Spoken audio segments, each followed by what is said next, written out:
What's up? Welcome to today's live stream. I'm Tim. Today is Saturday, May 24th.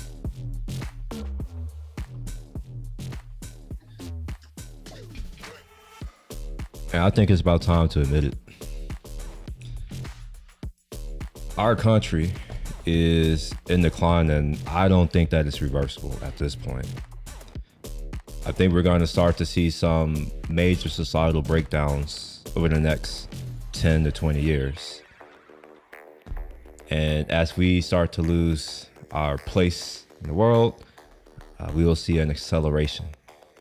It's my assumption right now. Unfortunately, I don't feel optimistic for the future, which I think is a strong indicator that a country is on its way out. If the native population doesn't feel that there's hope for tomorrow, that's the beginning of the end. And we're seeing it very strongly here from all of the protests that we see in the streets, where they are waving and championing other people's countries and other people's flags instead of our own, to we've become a feelings over facts society. We've lost leadership. The folks who have been put into power are not natural born leaders, and they will never become leaders because at the end of the day, they're never accountable for anything. They don't build anything. So as a result, I'm predicting that we're going down. You know, we will become insignificant, irrelevant. We will no longer produce most of the world's innovations. I'm not even sure if we'll continue to have the amount of soft power that we continue to enjoy. Right now, America, we're exporting our culture. A lot of it is our culture, the culture. You know, when it comes to music and art, thoughts, ideas, movements. Just think about it. Feminism started here in America, and that was exported all around the world. And everywhere that it was exported, they are also facing the same headwinds that we're facing here in our country. So that makes me think that the thing that's being spread all around the world and causing certain issues to arise is probably the thing that's going to result in our downfall. Now, you may disagree with that, and that's fine, but this is my stream, and I'm not really watching your stream. So, you know, feel free to go and do your own live stream or your own videos. You know, disagreeing with me. And in the marketplace of ideas, the ideas that most people resonate with will win. That's not to say that I am right. It's just to say that in the marketplace of ideas, the people get to decide. So what I'm going to be doing today is continuing what I did yesterday, which is just watching some videos and reacting. And I'm going to be here I'm going to try to be around for about 3 hours this stream-ish, maybe 4. And then I'm going to go out and enjoy this weather, my weekend, go do some riding. And I may come back maybe on Sunday and do one of my like work session type streams where I edit my video and get some other stuff that I've been putting off done so that, you know, I'm not a complete bomb.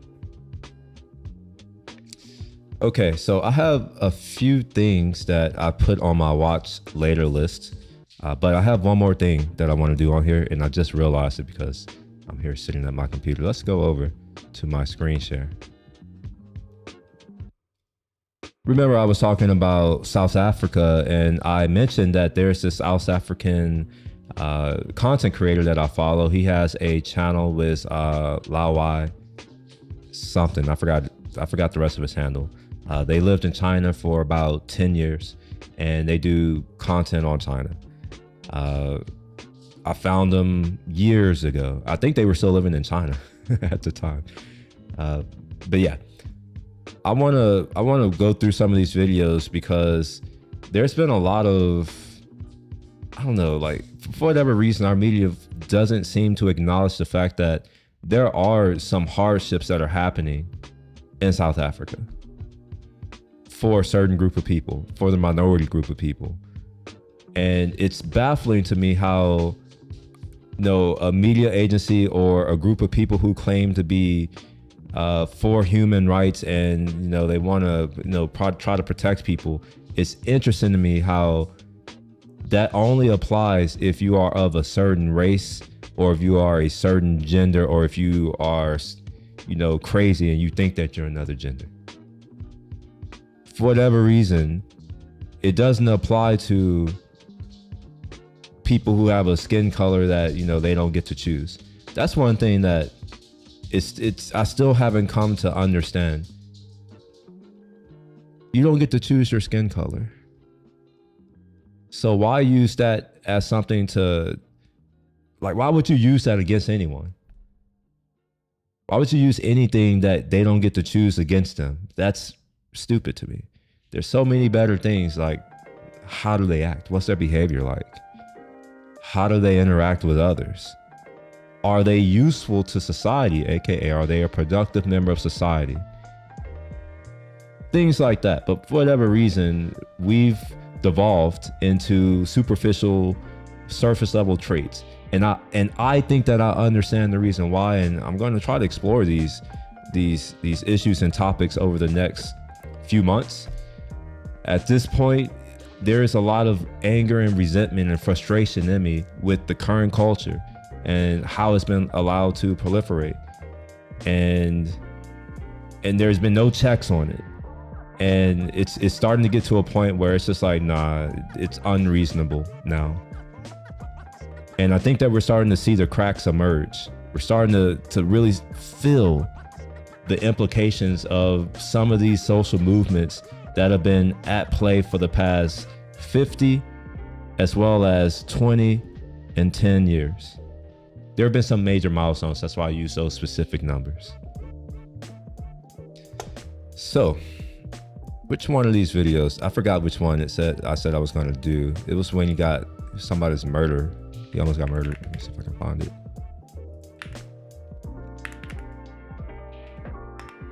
Oh, there we go. And we'll add this to watch later. Let's go ahead and get started with content for today. The first thing I'm going to watch is this Andrew Tate. Everything is my fault. Andrew Tate on masculinity, politics, family allegations, and The Matrix. It seems that he's acknowledging that yes, it is his fault. As a man, everything is our fault. I think it's about time that we as men, we accept that everything is our fault. And by extension, if everything is our fault, that means that everything is our responsibility. We're accountable for everything. And if everything is our responsibility, then that means that we're the ones who have power and control. That's how it works. Whoever has the power is the one that must accept the accountability. So it's about time that men start to realize that we hold the power and to take back what's rightfully ours. Let's go ahead and get into this video. Heard of a four-time. Before I start, I gotta pause. I gotta pause. I still got music playing. Stop this music a little bit. Okay. All right, let's go full screen. Before I do that, let me like the video.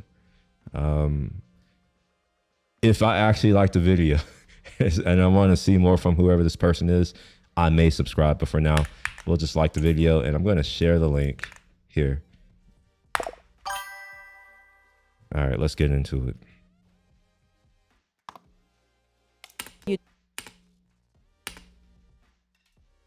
Do need a disclaimer. I like that. Andrew Tate is a name virtually everyone has heard of. A four-time world kickboxing champion, self-made multimillionaire entrepreneur, internet phenomenon with billions of views, and one of the most polarizing voices of our time. This is all women's fault. Women did this. A girl boss is not someone running around saying, I hate men, I don't need men. And all those women who say, I don't need men are fucking liars, because you do need. Wait a minute. Already I agree. I mean, already I disagree. It's not women's fault. It's not. As much as I would love to shift the blame onto them, I have to be honest. It's not women's fault. It's ours. Because we let it happen. You're raising men, you're raising boys, you're marrying husbands. That's right. What are you doing demonizing them? But fame comes with a cost, and for Tate, that's meant global scrutiny, criminal charges, and months behind bars. This podcast will be watched by government agencies. They will watch this. They will analyze with a psychiatrist. Me, you, the entire world is a battle for influence. And if you're influential, they need to get you under somebody. What makes a man more enslaved? The guy that's living paycheck to paycheck in the rat race, or someone that has money and power but stays silent on big topics that matter? You ask me very good questions that I have to genuinely think about. Are you afraid of anything? Yes, I am afraid of. Andrew, welcome to the What They Don't Tell Us podcast. You know, just What so they do. far, it doesn't seem like he hates women. It doesn't seem like he hates her. Hold on, before we get into it, I need to look up a definition right quick. Let's open up my dictionary. It's one of my favorite apps, and let's look up a word. Misogyny. Why can't I type? Gosh, okay. Dislike of, contempt for, ingrained prejudice. It doesn't seem to me that that's the case. But maybe more like going into this longer, maybe we'll get some glimpses of that type of mindset. But so far, just obviously it's at the first 30 seconds. But if I hated someone or a group of people, I probably wouldn't be smiling and offering or even agreeing to go and speak with them on their platform. I probably wouldn't do that. Don't tell us. That's what it's called. That's a good name, what they don't tell us. Am I here to tell everybody What we don't know. What they don't know? Basically, this is what it's about. Back to jail then.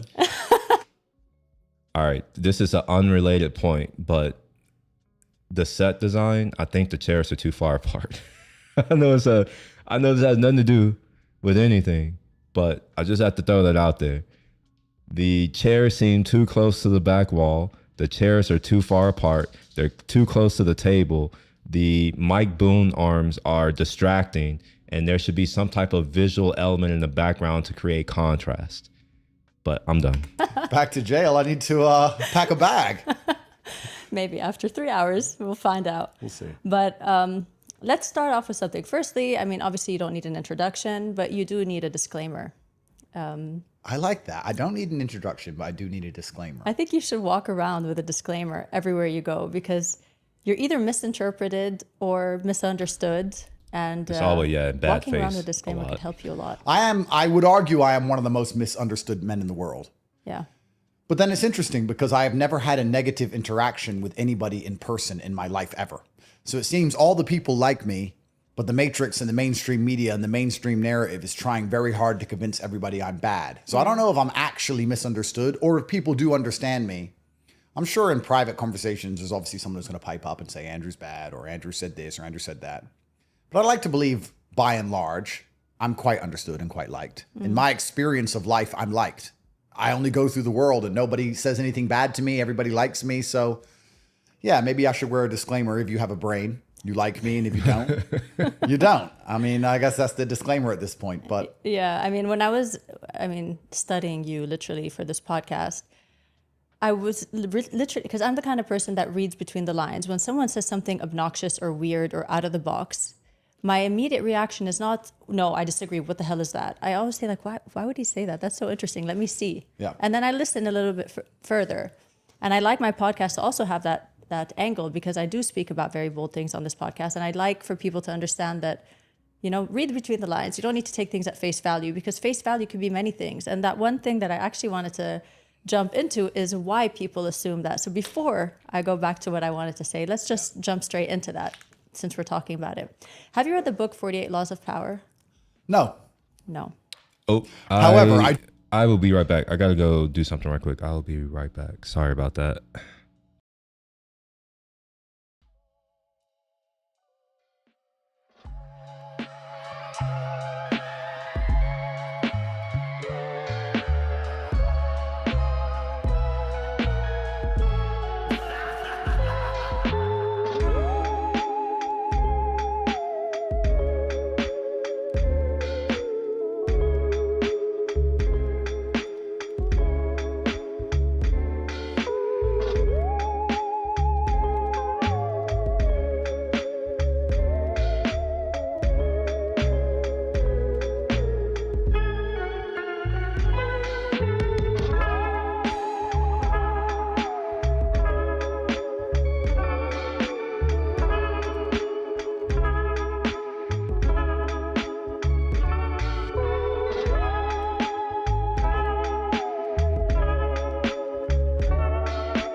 do know the book, and I have seen there's a Twitter account, and people tweet them all the time.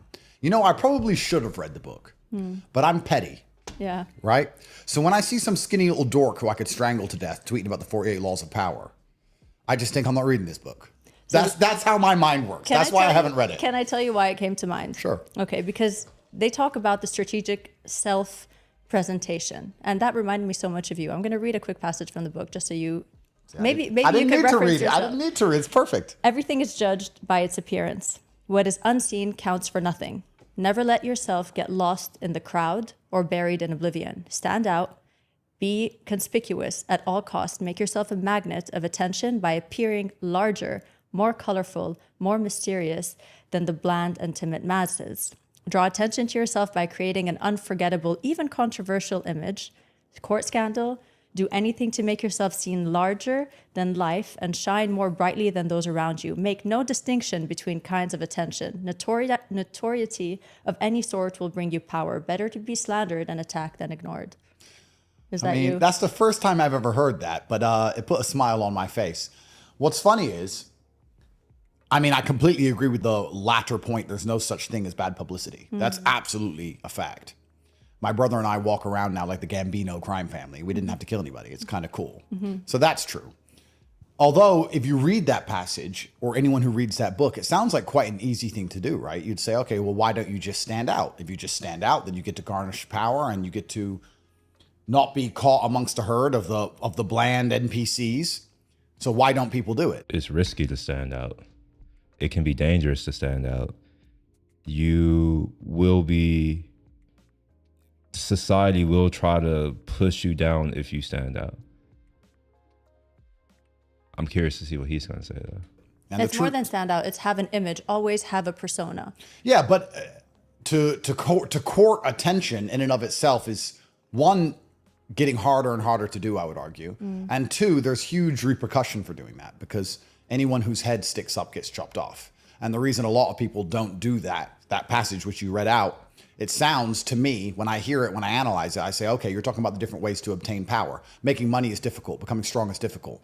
Having mental fortitude is difficult. But just stand out and be unique. That's pretty easy. I can put on a shirt and I can run around and, put on a hat. But the reason you can't actually do these things in any significant way is because the system as a whole is going to chop off the head of anybody who stands up and has genuine influence over the population. Yeah. So We seem to have the same understanding. I think that this guy's older than me. Yeah. Okay, we're not that far apart. December 1st, so he's almost 87. So he's about 2.5 years older than me. He's not much older than me.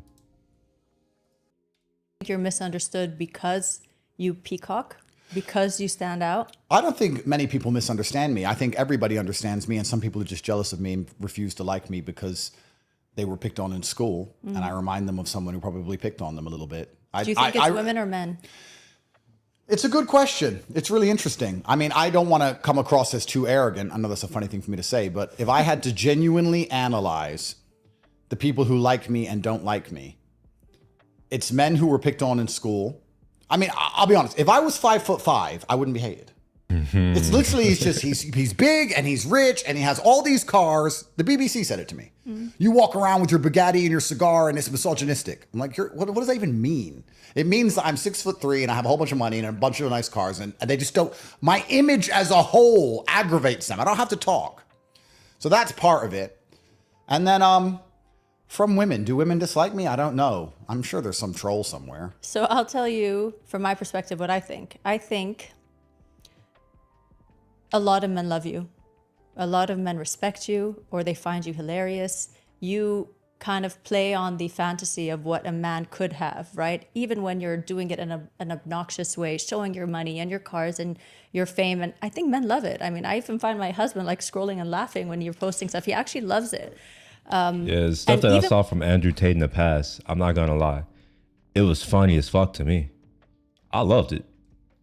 I'm just like, I don't care if he, but that's the thing that I've recognized in my own life. If you're around winners love to see others succeed.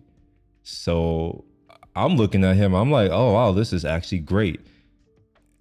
this man is succeeding, it doesn't harm me. But at the same time, there are a lot of other men who will look at him and be envious and jealous and don't like him because he's succeeding. I know this because it's happened to me. You know, you have people around, and for whatever reason, they get it in their head that, you know, they deserve what you have, and then they start to resent you for that reason. It's kind of interesting. When you say bold statements that are maybe shocking or crass, I think a lot of men agree with you, but they're just worried to say it themselves. Well, this is what's interesting, because you used a very important word there. You said obnoxious. Being obnoxious with your opinion, and I'm not saying obnoxious with your personality, you can't be societally With your stuff. retarded, but to be obnoxious with an opinion in general is a masculine trait. To sit and say, I've said it this way and that offends you, but I said it this way anyway that's because tone I'm not policing. afraid of what you're going to do about what I've said. That's the masculine imperative in the first place. To sit and say, I'm going to talk this way and all 20 of them will get mad, but I can fight all 20 of them, so I don't care. That's the masculine imperative. So a lot of people, men understand it and go, yeah, he pissed everyone off with the way he said it. But that's actually a masculine way to do it. It's very feminine to sit and go, well, I don't want to make you mad, but I think that right. maybe there could be. Yeah. And that's how they're trying to neuter men in general across the entire Western Hemisphere. But they want us to talk and think and act that way. And I refuse to do it, which is why they hate me so much. But I think a lot of men understand that when I'm saying things the way I'm saying them, especially if I'm triggering somebody, that I'm doing it to trigger them. I mean, it does make it a little bit more entertaining to do. That is true. I am a troll to a degree. It is true. But it doesn't mean I don't mean what I say. Yeah. It means I say it in a particular way. Yeah. I mean, would you say that I think you're very intelligent, and I think that you know what you're doing when you're saying something in a bold, obnoxious, or headline news kind of way. Yep. And I think that is a major reason why you built a giant following. But now that you have your soldiers, okay, now that you have the platform and the following, do you still feel the need to say things the way you say them? Well, that's what I think, and that's how I think them. How you think them, or is it because you would say a really bold statement instead of saying it in a way that I think everybody agrees with? I mean, many things that I was coming across, I'm like, no, he's right, and he's right about that too. But would I choose your words? Probably not. Probably not. I agree with you. But That's the point, though. that is genuinely That's how. literally the point. Why would she choose his words? She's a she. Why would she choose? She can't. That's what he's making that point. He's like, I'm a man. And beyond that, I'm a man that can wreck most men. So why should I care about how I say things? And if I think it that way and I say it that way, it's how I say it. It's how I think. It's how I feel. So it's like, it doesn't matter how other people would say it. And I don't know if that's something that she's going to understand.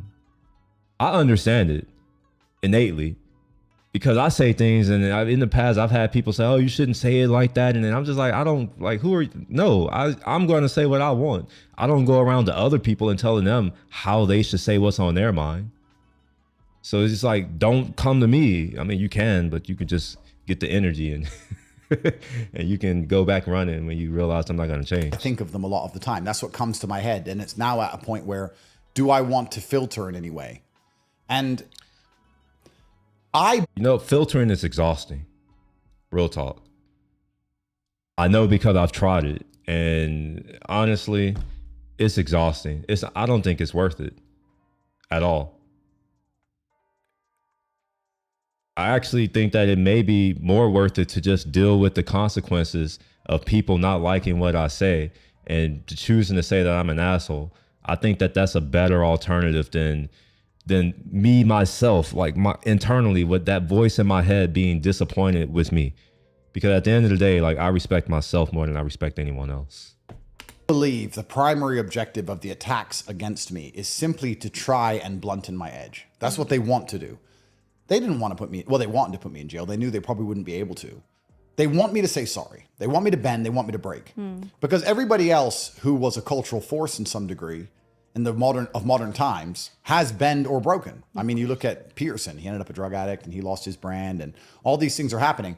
If I would have just stood up and cried and said, I'm sorry, from the Romanian prison, all of this would have been over. That's all they want me to do, is destroy my own brand. They want me to calm down and shut up and sit down. And, you know, I get so much satisfaction from being annoying to my enemies that I refuse. I'm as stubborn as they come. Oh man, that resonates with me. I was with my cousin last night, and I'm like, and he knows too. I'm like, I'm kind of a button pusher and a line stepper habitually. And if I find that I do, if I find out that something that I do or say can annoy you, you may find out that I'm the person that's going to do and say those things. Not because I really care about the things that I'm saying, just because I know it can get a rise out of you. I look at it as a form of controlling you. Is that a bad thing? Maybe, sure. But so what? And I'm going to talk the way I want to talk, and I'm going to say the things I think the way I think them. And I guess it is a side effect of success, because we talked about how saying things obnoxiously is masculine. It's actually a sign of success where people talk about you money, but you can have a you personality and a you attitude. I don't need anybody to really like me, and I don't need anybody to talk to me, and I don't need to talk to anybody. So I have this, I'm very open and honest about the way I think about things, and I say them exactly how I think them. And sometimes if they aggravate or antagonize people, I enjoy that because it allows me to read their emotional leakage or get a read on them as an individual. If I meet somebody and I sit down and I say something and they lose their mind, well, then I know they're an idiot. Like this is the first time you've ever met me. How can my words control your emotionality to the point where you're now genuinely upset? You're an idiot. If I sat down with somebody and they said something racist to me or something horrible to me, or they said I was a human trafficker, I couldn't care less. It doesn't matter to me because I don't see their opinion as important. But when I sit down with people and I say something which is not only true, usually hilarious, and people lose their mind, well, then I just know they're clowns. Because that is the primary objective of the Matrix in the first place, is to elicit emotional leakage and emotional attention from people who have no vested interest in the subject at all. I mean, they can get people who are they can get people emotionally riled up over subjects they don't even understand or know. This happened recently with the Houthis. It was funny. Before Trump started bombing the Houthis, I noticed the news was talking about the Houthis all the time. We have to get the Houthis, the Houthis, the Houthis. It's funny how he says it. He may be pronouncing it correctly. I don't know, but there is an H in there. I should look at the Arabic spelling. If I look at the Arabic spelling and it's Houthi, I'm going to have some words, some thoughts. And everyone's walking around going, yeah, we have to get the Houthis. I'm like, you didn't even know who the Houthis were 3 days ago. You didn't even know where Yemen is. But they could just make you dislike these people so they can murder them en masse. How do they do that? Because they can emotionally affect you. I can't be emotionally affected. So why do I talk the way I talk? Well, if I walk in a room and I say something and 7 people end up emotionally affected, well, then I know they're dipshits. I'm trying very hard at my stage in life to avoid dipshit. Well, it's more than that. I don't dipshit, whatever. What that says to me is that you are more powerful than them. Here's a thought experiment. If you can walk into a room and you can change people's emotional state while they can't do that to you, that is a form of power.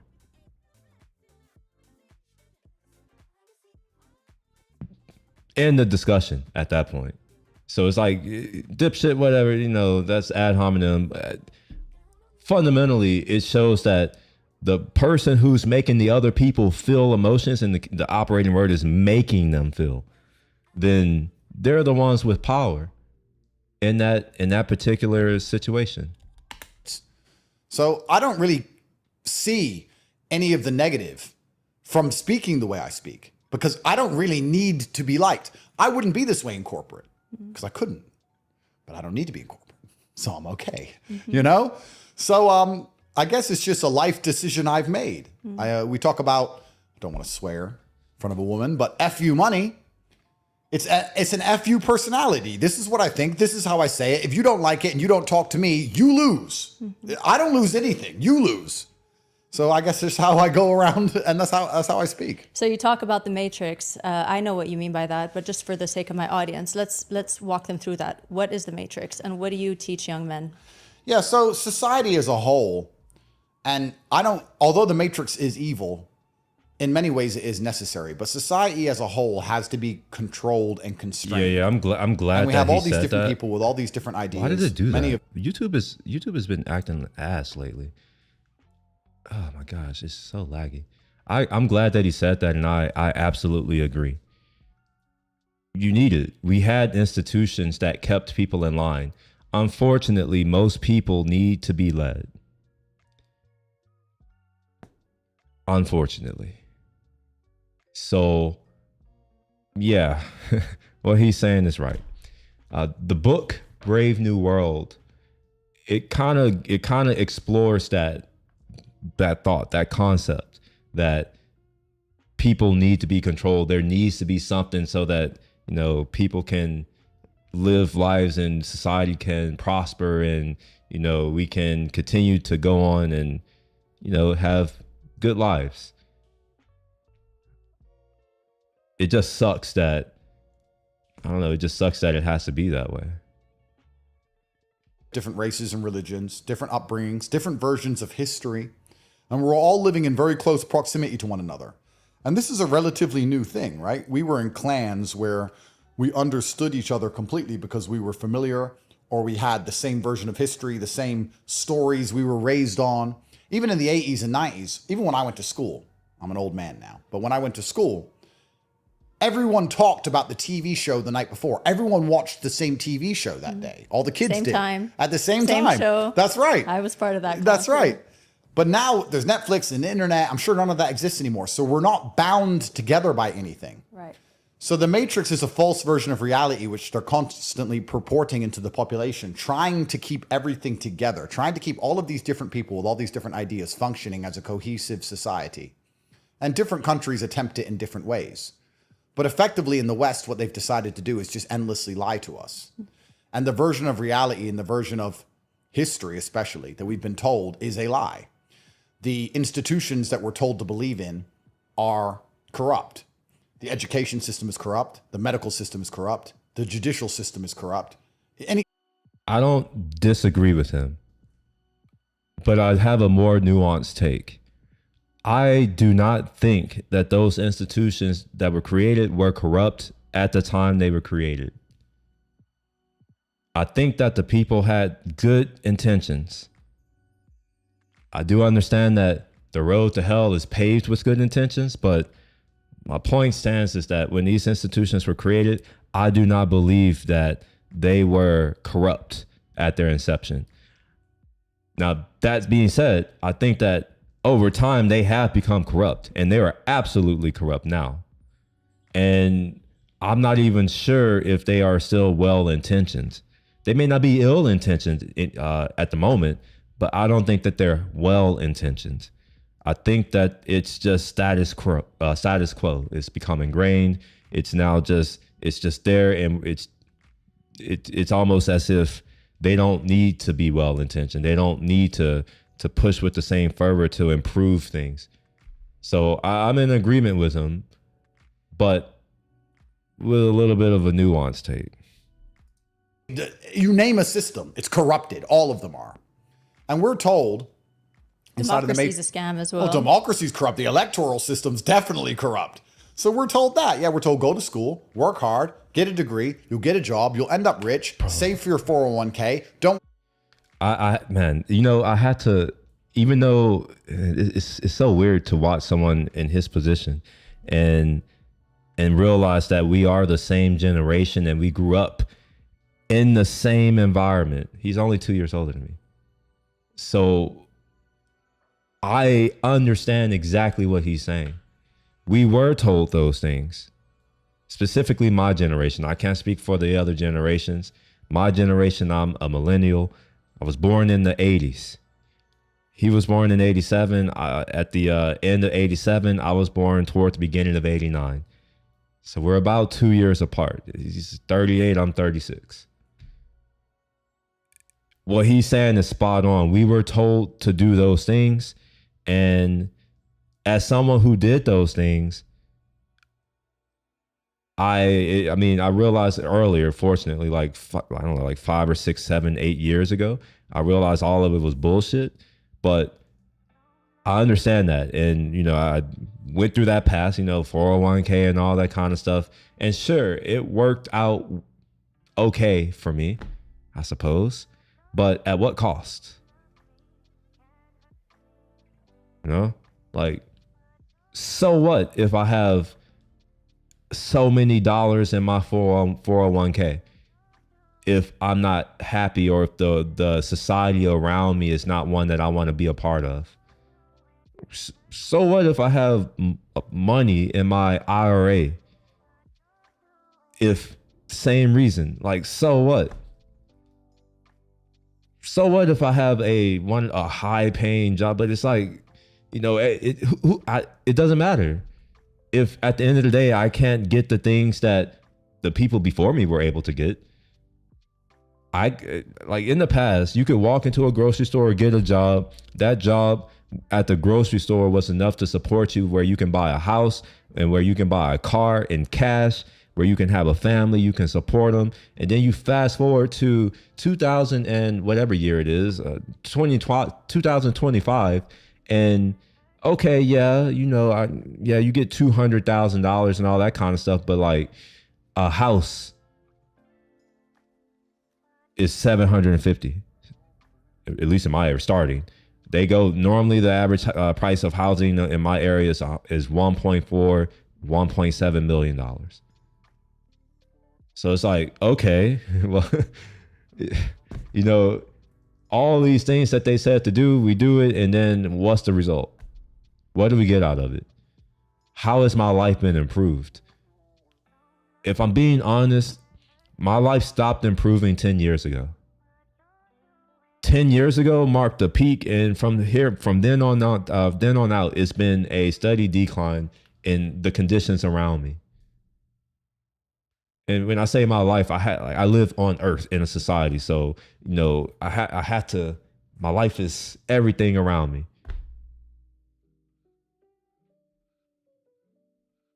Worry about your pension. You're going to own your home one day. Vote for your candidate. It really matters. And you're going to be a happy citizen. And it turns out every single part of that is a lie.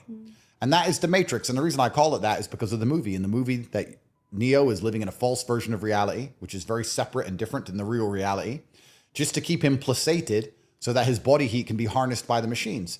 And that's effectively what the governments of the West are trying to do now. They want you to pay taxes. You need to work, and they want to keep your mind distracted and placated enough for you to continue to pay taxes, even though your cost of living keeps going up, your living standard keeps going down, crime keeps going up, you can't let your kids play outside, you're miserable, the traffic and the commute is getting worse day by day, your life is degrading in real time, your only chance to get out of it is to get rich. You can't, and you're stuck. So they have to broadcast enough garbage into your brain that you get distracted by TikTok and being stupid enough to pay $700 to go watch Taylor Swift standing up and down. This man is mistaken. I saw Taylor Swift tickets for $95,000. It's a little bit more than 700. Anyway, I'll be right back. I'll be right back.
My bad.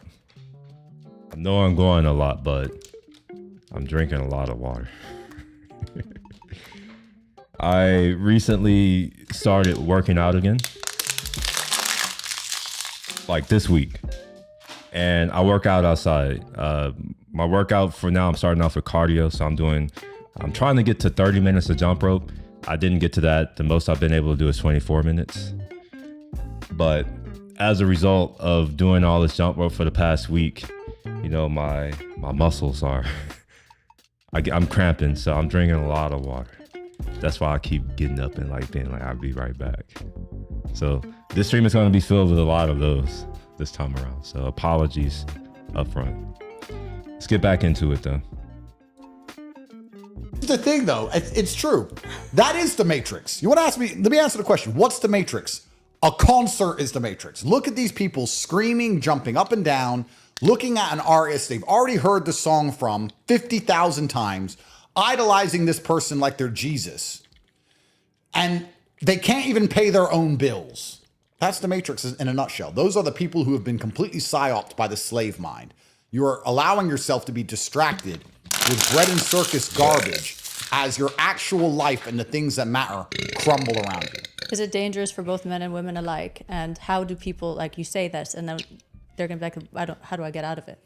Well, first you have to be aware of it. That's the first thing. And the second thing is not everybody can escape. And when I said earlier about the Matrix, how it is evil, but it is necessary, if everybody understood what's going on, then there'd be a new version of society. And would that new version of society be better? I don't know, because it'd be very chaotic. It wouldn't. You'd have to find something else. It could eventually become better. But in the short term, it would not be better. It would be a disaster. Which is why at the beginning, I was like, yeah, I agree with him. Like, we kind of need what we have because we don't have a better alternative. And even if we did have a better alternative, to get there, there will be short-term pain. And short-term measured in civilization time could be a century. It could be 100 years of pain. Something new to bind everybody. Perhaps we could come up with something which was more based on integrity and truth. That's a good idea, but ideas and application are not often the same. So when I speak and I say these things, I think 1 in every 10,000 people understand me. And I hope the other 9,999 don't understand me, to be honest with you. Because for there to be winners, there has to be losers. I like that the Matrix exists as long as I'm not in it. I want to be outside of it. You know, it's fine. I like that they inflate the currency because I own a bunch of real estate. It's fine to me. I win. But if you want to win, you got to escape. When you own assets, it doesn't matter. I think the way to do that is different for men and women, to be honest. I can only talk from the masculine perspective because the masculine perspective is the only one I know because I'm a man. But in the world today as a man, and this kind of ties back into what you were saying earlier about standing out from the crowd, it is far more difficult to achieve a genuinely unique status than it's ever been because money alone doesn't work anymore. We live in Dubai. Who doesn't have a Lambo? Who cares? Who doesn't have money? Who cares? Right? So you can't just have money. You need to have money and charisma and intellect and wisdom. And you need to be smart. You need to be brave. And physically fit. And physically fit, in good shape. You have to add all these things together. And then you need status. You need clout. You need to add all of this up. And it's getting harder and harder for men to break through to that 1%. And the true answer to all of these things is you need to be prepared to take risks and suffer the pain of failing because you're not going to win every single time. Do you think it's easy to win with the quality of people competing against each other now? It was easy for me. I think it is easy for winners to win. Yeah, that's true. I think it's easy to make money. But in the world today, I see a lot of people who make money and think that's enough. They still think it's the 1995 or something where you could have money and that you're somehow somebody. Do you think it matters how you make the money? It's a really good question. I'm going to answer that by talking about my own personal story where I made money in a you could argue, morally, you could say it was wrong. I mean, illegal, no. Moral, again, you could argue back and forth about it, but I'm not going to do that. But I would say that there is a karmic retribution in the universe. And if you take dirty money, you're going to pay the price for it one way or another. I think if you scam somebody, you pay the price for that. I think if you rug pull crypto coins, you pay the price for that. I like to believe the universe is fairly balanced. And I like to believe that everybody gets what they deserve, both the good and the bad. And I like to believe that I deserve all of the amazing things I have, and I deserve all of the bad things that happen to me. And that's probably me optimizing my mind for competency and the capability to deal with things. Because if something bad happens to me and I believe I deserve it, it's much easier than going, oh, poor me. I don't have a victim mindset. So when bad things happen to me, I'm like, okay, well, I didn't realize that I cut someone off in traffic 3 weeks ago. And that delay caused them to miss the birth of their child. So I deserve this. You deserve to be in Romania. I deserve to be in Romanian jail. You know, that's just how I optimize my mindset. So I never feel sorry for myself. And I think the reason I do that is because it allows me to handle things easier. But the reason now in the current position I'm in, where I could easily, I could rake in $300 million in a week if I want to scam people. I won't do it because I believe that you'll pay the price for that. And I'm not talking about pay the price legally. I'm talking about paying the price cosmically, universally. I think things all balance out in the end. So by extension, to answer the earlier question about is it easy to win, I think that every single person watching this has exactly what they deserve. I think everything good in your life, you deserve it. Everything bad in your life, you deserve it. If you're important and famous, you deserve that. If you don't deserve it. You have exactly what you deserve. Where you are and who you are is what you should be. And if you wanted to be something else, you would be something else. So do you feel like all the false allegations, which all came out to be false against you, was that your fault, or was it the media trying to get you down? The way the world has functions right now on bad press, bad media, your reputation is more detrimental right now than an actual crime. People want to get you for your reputation and not for a crime. Correct. So is that still your fault? Well, yeah. Was it fair? No. Was it my fault? Yes. What would you take responsibility for? Because everything is my fault. This is how I approach the world. If this is also how I look at a lot of things. Whatever happens to me ultimately is my fault. Either A, I allowed it to happen to me, or B, I did something that resulted in the thing happening to me. I do understand that there are people who they externalize everything, but I'm not that. I internalize most things that happen to me in my life, and I blame myself for every situation I'm in. And I've had other people, typically the opposite of me, tell me I shouldn't think like that. It's not my fault, X, Y, or Z. But I think that's a terrible way to think, because as soon as you start to say that something's not your fault or anything, you become a victim. And if you're a victim, that means that life happens to you. And I don't think that that's something that should happen to a man. No, you shouldn't let life happen to you. It's your life. Regain some agency within your life. You have to take responsibility for every single thing in your life, right? So it's the good and the bad. Building collapses, it's my fault. How so? Because as I walked into the building, I should have used my unmatched perspicacity and Aikido ninja mind I don't think that. to detect the crack in the foundations. Instead, I failed. I wasn't paying enough attention. I was looking at my phone, texting somebody, and now look, I died. My fault. I take responsibility for absolutely everything in my life. What they did to me was unfair, yes. But is it my fault? Well, I did attack the Matrix. I did go to war in a battle of influence against the most powerful governmental systems on the planet. I did say things which could have been taken out of context. I did hang around with hundreds of women. I did brag and be brash and run around in my Lambo with 3 girls in the passenger seat. I did all of this. Is it fair how they spun it and attacked me with it? No. But I don't think as a full-grown man, I can sit here and say it's not my fault. I still did certain things. Do you think that if someone runs up to me on the street and stabs me to death, is that fair? No. Do I deserve it? No. But is it my fault? Yes. I should have seen him coming. I should have heard him coming. I should have had security. I should have known he was after me because we argued the day before. Everything is my fault. So fault and fair in the amateur mind are conflated. In my mind, they're very different things. It's unfair what they did to me. Yes, they lied about me. Yes, I'm innocent. Yes, it was a setup, but it's my fault.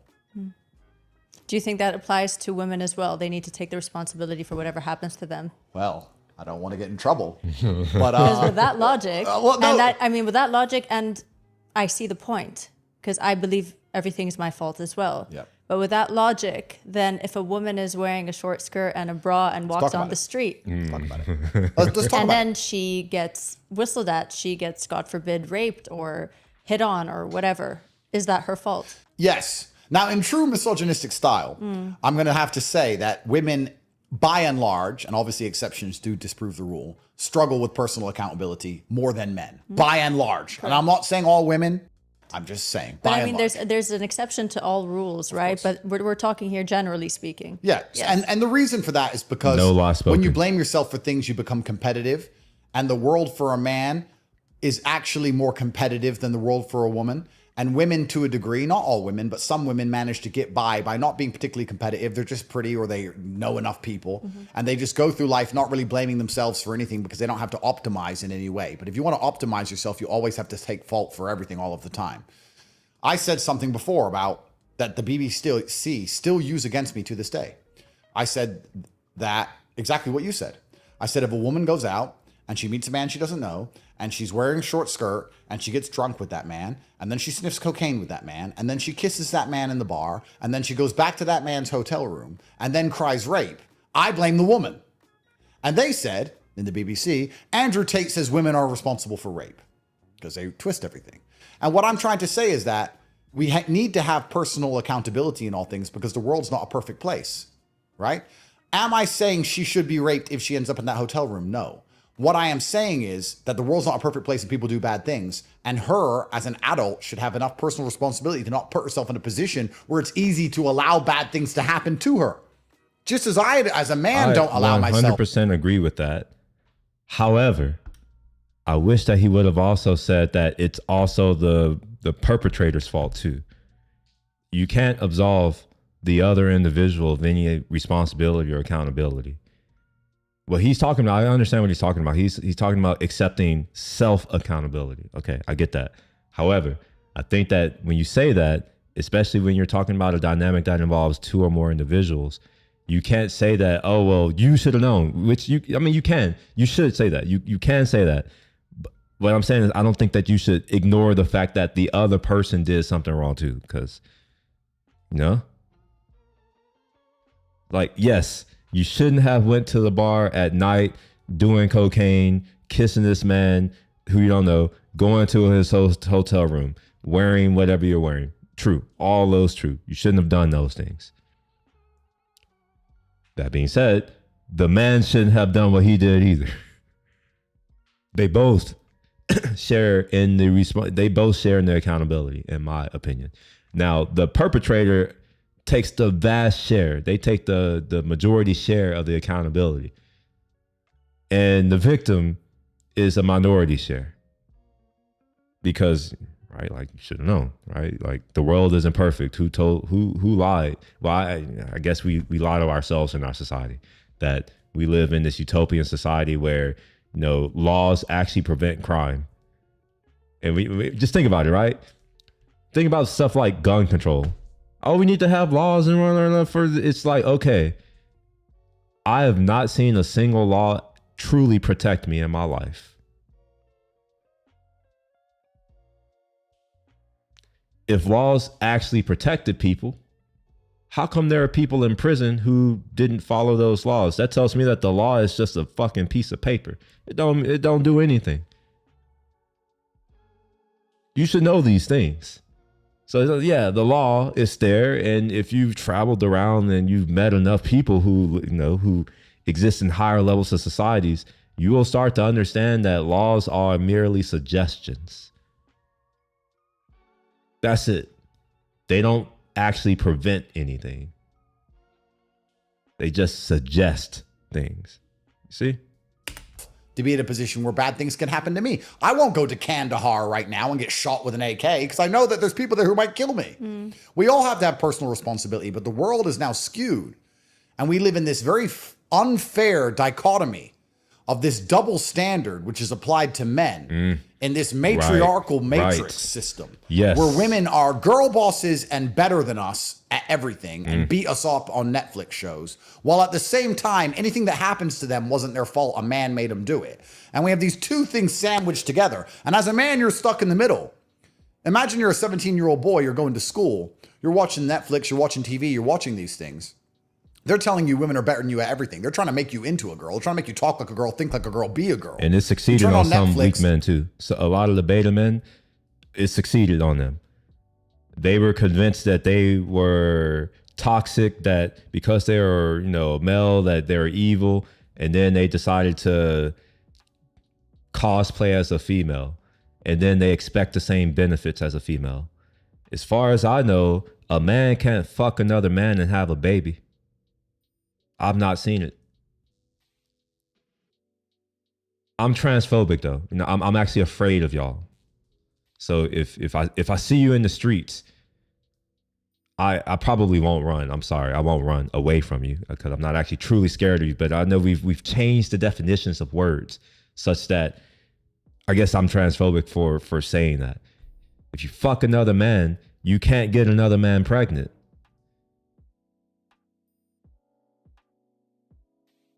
Am I lying? Or am I the only one that's brave enough to fucking say it publicly?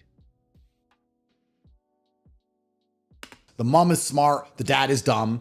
There's a little woman beating up 55 men on every single TV show. Your masculinity is permanently under attack. But then you get a girlfriend and you're with her for a few months, then you break up, and then she cheated on you, but that's your fault because you could emotionally manipulate, or you were a narcissist. So everything she does is your fault, but you have no authority, but you have all the responsibility, but you're also her inferior while capable of making her do things she doesn't want to do. Like, it doesn't even make sense. I think this double standard as well of how they're raising women and men these days to believe that women are taking the place of men and there are no men and you should emasculate yourself a little bit so that there is equality, right?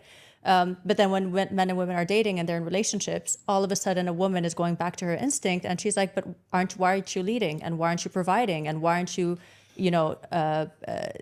leading the household? And you're like, okay, but I thought that's not, like, did you not want this? I mean, I'm so confused because mainstream media is saying that it's offensive now to tell a woman that I've got you, right? Exactly right. And that's why the birth rate's collapsing. That's why marriage is collapsing. That's why everything's over. I recently watched this. I witnessed this recently.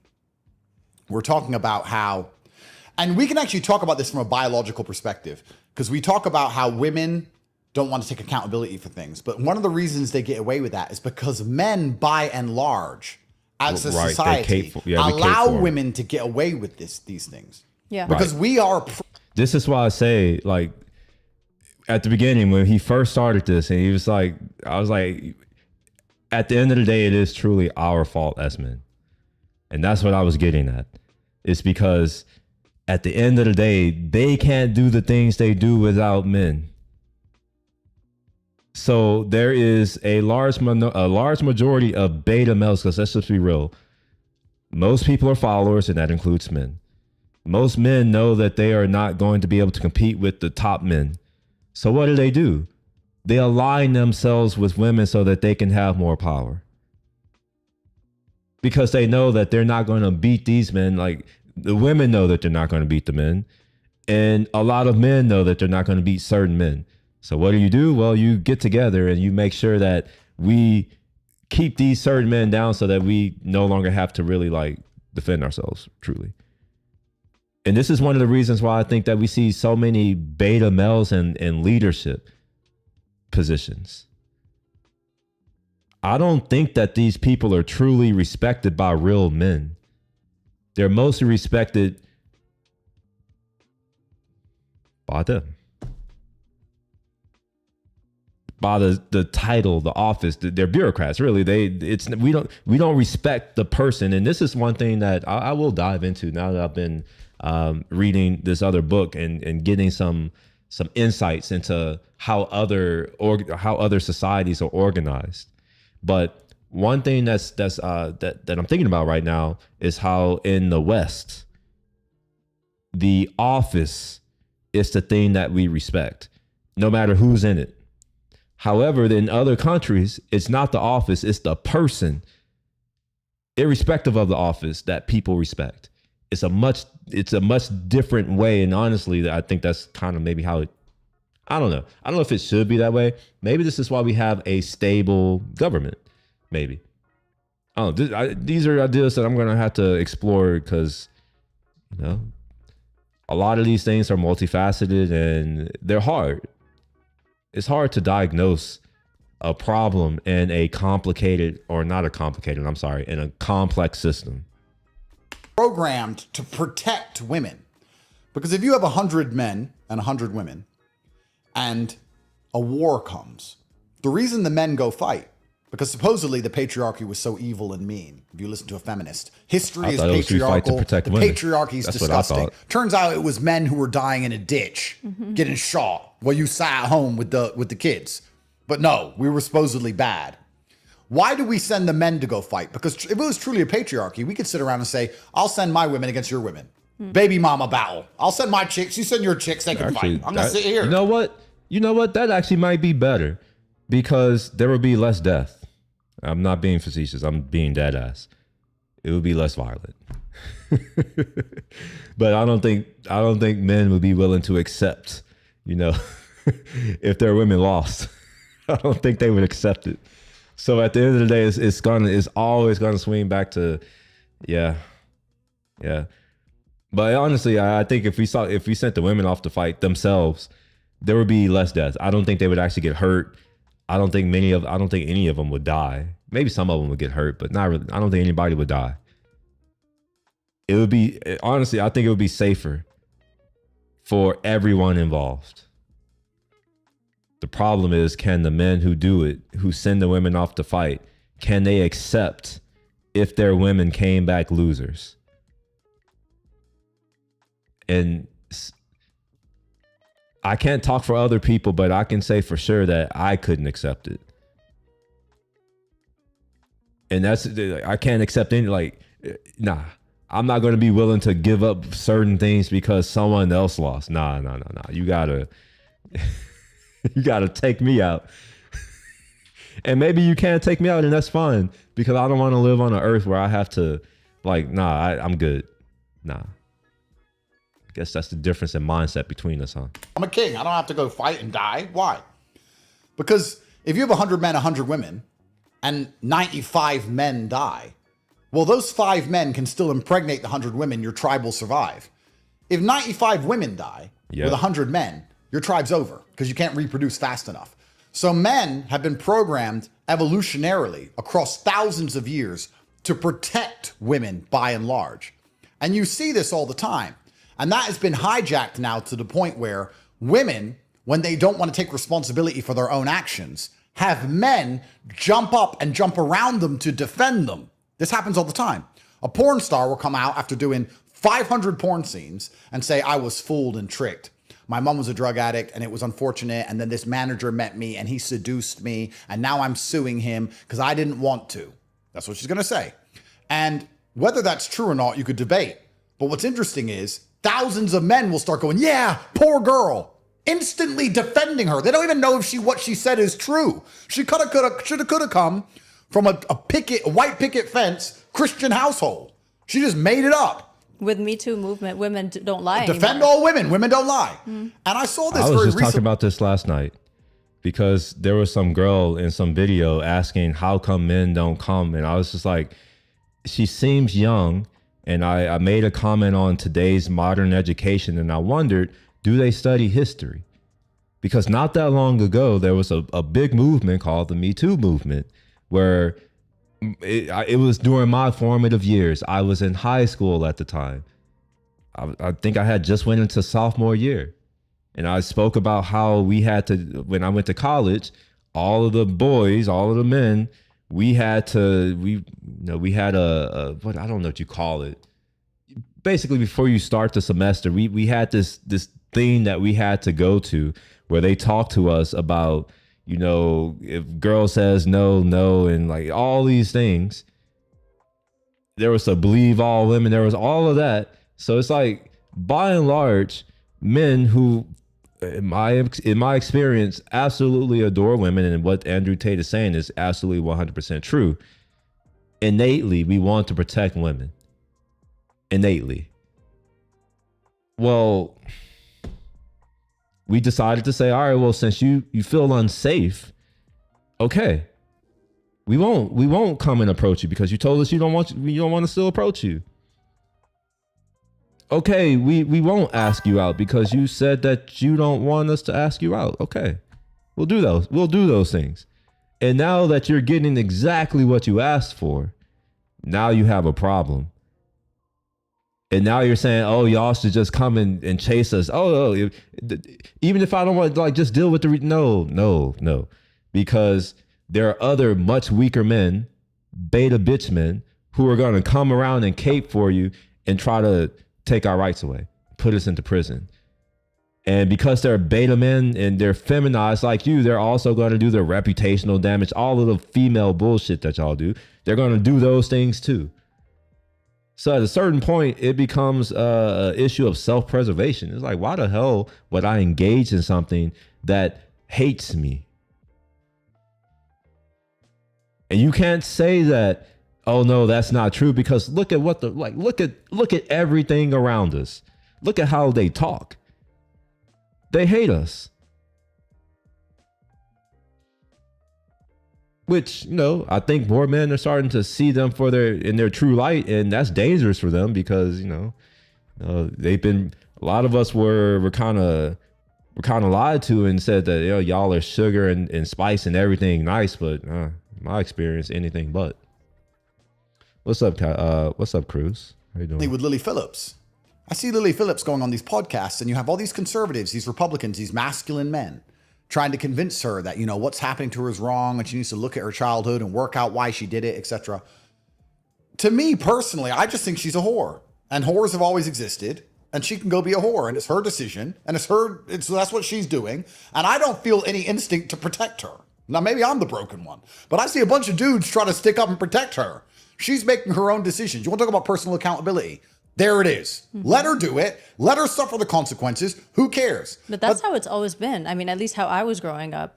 If we're teenagers, I mean, I'm born 86, I'm 38 now. And as teenagers, and you're making bad decisions over and over again, 18, 19, 20, at some point, no decent boy wants to date you. 100%. And it's your personal accountability. And that's as a teenager.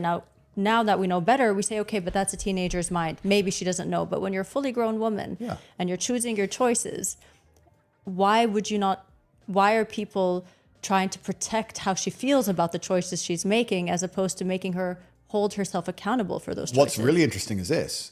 If we're going to live in a society where women are not accountable for their own decisions, why can they vote? Exactly. Why can they be in charge of governments? You know, this is something that I think about. I lay awake at night thinking about that same thing. I often wondered. I hint at it sometimes too. I don't just outright say it. But like, I often wonder that. If nothing is ever your fault, if you can't be held accountable for shit, if you're not responsible for anything, why the fuck can you vote? Something that I often wonder. And you know what? I think that if the behavior continues, that privilege may go away. Because let's be real, your rights are protected by men. You hate men. A lot of men are starting to wake up to the fact that you hate them. A lot of the younger generation are very aware, and they're not for it. At a certain point, you're gonna be outnumbered by people who don't really care about you or value you in the same way that we used to care and value about you. And I don't know if the current generation, I don't know if they ever did. Like, I'm talking about that Gen Alpha, Gen Z. I don't know if they ever did. I can't speak for them. But in my generation, who was raised at, you know, like at a transition, at a transition of our society, I very much felt that it was men's responsibility to take care of women. That's what I believed. Beliefs can be changed, though. They say ever. I'm not trying to be a misogynist, because this is why they call me a misogynist. I'm asking questions. If we live in a society where women are not responsible for their own actions, which means by extension, they're not responsible for any of the actions which take place because of their ideals that they promote. If a woman wants to sit there and say, we need transsexuals in school, drag story, child book reading, we need this because it makes me feel good. But I'm not responsible for what happens to those children. I'm not responsible, and I'm not going to take accountability for how bad an idea this was. I just want it so I can say I'm a good person. My question is this. Until women are prepared to take accountability the same way men are, why do we listen to anything they even say? Mm-hmm. And this is why I'm called a misogynist, and this is why I say things that upset the Matrix, and this is why I get in so much trouble. And I just think they misquote you. Like what you say, if someone just takes that sentence and doesn't listen to everything you're saying, they're They're going to say, to why do we misquote listen you. to what women say? And they're going to put it up there. That's how it works, right? But I don't listen to what men say who don't take accountability either. Absolutely. The thing is, the Matrix, they gender most of my arguments, and they say I'm talking about women. I'm not only talking about women because exceptions do disprove the rule, but we have to talk about generalities. In general, men take more accountability than women because in general, men have to be more competitive than women. But there's plenty of men who don't take accountability either. 100%. And I call them the beta males. That's what I call them. 100%. I call them weak men too. And 100%. And I think that there's a certain type of individual who will raise that type of man who does not take responsibility or accountability for their actions. 100%. 100%. There's plenty of them. Absolutely. And I don't talk to them either.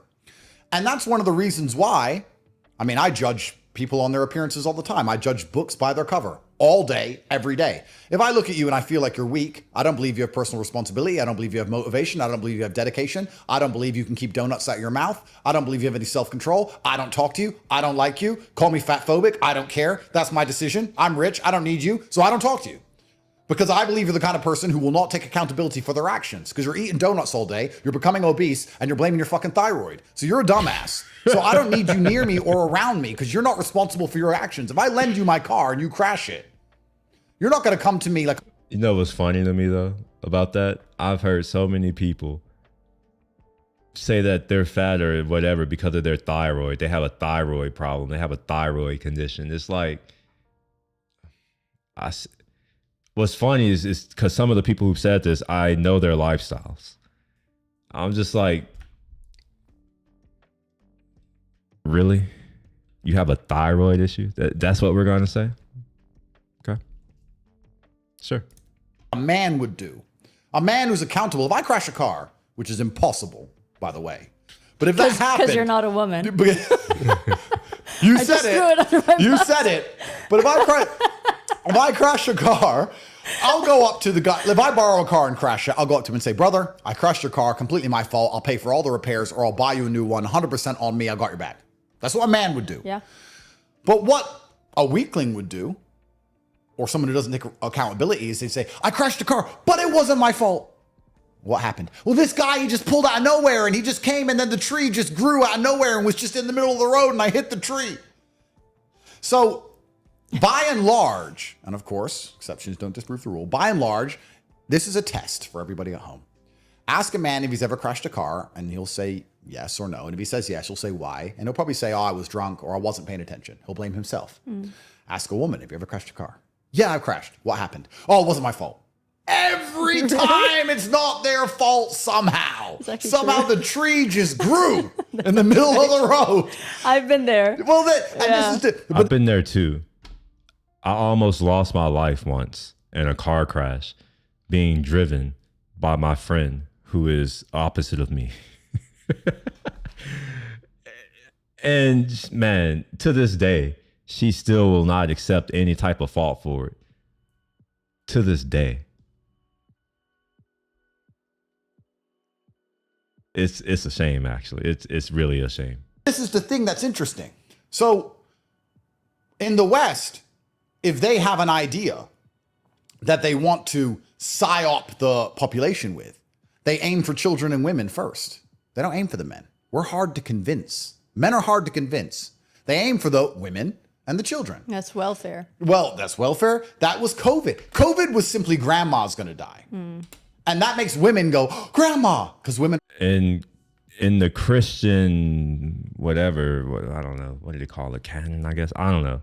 In Christianity, the devil always goes through the woman first. I think that the devil is an archetype for evil. And evil, in one word, is destruction. And it's interesting how it always goes through them first. It permeates through them because they raise the children. That's the way that you destroy a civilization. You have to corrupt the children so that then when they become of age, they're no longer a threat. So, yeah, this has been something that seems to have been known for millennia by most civilizations. But for whatever reason, I guess in ours, we thought that we can rise above nature or God or whatever you want to call it. We thought we can rise above it and we can rewrite the rules and we can say, you know what? We say that a man can be a woman, so therefore it must be true. Unfortunately, I don't think nature gives a shit what you think. At least not in my experience. We are subordinate to nature. So these issues that we're facing in our societies at this point, because it's not just here in America, it's not just the collective West. It's also starting to happen in other civilizations that are not a part of the West. Because again, America, which we pretty much lead the West, we have it's hard to understand how much soft power we have as a nation in the world. Yes, we have hard power. We have real power, through our strength militarily and all that. We have that. We have economic power. We have cultural power. Like we are the most powerful nation on planet Earth, bar none at the moment. But our culture is toxic. How do I know? Everywhere our culture goes, the birth rates plummet. It seems that our culture, which it includes me, because it's my, like, I don't have a choice really. Culture is what you grow up in. Our culture is suicidal. It's not sustainable. And if you want to debate me on that, all I can do is point to our immigration numbers. Why do we have to import immigrants? It's not just America, by the way. Why does everyone in the Eurozone have to import immigrants? Why do all of the Asian tigers, which are very Western aligned, how come all of them also have to import people? Even China. I know that China is like, even though I know they're their own thing, a lot of our soft power and culture that has permeated there, they're facing the same problems.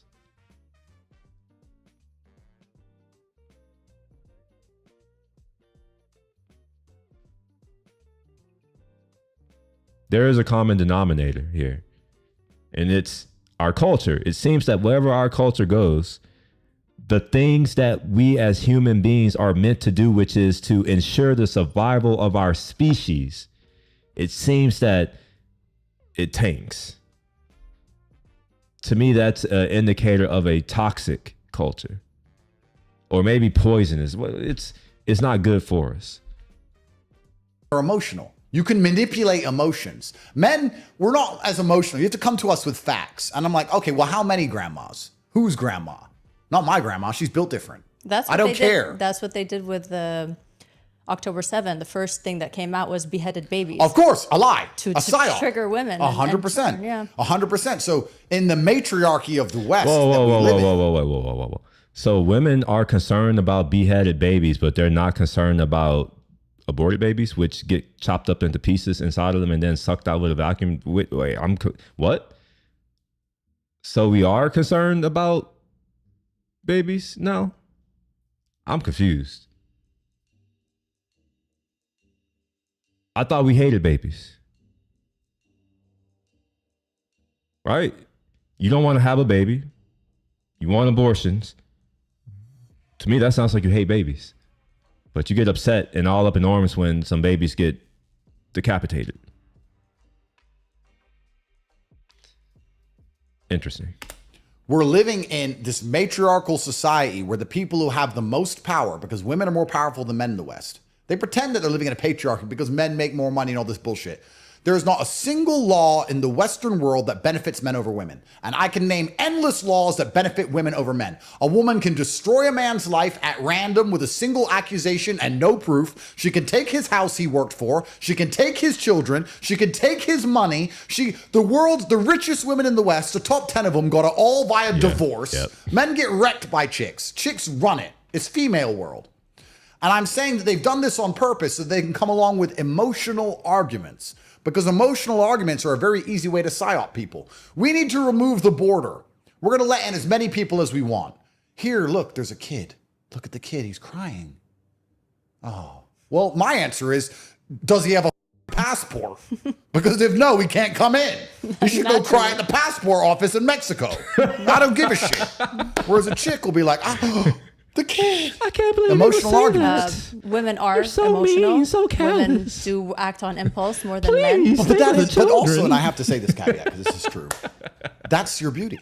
That's But what I don't see it. I mean, if a guy tells me you're emotional, I'm like, yeah. Yeah, exactly. Correct. That's the like, superpower. Why would that offend me? It's absolutely true. That's the superpower. And this is the thing that's so misunderstood. When I say these things, they think I want women to act like men. No, I don't. But I think we have our own powers in our own way. I mean, I think there's a lot of, I know how to hold my household together. I know how to take care of my husband. I know how to get shit done in my house. 100%. I do all of those things very comfortably, better than my husband, but because I'm a woman and I will take pride in that. Yep. But I don't want to step into his terrain of the things that he's good at as a man and try to take custody of that as well. Well, then you've nailed it. This is exactly right. We're very separate. We have different power structures, different capabilities. Women can do some things better than men. Men can do some things better than women. The problem with Western society as a whole is that Right. those jobs have been inversed. Yep. So I'm not saying I want all women to think and act like men. Women are just as powerful as men. We just have very different, distinct roles. You can't argue that a boat is more important than a plane. It depends. Well, you don't want a plane on the ocean, and you don't want a boat in the sky. So we do very different things. But I think a lot of women are comfortable with all of that in my position when they have their shit together. This is my opinion. Because I have purpose, because I have drive, because I want to grow and build things in this world, and I'm very comfortable to be very soft in my feminine energy. I'm always cooking for my husband. I don't even let him order without coming to me first because I want to take care of him. I want him to be, happy when he's with the boys playing cards. I'm always serving everybody. I love doing that gladly. And the boys are always like, "Oh my God, Tracy's always like all over her husband." I love it. Yep. And I think it's because I've worked on myself a lot and I know my purpose in life. Now, it doesn't say that women that choose not to do what I'm doing and just want to stay at home cannot feel the same way. Yep. But I feel a lot of the people that have this modern feminist mentality are speaking from a place of insecurity because they're lost. They don't have control over their lives. They don't have control over their finances. They haven't met a guy that could help them out or have a leader in the family, and they don't know how to take care of themselves when they're single. Yep. So they go for the easy way to make cash, the ways that are probably not, the OnlyFans, for example. Most feminists that are screaming at the top of their lungs are making money in the West on OnlyFans, and they call that feminism. They call that freedom and an empowerment. Well, I understand it. And the world is a very difficult place for young men, and it's a very confusing place for young women. For young men, it's difficult because when I was 16, 17, Dubai didn't exist, but I didn't know where Monaco was. I didn't see Instagram reels of Monaco. I'd never seen a Lamborghini in my life. The women I was talking to in school had never seen one either. Like if you're an 18, 19-year-old kid today, the girl in your college who you like, who's 18, 19, she has millionaires blowing up her phone, trying to fly her all around the world. You're just a Joe average crazy. brokey. So That's it's very crazy. difficult to be a young man. I don't think it's confusing. Young men know what And they need. you know They what? need power It's and crazy, status but and you know influence. what? This is the world that they wanted, and I'm half tempted to just enter the villain era because it's like, all right, I'm happy to do my part in the destruction. As they say, hurt people, so I may as well join the club, right? Money, and they're being constantly exposed to this whole world that they want to get access to that I was fortunate enough to not see. But that's why it's difficult to be a young man. To be a young woman, I wouldn't say it's difficult. I'd actually say it's easy but confusing because they have all these options now. They're 18, 19, 20, 21, whatever. They can be born in the middle of nowhere. They can be in Transnistria, a breakaway micronation. It doesn't matter. If they're hot and they have Instagram, they're getting invites. So as long as they can go cry at the passport office, they now get access to the highest tier of life that exists on the planet. If you're a man and you want to get on a boat, you have to work. If you're a woman, you want to pay for that boat. You have to buy a boat. If you're a woman and want to get on a boat, you need an Instagram picture. So life can be easy for women materially at the cost of their soul. And it's very, very confusing for a woman, because what do you do as an 18 or 19-year-old girl? Society used to have an easy laid out path for people. A woman would meet a man. They'd fall in love to some degree. They would have children. They would be married. She would become a mother. By the time she's 22, 23, that was what women did.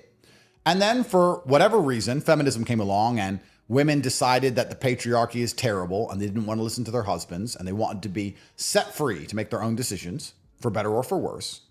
We gave it to them and now they've been set free. So what do 18 and 19 and 20 and 21-year-olds do now? They run around talking to dudes on Instagram, trying to get Birkin bags and Instagram likes. And they can only do that by hyper promoting their sexuality, as you just described, so they can get as much attention as possible, because the laws of power, 48 laws of power, as you described, you have to try and garner attention, whether it's negative or positive. I'm one of the most Googled men in the world, and I said Lily Phillips' name. Why? Because you go.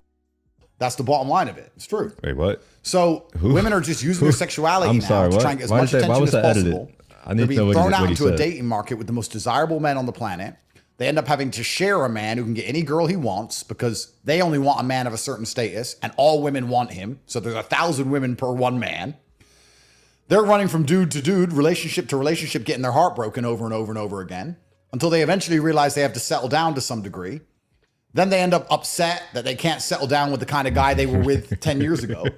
They get into some resentful relationship to eventually have children or offspring or whatever it is. Like, everything is completely broken now. And it's broken because women said, we didn't want to listen to men anymore. We don't want to the patriarchy. We don't want to have to obey our husbands.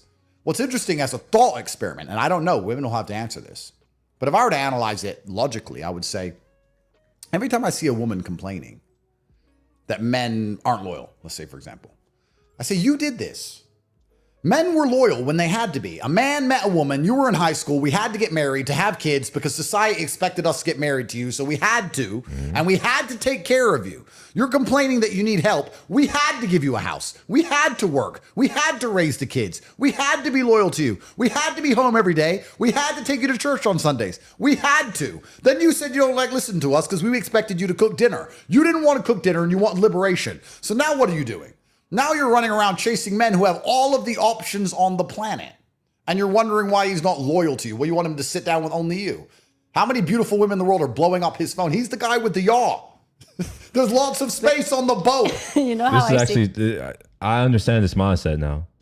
You know, there was a point in my life where, you know, I was like one person. But now, I don't think I will ever be loyal to any of them. Like, no, I'm good.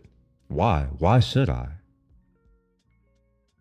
Like, really, why should I? I don't have to be. And he's right. If you remove the like, if you're not compelled to do certain things or behave in certain ways, you're not going to do those things or behave in those certain ways. Here's proof. Why are most Americans fat as fuck?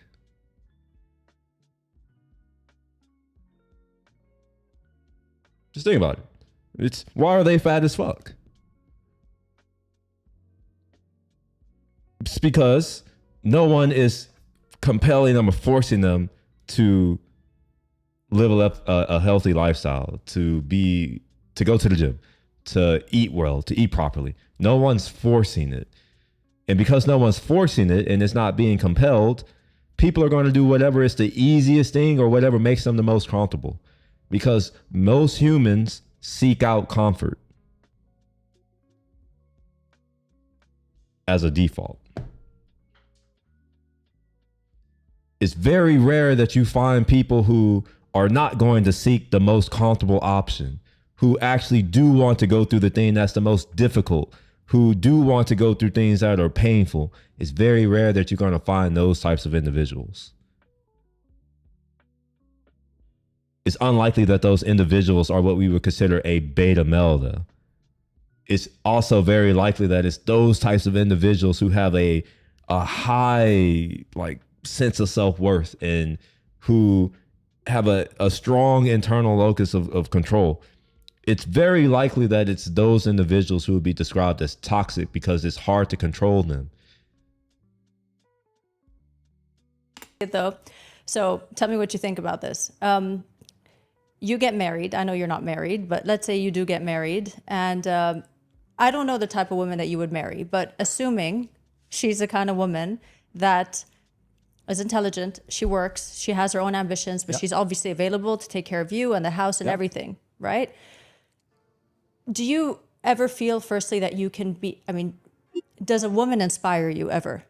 Does your wife help push you? I mean, again, it's subjective and it's different because you're in a place where you've already made it, right? But assume you're in this situation for other men out there. Is it normal for you that your woman inspires you to be better, that you would always bounce ideas off of her, build with her, grow with her? Or do you not believe that that's the woman's job in your life? I think a woman would inspire me to be better so that I could provide for her and protect for her better. I think that me personally, I get all of my happiness via proxy. So That's I'm in the same boat. I'm in the same boat. I'll be honest. I wasn't always on a trajectory that, ended where I am now, or that's going to, that I'm still currently on. That trajectory was set by basically me wanting to provide and protect for someone else. I wanted to do it better for them. Their happiness was a strong motivator for me because I'm like, all right, if you're happy, I'm happy. That's where I get a lot of my happiness from. And maybe this is still something I have to work on, where I can just get my happiness just from, I don't know, just from nothing, I guess. Like my own accomplishments on their own, they don't really mean much to me because I've never accomplished something just for the sake of accomplishing it. It's always some driving motivation behind it.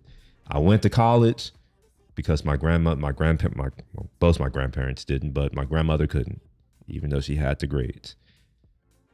I decided to, really work hard to improve my earning potential after my first relationship, because I was with a new girl and, she had a different lifestyle that she grew up with. And I was like, I want to make sure that I can provide that as a base. So what do I need to do to ensure that that can happen? Okay, well, I need to be more competent. I guess I'll work more. I guess I'll spend my nights and my weekends studying these things, reading these books, doing these practice problems, building these practice programs, building out a lab in my apartment so that I can become competent. Once she falls asleep, I wake up and I go and work for another 2 or 3 hours so that I can get that stuff done and not take away time from her. These are the things that I did because I wanted to provide a better life for the woman that was in my life. Honestly, I don't need any of those things. I didn't grow up that well off. I've been homeless a few times. I recognize that a lot of material shit I don't need. And honestly, even though I may want something, I don't want anything that bad. So in a sense, I do owe a lot of where I am now to that relationship because I wouldn't have been motivated to do it on my own. Because for what? I don't have to. Like, why would I go work hard when I don't need to work hard? That's what even me, right? My default is laziness. I don't want to do shit. That's my default. It's the people around me. I want to strive for them to make others proud. And I know that may be a bad thing. That's why I say maybe that's something that I still have to work on within myself, which is doing stuff solely for me, not worrying about what other people want. But, well, I guess I was raised to do that. And I understand that, that's part of the problem, I guess, is that, who am I doing it for? Well, females, not for other men. Yes, my grandpa, he was a big part of my life, but I'm not gonna lie. I didn't go to college specifically for him. It's for my grandmother. My woman inspires me to be better because I can make her happier. And I'm only happy if she is happy. I'm only happy if my children are happy. I'm only happy if everyone around me is happy. I don't get happy by myself. I exist via proxy happiness. So I think to a degree she would inspire me. Yes, that's true. I'm glad to know that I'm not the only one who's like that. Because for a long while I thought, because other people, they'll be like, oh, you shouldn't. And I'm like, I can't turn that off. My own accomplishments don't do anything for me. And I've had a lot of accomplishments, I guess. Like I've lived a life that I couldn't even imagine. And, you know, I'll get these things. Oh, you should be happy. It's like, but I'm not, because, okay, I have this new thing. Okay. You know, maybe I don't know. And I'm not saying that people I'm don't talking get to married myself. anymore. I'm not saying I'm used to doing it What at I'm this saying point, is though. that women in their years where they would have had a very clear purpose, where they're at the height of their reproductive years, for example, they're at the height of their hormones. Their clear purpose would be love my husband, have children. And now they don't have that. They just have social media, distractions, endless offers, money, gold digging, OnlyFans, dating left, right, and center, Taylor Swift, bullshit on the news, all of these hormones inside of them. They're told they're a boss, but they also don't want to work, but they also should work, but they also should have all this money just because they exist. And then they know this other girl who has all this money because she's dating 6 or 7 different men, and they're just running around sleeping with everybody. And my question is that better for society than a woman meeting a man, falling in love, and getting married? Definitely not. So But everything's it's also, a mess. But it also doesn't work for society. I mean, again, I think both are to blame, because the Let's hear the men's fault. Let me hear the men's side. I don't think it's just I don't think it's the men's fault. I actually think it's both of their faults, because Yep. you're kind of you're creating the society amongst each other. So at least in my day, I mean, it would never happen ever if somebody calls me and says, "Hey, do you want to come on this boat?" I'm like, "Sure." Like, there's no matter what the boat is, no matter where it is not possible, because my values will never allow for any guy of any status to think that just because you're going to offer me so-and-so present or offer me so-and-so trip, that I am going to go all the way there for you. No way in hell. Yeah. Like, this is my principles. And I think there's a lot of women, at least in this part of the world, that think like me. But also there's... I think there are a lot of women in America who also think that way too. They're silent though.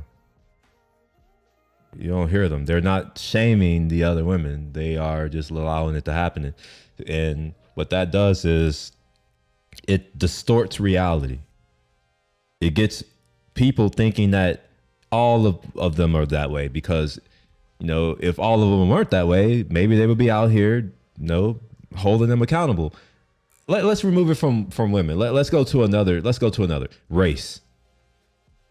Let's use mine as a proxy, or a comparison. Within the Black community, right? We have an issue with holding a certain group of people within our community accountable. We allow certain behaviors to exist. You know, we don't cast them out. And as a result, we see them acting out and doing all of these things. Now, what's been the result of that? Now there's this movement online that's probably going to migrate all around the world called Black fatigue. So because our group of people, whenever anyone is saying anything bad about them or whatever, they all, like, you know, up in arms. You can't say these things, racism, all this bullshit. Well, now look at what it's created. Just like the Black community, women are another group.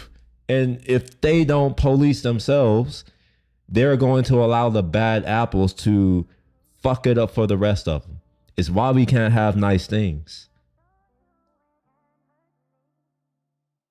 And I do understand that it's hard to do these things. Maybe it's cultural, maybe it's ingrained. It's hard.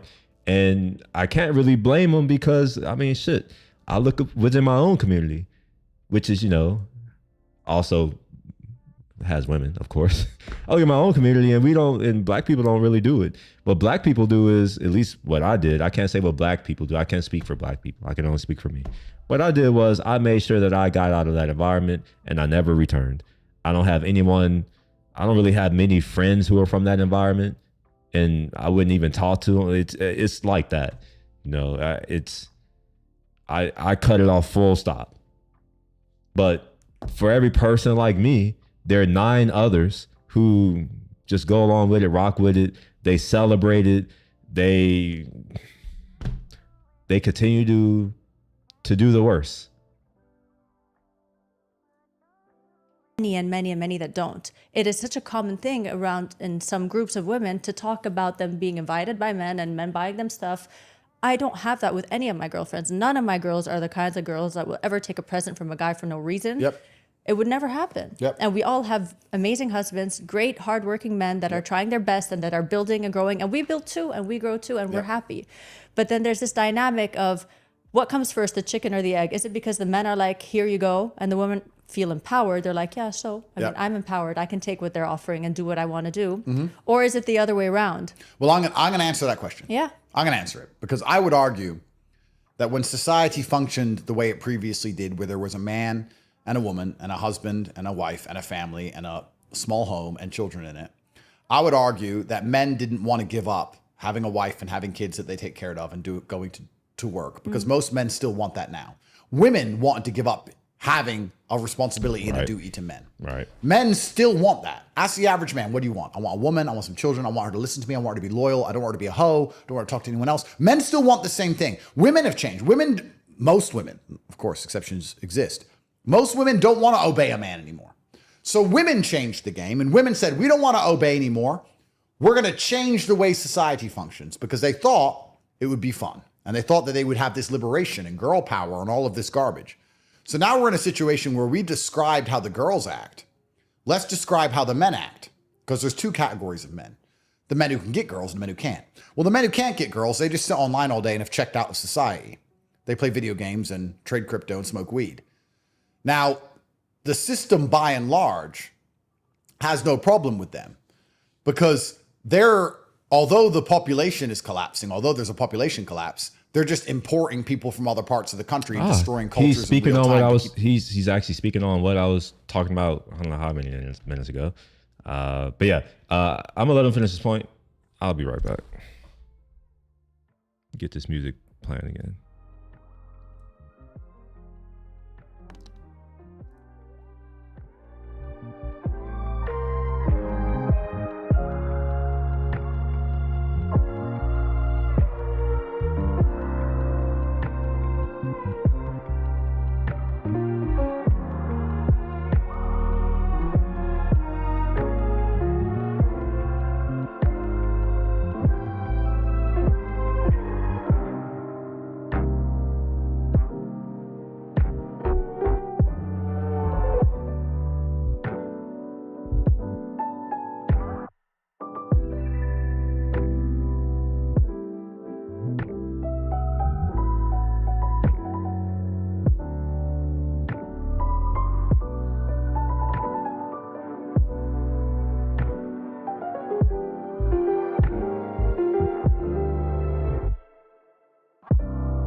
Back again. My bad. I had to go use the bathroom.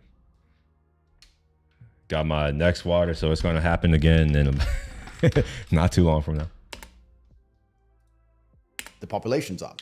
The reason they have no problem with the people who don't reproduce and have a wife and have kids and have family is because it's very difficult for a man to stand up and protect a society if he has no vested interest in the society. He can just leave or check out, right? If a society is collapsing all around him, but he has a wife and kids he's going to want to stand up and protect his home and house. If he just sits in his bedroom playing video games and society's collapsing, he makes memes and thinks it's funny. So he has no problem. I know that he's saying, oh, but like, that's actually right. That's real. If anything, like I'm being honest, if America were to get into an existential crisis, I don't care. Does that make me un-American? I don't know, but I also don't care. I have nothing to protect here. Why would I risk my life? Like, no, I'm good. I'll pass. Now, I know that they can try to compel you, prison. Okay, I'll go to prison. That's fine. Oh, you want to shoot me? Okay. Okay, I'll just try to make sure I take out at least one of you while I'm going. It's fine. If you don't have anything to protect, why would you, like, what are you defending? And it's just, and I don't know who, like, I don't understand why others don't understand that. It's a danger to society if you take away every reason for the people who can protect that society to protect that society. How many men own houses in our country who are in a condition to where they can actually defend the country or would defend the country strong enough? You know, they have the strength to do it. I don't know. I don't think it's many, but maybe it is. With that. And then you have the men who can get laid. And the men who can get laid have worked very hard to put themselves in this position. They've worked very, very hard to finally achieve the status and the wealth and the capability to be attractive to women in a hyper-competitive dating market. They're spoiled for choice. All of the beautiful women in the world, to some degree, want a man which is semi-like them. And men who manage to get to this level of life naturally optimize their minds for competitiveness and for competence. So if you find a 23, 24-year-old man who managed to make millions and millions of dollars because he naturally optimizes for competence, then he's in good shape and he's very logical about things. And he's out there in the world and he can get all these different girls and he sees how all of these girls act and he sees very few of them have any values. What's he going to do besides just tear through a bunch of them, which is what he's going to do.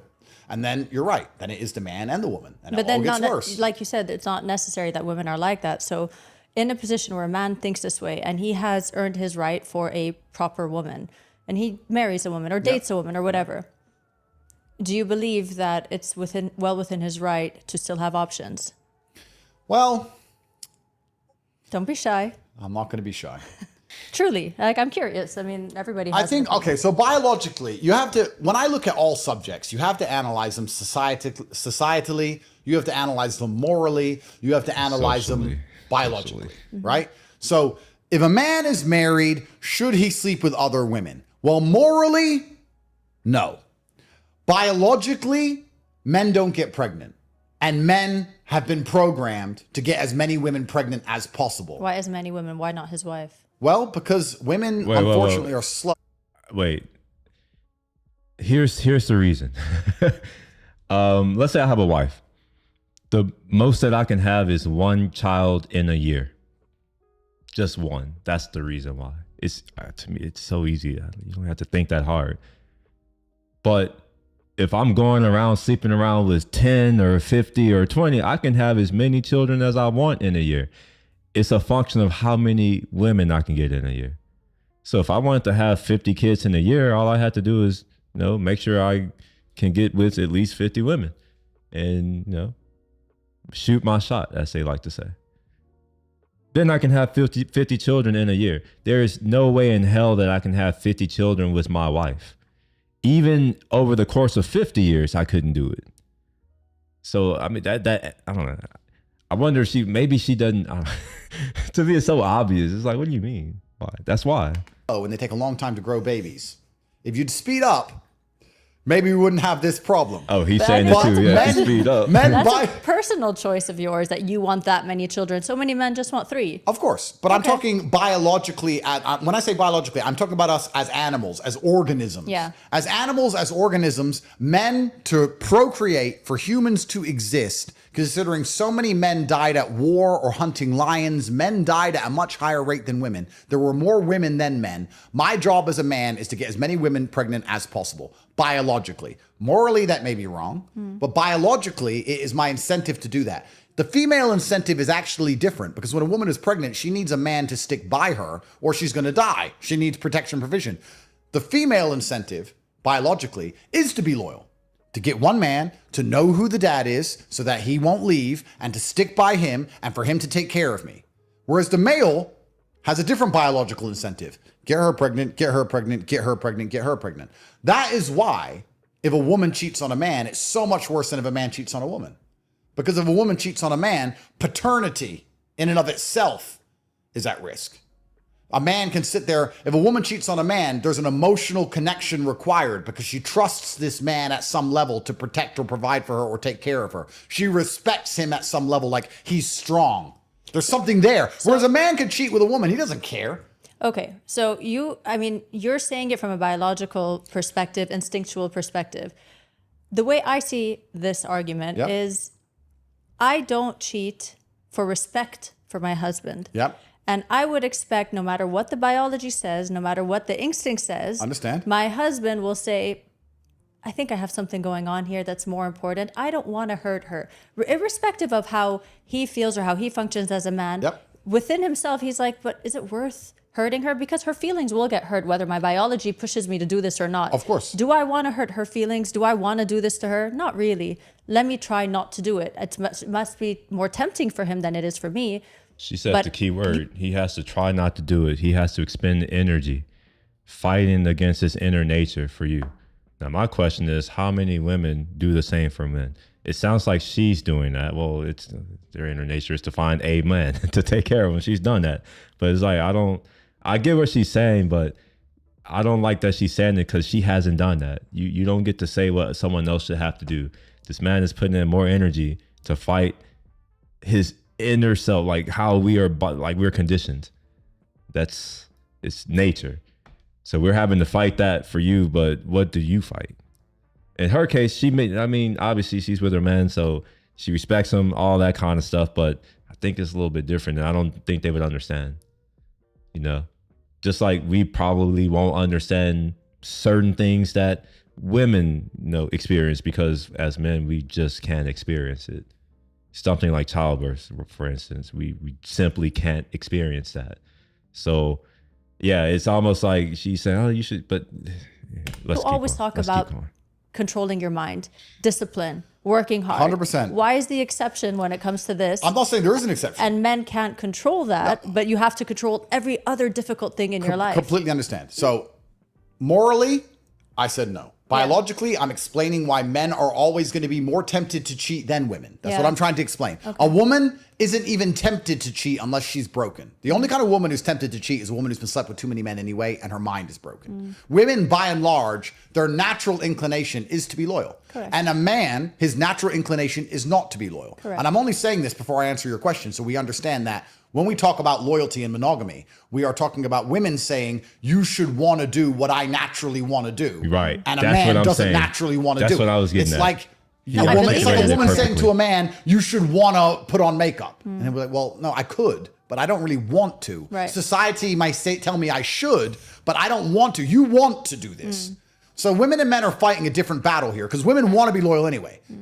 So we have the moral aspect, we have the biological aspect, and then we have the societal aspect. And this is the point I got to at the end. Societally, we were supposed to do exactly as you described.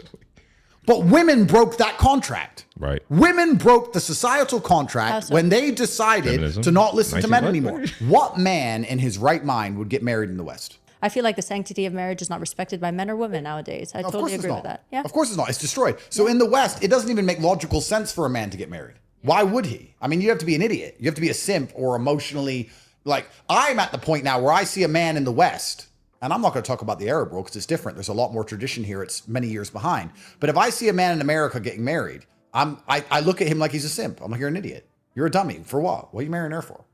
Like, I mean, okay, if she's your high school sweetheart, cool. But no, she's not. She's a stripper. You met her in a club in Miami. So what are you doing? Why are you marrying her? This is all women's fault. Women did this. We were perfectly prepared with the societal setup until women said they didn't want to listen to us. They wanted to be sexually liberated. They wanted to run around and sleep with whoever they wanted. They didn't want to listen to their fathers. They didn't want to listen to their husbands. And they want to be out there doing whatever. And then they want to flip and reverse it because they don't want responsibility. The average woman on the street, if you ask her what she wants to do, she says, I want to go to school and I want to go to college and I want to have fun and I want to explore and I want to travel the world. And I don't want to listen to a man and I want to go all around the world. I want to go backpacking and I want to go to Dubai and I want to go on a boat. And then when that's all done, maybe when I'm 35, then I want to meet a nice man. Then I want to settle down. When men hear this, we're saying, okay, so you want to run around and sleep with everybody. You want to be a slut. And then you want some dude to pick up and pay the bill at the end. No, I don't want to do that. Any man who's optimized for competence refuses to do that. Now, if I, right now, in a hypothetical, because I don't talk about my personal life very much because I have enough enemies. If I went out there and met a virgin, 23-year-old religious woman who's never been with a man, who's going to obey everything I say and trust me to guide and lead her, would I marry her? Yeah, of course. It's not about being anti-marriage. What I am is anti the choice of wives that exist in the world today. If I'm going to go to Miami and meet a girl and be like, oh, she's my girlfriend now, and people say, so when you getting married, you've been together a while, I'm going to say fucking never because I don't know what she was doing before I met her. I'm sorry, I'm not going to be that guy. And the reason I'm not going to be that guy is because I have been the guy who looks at a girl getting married thinking, bro, if you knew what I knew about her, I can't be that guy. I'm that guy right now. Oh, shit. Man.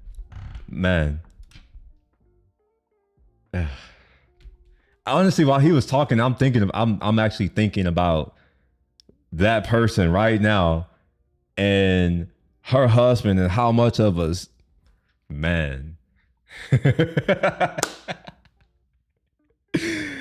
Oh my gosh, man, if he only knew just a few months before, man, if he only knew. I wonder if it would crush him. I wonder if I should just become that villain and just reach out because I know who the person is and just be like, yo, do you know these things? You know about your wife's past, you know? Do you know that I know your wife? Do you know that? I'm sorry, I can't. And most men optimize for competence can't. And there's not a single man out here. There's not a single man out here in the modern world of this misandrist, matriarchal world where everything about being a man is demonized. If you're remotely masculine, you're called every name under the sun, who's going to go out there, dedicate himself, work hard, be motivated, struggle to become rich and important and successful and finally make it out the matrix, the 0.001%, to then pick up some woman who'd been running around doing whatever she wants and just marry her and spoil her so that she could eventually take half his stuff. Men aren't doing that. And it's women's fault. I see that. I mean, I'm Arab. I know what men feel here and I know what they think. And for a lot of men, when it's a woman, obviously not the girl that dated a couple of guys before she met somebody, but the one that's running around and chasing the money and chasing the boats, no man I know would want to marry a girl like that. Unfortunately, this is the reality of things. And I think in a lot of high-value women, in a sense, I hate using that. Why is that unfortunate? She said, unfortunately, that's the case, but why is that unfortunate? Why should I want dirty used goods? Why is it unfortunate that I don't want dirty used goods? I don't understand that how she framed that. Word now, but high-value women, they also would not want to date the random guy that always has 5 hookers on his table. Well, I think it goes both ways. That may be true. It may be true. Trust me, I'm speaking for women that I know personally. If it's the kind of guy, it may not be as difficult I think what she's saying is good women would not want to be with that kind of man. And I think what Andrew is thinking is that women are okay with being with that kind of man. So I think that's kind of why he's like, I don't know. That's why I think he's saying that. I think that she is right. I don't think that good women would look at a man who has a table full of whores and say, I want to be with that man. I'm willing to stand 10 toes down on it. I don't think a good woman would want that. That being said, Andrew's point still stands, which is women by and large don't care. You know, it may not be the woman you want to marry, but like, you know, they'll still show up. It's interesting that I've noticed it even in my own life, that when I have a girlfriend, all of a sudden more of them are interested. I wonder if they're going to talk about that on here.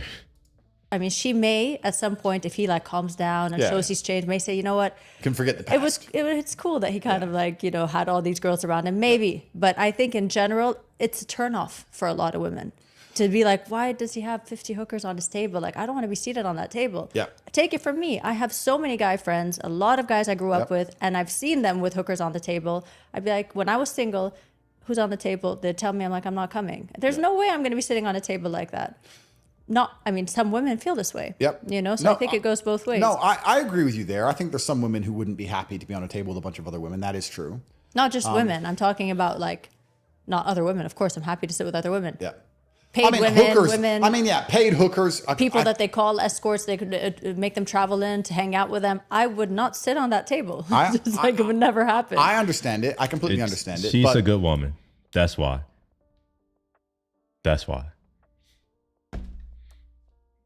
They do exist. I just don't know how many of them exist here in our society or civilization. And I don't know how many will continue to exist as our toxic ass culture continues to permeate throughout the rest of the world. It's this world we're now in. Women have tried very hard to make themselves playthings, most women. And then they also they complain or they want the world to change when men do nothing but play with them, is what they are. Yeah, absolutely. This is Agreed. basically the bottom line of it. And we need to re-incentivize marriage. Mm-hmm. If you were to say, Andrew, fix society, I'd say, okay, well, I understand why marriage is a good basis for society. I understand why it's a good cornerstone. The reason I'm not subscribing to it now is because it's been perverted and destroyed.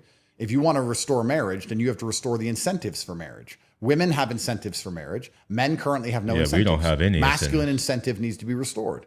And the masculine incentive is for us to have some responsibility and accountability and power for those things. Mm-hmm.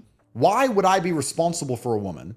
And why am I accountable for all of her mistakes if I can't give her any kind of order or control or what to do? If I'm the captain of a boat, if the boat crashes, I'm the guy who gets in trouble. That's because the whole crew listens to me. If I'm the captain of the boat and I shout orders and the crew ignores me, then how can I be responsible for the boat crashing? So most men now are in relationships. If the woman crashes the car, he has to fix it. He's accountable. He's responsible to pay all the bills and take care of her and make sure that she's safe. If someone breaks into the home, he has to get up and risk his life against armed intruders to ensure she's alive. He has all the accountability and all the responsibility, but he can't tell her anything. Mm. So how can you not? Are you the captain of a boat where everything is your fault? All of the work is yours, but you can't give a single order. Thing is with you, I mean, you say things and everything you say is literally what any intelligent man that I have been following online, whether they're business coaches, whether they're soft guys that talk about like leading their families, in all realms, there's an agreement and a consensus to what you're saying. Men are most comfortable with themselves when they're leading, and women are most comfortable when their men are leading. Yep. But then when you say it or twist it into words like you need to obey me, all of a sudden it hits a nerve with women, right? I think that's the issue. I don't think you're saying anything wrong. I actually agree with almost every ideology that you have.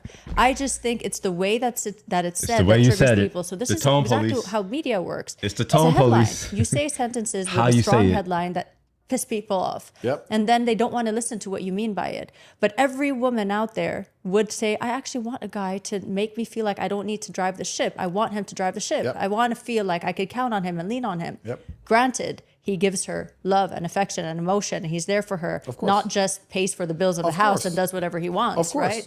So I think we're in agreement. And I'm pretty sure that when this gets out and people are triggered, they're going to have to come back to this episode to say, wait, let me see why he said that. That's the whole point of being curious, to listen to why and what does he mean by that? Because I don't think anything that you said is wrong, actually. Well, thank you very much. And it's kind of interesting if you look at a history book. All these different cultures and different civilizations which never even met operated the same way. The man was the warrior and the protector and the provider, and the mother and the woman was a mother who was in charge of the home. And this was the synergy between the man and the woman. whether it was the Aztecs, the Chinese, the Mongolians, it doesn't matter where, the whole planet, men and women operated the same way. Right. And this is not an idea that could have been spread because this is cultures that never even met. The Aztecs never met the Chinese. These are very far away. Yeah. Why did things operate this way? Because it's the natural order of things. But now we have enough technology in many ways, not To just show you options as well. well, now we can mess with the natural order of anything. So now what we're doing is we're messing with the natural order of everything all of the time. And we're trying to psyop everybody at home into believing that destroying the natural order is going to make things better. But of course we don't know because it's untested, it's untried. What's actually funny about everything, I've always found this quite interesting, is that as we disrupt the natural order between men and women, it's actually hilarious how it's still men that have to enforce all the female ideals and all the female power anyway. It's still men who have to end up enforcing it. It's just men who have been cucked by the system to some degree. So beyond. I got in an argument with somebody when the Taliban retook Afghanistan. And the Taliban, I was on Piers Morgan, and he sat me down and he said, "What do you think about the Taliban preventing women from going to school?" And I said, "Well, I don't live in Afghanistan. I'm not Afghanistani. I think the Taliban have a very difficult job to try and be the government of a war-torn country like Afghanistan. I'm sure that their decisions are not always perfect, but it's their government and they're a sovereign nation. And we believe in sovereign nations, don't we? So they made their own decision." No, we actually don't believe in sovereign nations. We only believe in the illusion of sovereign nations. So long as you listen to us and you obey by our rules and what we tell you to do, you're a sovereign nation. That's the reality of it. But I think that's going to change as America starts to lose more of its dominance. It's bound to happen. We have an increasingly uneducated, incompetent, illiterate population in our country. There is no way that we can compete on the world stage.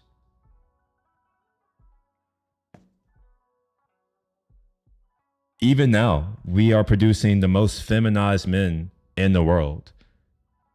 Other countries have realized that these things are dangerous. In fact, I should have.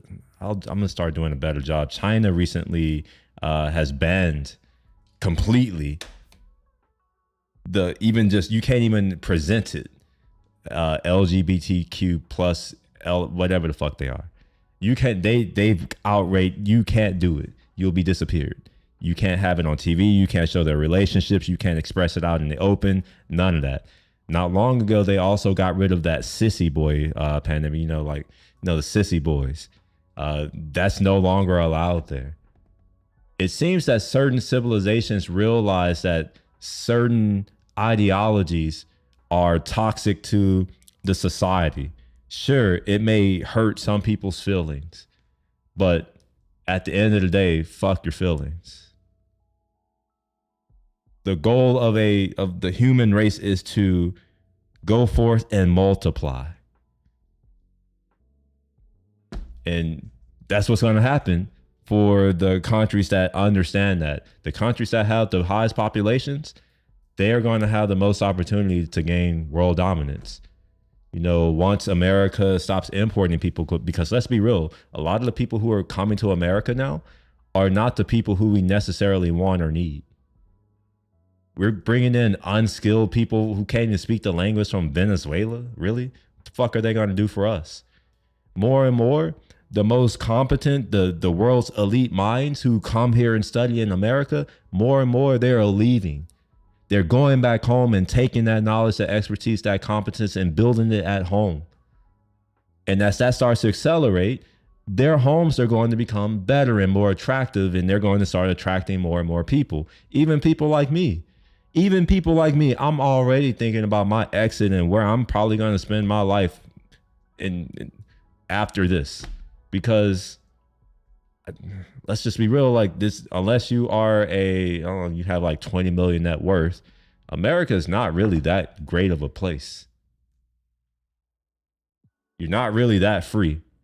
Just think about it. Just really think about it. You couldn't keep your job if you didn't go get a fucking shot. You weren't allowed to go and shop for groceries unless you put on a mask. That don't sound like freedom to me. He said, well, don't you think that's disgusting? Don't you think that the girls should be allowed to go to school and we should do something about it? And I sat and said, why don't the women do something about it? Right. Why do men have to go die? I thought, no, this is girl empowerment. Yeah, I now. thought we were Girls equal going to now. school, girl power. Girls need education, girls. So if it's all girl power, why do I, as a Western man with nothing to do with Afghanistan, have to strap on a backpack and I have to go die? Turns out there is no girl power without men prepared to die for it. There's never been girl That's power what- without yeah, a man yeah. behind it. That's what There's no I such noticed. thing as girl empowerment. There's no such thing as a girl boss. There's no such thing as any of these things without a man at some point who's prepared to defend the girl.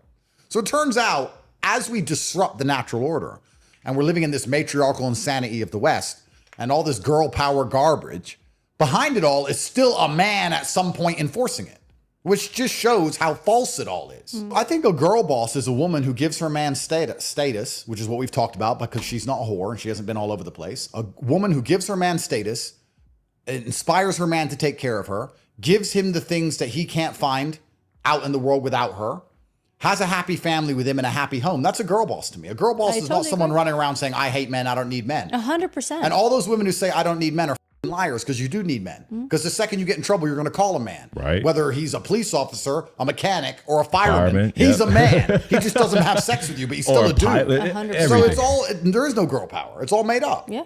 It's all made You up. don't And- hear men going around saying men power. You know, it's just like, okay. Yeah, well, It's just, that- I think it's like ridiculous, It's right? because The only reason like we do men this don't is need just, to I say feel it like, because we have it. It's like when you have something, you don't have to go around presenting, oh, I have that. Like if you have it, people know it. So if you have to constantly tell yourself that you have power, that you don't. If you have to constantly tell yourself that you're equal, or if you have to constantly say that you want it, it's like you're not. We got a comment. Speaking of importing talent, I saw Trump, I think, blocking international students from going to Harvard. Don't know. Yeah, I saw that too. Yeah. If you share something in Discord, like that's what the Discord exists for, by the way. If you share it in there, I can pull it up later during the stream. But yeah, I saw that. It's affecting Harvard, but I mean, I'm fine. Like let's be real. Like Harvard is just one school. They are, part of the problem. They're pushing out this ideology that is toxic, that is destroying our current country. And also, I don't know how long you've been here, but we're exporting that abroad. Now, that being said, these people are still coming out, especially international students. Most of them aren't really interested in our ideology. They're interested in learning actual skills that are useful. So they're coming in and mostly doing science, technology, engineering, and math type majors. They're not really doing the bullshit majors that a lot of our population are taking. Every so often, they'll do, I guess, psychology. I don't know. To me, psychology is a BS major, but we can get into that later. when you have the insecurity of where you are in your life and Yeah. you just want to make some noise. And I think this is a very much of a first world problem. A lot of people just screaming this at the top of their lungs just because there's no other real problems Yeah. to deal with. And at the end of the day, I mean, where are the feminists when the transgenders wanted to go into the bathrooms of little girls, right? Interesting. Interesting, that isn't it? And So then, who's the one that got them out? Well, Men. men. That's right. And who are they afraid of to molest women or molest children? And men. and women's sports as well. So who are these NGOs? Who are these charities? Who are these people who are trying to inspire and encourage feminism? If they don't care about women, what are they trying to do? They're trying to destroy society by and large, which goes back to the point I was making earlier about female voting. If you're a feminist, you don't listen to your husband's vote. You vote for yourself, and you vote different to your husband because you're independent. But your husband and has you're to a defend feminist, your and It vote. doesn't matter what he thinks. Even though he's the one who has to die if we go to war, even though he's the he one who said it, goes to yeah. work all day and probably works more hours than you, even though he pays more taxes, even though he knows more about the brutal realities of violence and consequence. No, don't listen to your man. You made your own decisions, and your decision comes from Whoopi Goldberg. You saw her on the news, and the news said that Trump's bad, so let's vote against Trump. That's what's happened. These feminists don't give a shit about women. They are deliberately trying to destroy society. And if you want to find out who these people are, look up who started the feminist movement. I'm not going to say it on the podcast. I'll let everybody do their own research. But then you're going to learn You should. what's really going on. He should say it. I need to look at that up a little Look bit it up. And you'll see that most of these issues nearly every issue in the world is a Trojan horse because it's so easy to wrap up a Trojan horse in such a nice issue. Feminism's perfect, right? We believe in women's rights. Andrew, do you believe in women's rights? Well, yeah. Okay, so now we're gonna let your kid talk to a drag queen. Well, no, I don't believe in that part. They do it all the time. They do it with climate. Climate change. Do you believe in climate change? Well, I don't want the trees to die. Do you want all the fish dead? It's like, well, no. Okay, we're putting up your taxes. So, well, how the fuck is me paying more money gonna help the fish? Fish don't need money. He ain't got a house. He ain't got rent. I got rent. Why the fuck am I paying the fish's rent? So they take a nice sounding idea and they inject the in the middle so you can't reject it. You can't say I want all the fish dead. I can't sit and say, no, I don't want women to have rights. But that's the thing. I mean, I'm a woman and I know what rights I have and how much power I have. I know this and I protect it and I'll protect it for everybody. But I won't go and demand things that are unreasonable and that would only vilify our people coexisting with me. You're raising men, you're raising boys, you're marrying husbands. That's right. What are you doing? Demonizing them. What are you doing? This is the thing I don't agree with. It's not so much about the empowerment of women and giving them power. It's much more about why does your power have to take away from men's power? Because a person is I'm gonna argue it. I don't think that power, man, is it? I think it's almost like a zero sum. I don't think power is created like wealth. If you give someone power, you necessarily have to take it from someone else. It's not like you can give them power and everyone else maintains their power. No, I don't think that's how it works. I think this is one of these things where there is finite power and you fundamentally have to pull power from another place to reallocate it somewhere else. So yeah, that's just... So when you say give power, it's like it's not just give power. You got to say the other part. You have to take to give power. A woman is smart, but women are stupid. And this is the bottom line of it all. And all of these movements are Trojan horses. Any movement that's not a Trojan horse doesn't gain traction. The climate change scam is deliberately designed to get everybody paying more taxes, afraid to drive a car, and locked in their house. If you say, I don't want to be locked in my house and I don't want to pay more taxes, all of a sudden you want the whales dead. This is what they do. Same with feminism. If you don't want women advocating for open borders, calling for wars they don't have to fight in, and dragging drag queens into children's schools, you don't believe women should have rights. So when you say, no, I don't like feminism because of all this it's delivering, they say, you think women should be raped on the street? No, clearly not. They Trojan horse all of these concepts on purpose. And they do it so it's very difficult to argue against them. So this is an example, okay? You find a lot of people protecting, I don't know, a movement, the minority or whatever it is, because they don't want society to judge them and they want to seem like they're agreeable and they don't want to hurt anybody's feelings with the softness that we have in society, right? So for example, gay men.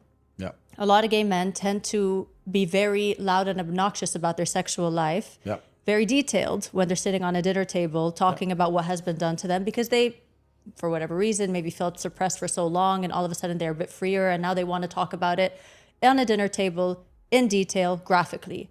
I don't subscribe to that. Yep. I get very uncomfortable when that happens, but then you'll have 5 other girls giggling and laughing and high-fiving, thinking that it's cute. Yep. And I'm just like, I won't sit on a table with women that are talking about, I don't know, what they did last night, what toy they used. I would never 100%. sit on a table with a woman that's saying that. Yep. Do I really need to laugh it off because he's gay just to make him feel like it's okay? And I'm not homophobic. I need to laugh it off because I just need to prove that I'm not homophobic. Yep. I have loads of gay friends.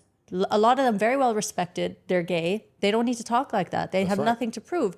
And I think this happens time and time again. It's happening with the transgenders in schools. It's happening with, LGBT, all of the whole shebang that's happening. It's all about making people feel like I'm not racist, I'm not homophobic, I'm not this, I'm not that. So I'm going to be agreeable to everything that's happening. They want to feel like they're a good person. Well, this is such an interesting point you just made because it ties back into something we mentioned earlier. And I said that when men make points, they make them obnoxiously. And I said the reason I make an obnoxious point is because I'm not afraid to fight the 20 people who disagree with me. Mm-hmm. So by and large, men are less agreeable because we have the capability to defend our ideas. Women don't. Women are, by and large, more agreeable because you cannot defend your idea. So this is just a biological trick That's of one life. of the problems with feminism. It's When indefensible. a man They can't met defend an it. opposing tribe, They had to we got convince killed. weak men we to killed defend it men. for them. That's how it went. So we didn't have to absorb that tribe's ideas. We never even had that option. We had to either fight. We had to fight to the death and either win or lose. Our ideas are ours. Their ideas are theirs. Women have never had that predicament because if your man died, you then became the property of another tribe and you now have another language and another culture and you need to change your mind and agree with that one so you can get pregnant and survive. So women have learned and evolved over time to be more agreeable. Also, with the fact that women cannot defend an idea. There's a very simple experiment you should look up. They get 10 people in a waiting room for an experiment, but the experiment's actually the waiting room. They think they're waiting for the experiment. And they say, before we go into the experiment, I'm going to hold up this triangle. Can everyone tell me what color it is? And the triangle is blue. And there's 10 people in the room. One of them is the subject. He goes last, and the other 9 are actors. And the first 9 people say green, green, green, green. And when it gets to the last person, He says green. He says green. He doesn't believe his own eyes anymore. that's right, because he's afraid of upsetting the 9 other people in the room. Now, all of the women say green. Small men say green. Big men say blue. Green. Why? Small men Because the say big man green. can beat the other 9 men. So physically, even though it's about a color and a triangle and your eyes, your physical capability directly reflects how you absorb and combat other people's opinions. And then women, I wonder if this is why I'm so the way I am, because I'm bigger and for most of my life I've been stronger than most of the people around me. And even when I'm not, like I'm fine. I don't care. I wonder if this is why I'm the way I am. I wonder if this is why taller men make more money. Did y'all know that? This has been shown statistically. Taller men make more money. Taller men have higher status jobs. Don't take my word for it. Feel free to go in. I don't know if you should use Google. You use whatever search that's not broken. Just go surf the internet. You'll find. You just type stuff. You will find it. It's quite interesting. Also, more attractive men get higher paying jobs in higher status positions. Yeah. Yeah, it's a fun fact. There's also this other fun fact, especially when it comes to, getting into corporate. And this is just for my people, like for black people. Black men or black women, either or, with lighter skin, we tend to get better offers. I don't know why that is. I just know that that's what the data shows. So, yeah, anyway, let's are keep going. afraid to say, by and large, I don't want to hear that shut up because they don't want a man to yell at them because it's intimidating. So they laugh and they giggle. And then the other girl laughs and giggles because the triangle's green and everybody goes along with it, which ties back into my point earlier about women being empowered deliberately so they can be manipulated, deliberately so they will not go against the grain because women agree with societal norms more than men. So if you tell women, we need to let the drag queens talk to the children or you're homophobic. This woman agrees. This woman agrees. The news agrees. TV agrees. Why wouldn't you agree with that? Most women will go, well, okay, I guess, because they're afraid. That is why they want women to have the vote. This is why they want women in charge of society. This is why they want to live in a matriarchy, because the people who are behind the matriarchy, who are men, understand that having a bunch of women in charge of everything make it easy to silence them power. and control everybody. Now you see the biggest powerhouses in the world controlled. Every head of state is controlled men.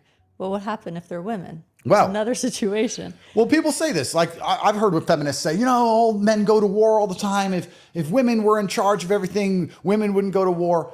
Which is probably the most ridiculous thing I've ever heard. I've never even seen. I mean, I live with 5 or 6 guys. All of us live together and we have a great time and we laugh. 5 women living together in a house, it's not going to be as harmonious as my house. That's a fact. Women argue just fine. Women argue all of the time. The actual real interesting thing about that is I remember when Kamala was running against Trump and I was talking to a feminist and she said that people don't want Kamala because she's a woman. And I said, yeah, true. And she said, why? You don't think a woman's smart enough? And I said, well, she's not. Kamala's an idiot. But primarily, actually, the fact that you've said people don't want her because she's a woman, because people are misogynistic, proves that she shouldn't be president. Because do you think that the male presidents of other nations are going to respect her? Right. For whatever reason, a lot of them seem to forget that. They seem to think that we live in a vacuum. That just because you're someone here, no, that's not how it works. I think that we would have got involved in a war very quickly if she would have been elected. Just real talk, because all the other leaders of every other country, they have their own civilizations, their own societies. They don't believe what we believe over here. So, yeah. And honestly, I'm gonna be real. I wouldn't even want to be a part of the military if I know that it's being led by a female. So I wouldn't even defend it. The fuck? Nah. I'm more likely to go to the other side and help them win, because it's like, I'd rather leave. No, it's just me. I know I've already accepted that I'm a misogynist, I'm a racist, I'm a transphobe, I'm homophobe, I'm every other, all those bullshit ass labels that they like to use. Sure, I've accepted, I'm fine. I own it, I claim it, my life is still great. I would not fight for that. No, I'm good. And I'm assuming that a lot of men would also be in the same position, where it's like they probably wouldn't want to join the army or any part of the military at all. So I wonder, would we see an uptick in women who want to go and fight? I wonder. Now that they have their leader, now that they are in charge, would they be willing to go and defend their ideas out in the world? Because I wouldn't be. I'm just being honest. I think that's what we need more of in our country right now, is more honesty. The truth can set you free. And this is my truth. I would not fight if I had a female leader. Sorry, not sorry. Is going to respect her. You saying that people aren't voting for her because she's a woman and men don't respect women is actually proof why she shouldn't be in charge in the first place, because no other masculine leader is going to respect her, especially her, because she's a dummy. At least get a smart chick. You need Thatcher. Thatcher was more man than most men. I think the time will come. I mean, this is how it should be. I think women because we always say there's the exception, and there's a reason why there's mostly men in these positions. It's because they want those positions, of course, and women don't want them. Of course. So it's not because we're not giving it to them. Most women do not want to be in that game of politics, of high power jobs. They want to raise families. They want to have a balanced life, and you cannot have a balanced life if you're in that situation. So it's stressful. It's stressful, and it's fine to say, I really don't want it. Like, it's fine. I mean, I'm happy to just have my business. I'm happy to do this, and I'm enjoying life and building and growing, but that is too demanding for me as a woman with everything I want to do in my life, and that's okay. And I think most of these feminist women that are fighting for these seats are people that don't want the seats in the first place. They just want to try and prove a point. They want to prove a point. Yeah. Exactly. I want to ask a question to you, because I want to hear what you say about it, because I've talked about this female leader thing quite a lot. And I said I would never like to live in a country with a female leader. And the reason I said that is because I believe men are braver than women. By and large, men are braver. And if you're going to be the leader of a country, you need to stand up against shadow cabals, which are truly trying to influence things and influence the government. And you have to be very brave to stand up against them. And if you're not brave, you're going to end up doing as they want. They tried to kill Trump twice. Mm-hmm. They tried to shoot him twice. He didn't bend. He didn't break. He didn't quit. And he didn't do what they wanted. What would a woman have done if they shot her? So I think Trump is an exception. Yeah, Trump's Trump. Trump's Trump. Okay, I think if it was Biden, it would have been the same thing. Biden. I don't agree in the sense that I don't want a woman to lead. I'd be happy, but I would not pick a woman because she's a woman, because I'm a woman, to lead. Smart. It will have to be for good reason. Yep. I don't care about your gender. Yep. If you're not qualified, I'm not voting for you, regardless of whether I'm a woman or not. So that's on one thing. On the other end of things, I think that you will have people speaking and building and creating the whole system with you. Even if she's sitting as a woman president, and we know this with the men presidents, they're sitting in that chair, but most of the time, There's hundreds women of all around people them, of are course. making decisions with you. So I don't care if that's a woman in the seat. I don't think that I'm in jeopardy or not safe because a woman is sitting there, because surely she has a team making decisions with her. I agree. That doesn't hurt. It's just a matter of pick wisely, not based on the gender, but based on who's qualified. And I think most people, the masses, are so biased that they pick based on religion, based on race, based on color, based on gender, feelings. and not based on qualifications. Identity politics, and I completely agree with you. However, I agree with you. Everything you said is true. But I would argue that bravery is part of the qualification. And I would also argue if a woman stood up and got shot like Trump did, 99.9999% of women would have then, even if they won afterwards, when they had the meeting with the person who shot at them, did whatever that person wanted, which means they wouldn't have been the true leader. You need someone who's prepared to risk their life. Men, by and large, are prepared to die for an idea bigger than themselves more than women do. So you I think- can name right now not really a a bunch thing. of examples That's of men throughout prepared history. to die for an idea. And I've never tried to do this, and I'm going to try. Let's name a time women have been prepared to die for an idea, because that is the prerequisite of being a leader. I'm ready to die for this country, and for the good of this country, I will give up my life. That is a masculine decision. Women don't make decisions like that. Women go, well, I want the country to do well, but I'm not going to die. I mean, I'm only the leader. I don't want to get shot. Let's calm down. Sure, I'll sign that secret contract. Women are very self-preservationist, as they should be, because we described earlier with the tribes, women need to survive. Men want women to survive. Women want women to survive. Women are very selfish and very self-preservationist because it was good for humanity, but that does not make them a good leader. So the reason I would say bravery is so important is because if you're the leader of America like Trump, you're prepared to die for America. Men are prepared to go die in wars for their country. We're prepared to stay on the Titanic. I'm not sure she understands because, well, she's not a man. I think most men, we understand that. Maybe not most. I don't know. I can't speak from, at least I understand that. I definitely understand that.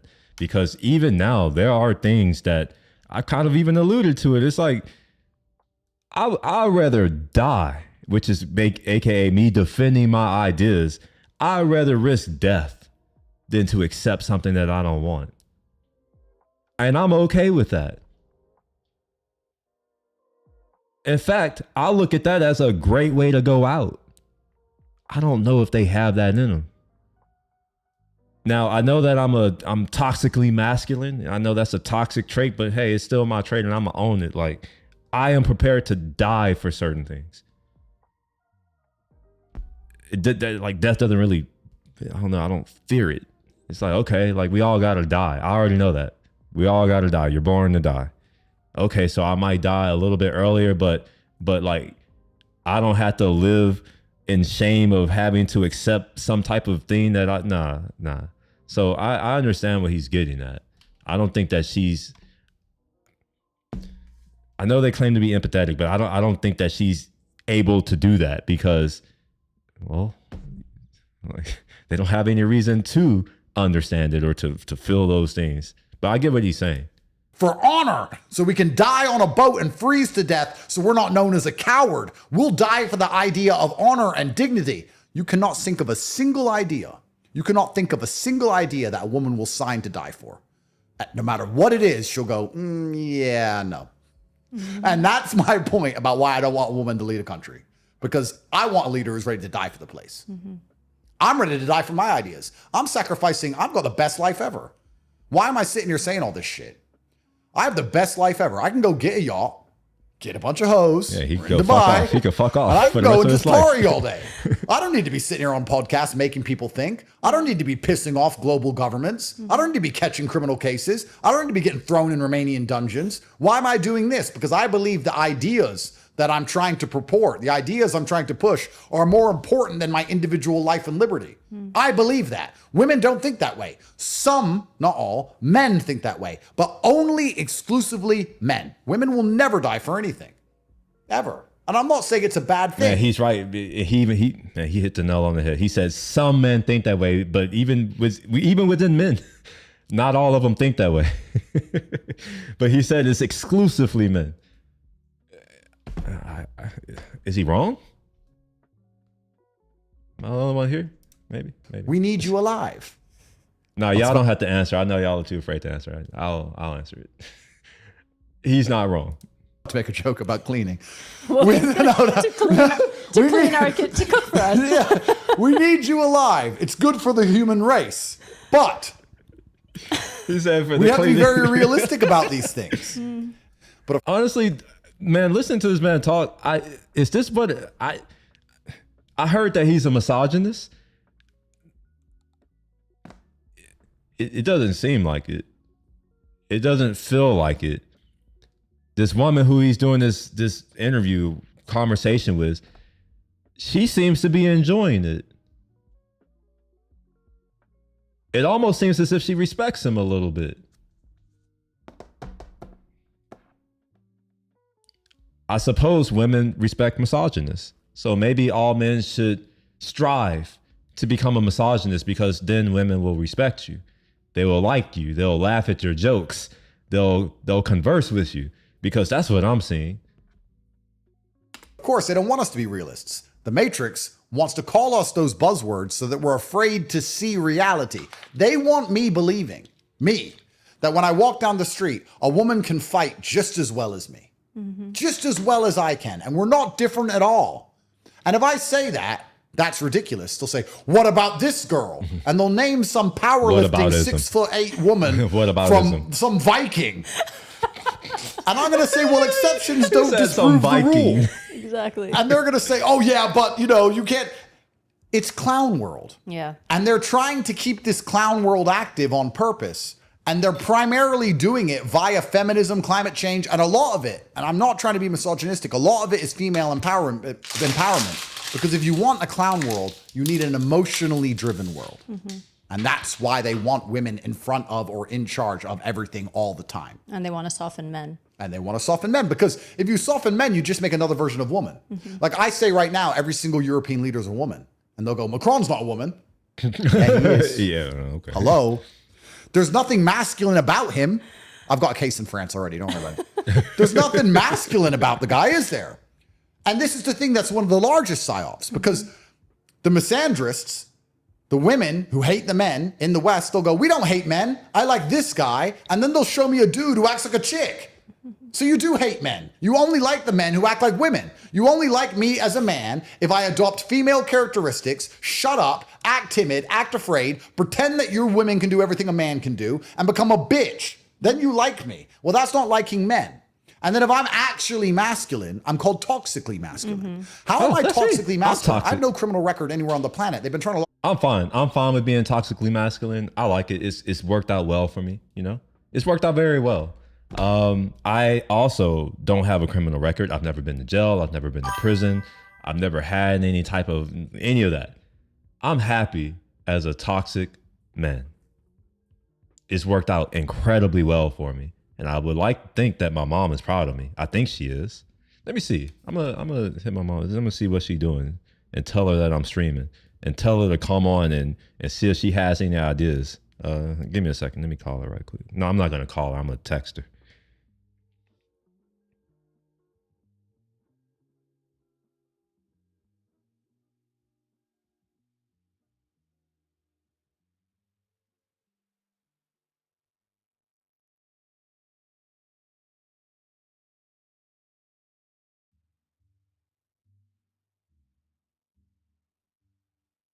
All right, I'm texting my mom, who, by the way, is a woman. And I'm seeing what she has to say. I'm gonna ask, see if she wants to hop in. Sitting down, I'm gonna tell her you should join my stream.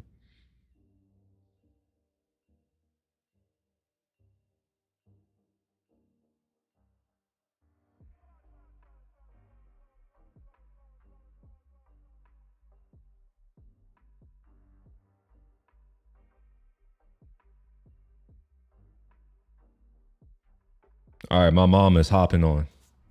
She's going to come in and watch. She's not going to actually get on the stream.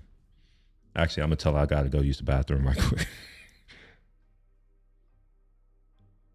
Well, maybe she'll come in. I think it's kind of behind anyways.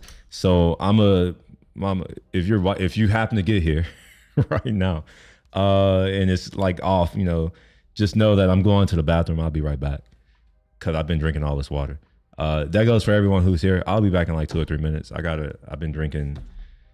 I'm on my 6th bottle today. It's because I've been working out and now I'm sore. So I'll be right back. I'll turn on the music right quick. In fact, I won't even do the be right. I'll be right back.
Mama says she can't find me now. All right, now I gotta send her the thing.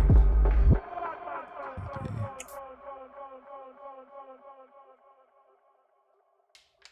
So yeah, here is the next 2 bottles. I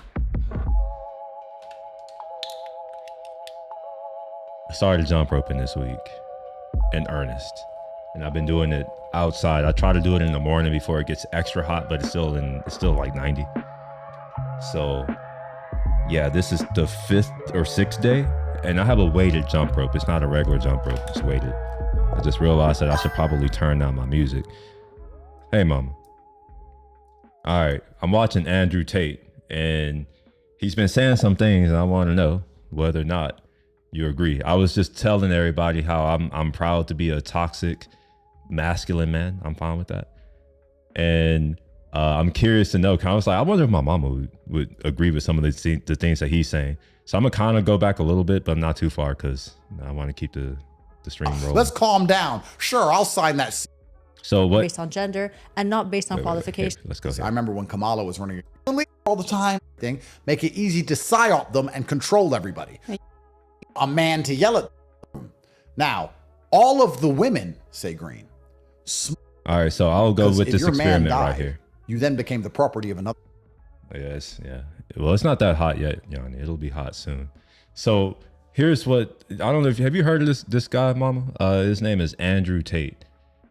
A bunch of most of the people in the West, they hate him. They say he's a misogynist and all this stuff. And, all the labels, you know how they do. Pull out a label, try to use that, and then get people to hate you. That's what's been happening with this guy for a while. So I just want you to listen to what he's saying. I'm like, do you agree or disagree? I have a feeling I know what you're going to say. Tribe, and you now have another language and another culture, and you need to change your mind and agree with that one so you can get pregnant and survive. So women have learned and evolved over time to be more agreeable. Also, with the fact that women cannot defend an idea. There's a very simple experiment you should look up. They get 10 people in a waiting room for an experiment, but the experiment's actually the waiting room. They think they're waiting for the experiment. And they say, before we go into the experiment, I'm going to hold up this triangle. Can everyone tell me what color it is? And the triangle is blue. And there's 10 people in the room. One of them is the subject. He goes last, and the other 9 are actors. And the first 9 people say green, green, green, green. And when it gets to the last person, he says green. He doesn't believe his own eyes anymore. That's right, because he's afraid of upsetting the 9 other people in the room. Now, all of the... I'm curious, before we go any further, Mama, since you know me best, other than me and maybe a couple other people what color do you think I would say? I'm just curious. Let's say that, you know, it's a whatever the color, it's a blue circle or a blue circle, and then they get to me and they ask me the color. If everyone else said green, what color do you think I'll say just based off of you knowing me and raising me? Women say green. Small men say green. Big men say blue. Small men. Why? Because the big man can beat the other 9 men. So physically, even though it's about a color and a triangle in your eyes, your physical capability directly reflects. Why do you think I'll say blue? I'm just curious. I know, I'm just like, where are you getting that from? How you absorb and combat other people's opinions. And then women are afraid to say, by and large, I don't want to hear that, shut up, because they don't want a man to yell at them because it's intimidating.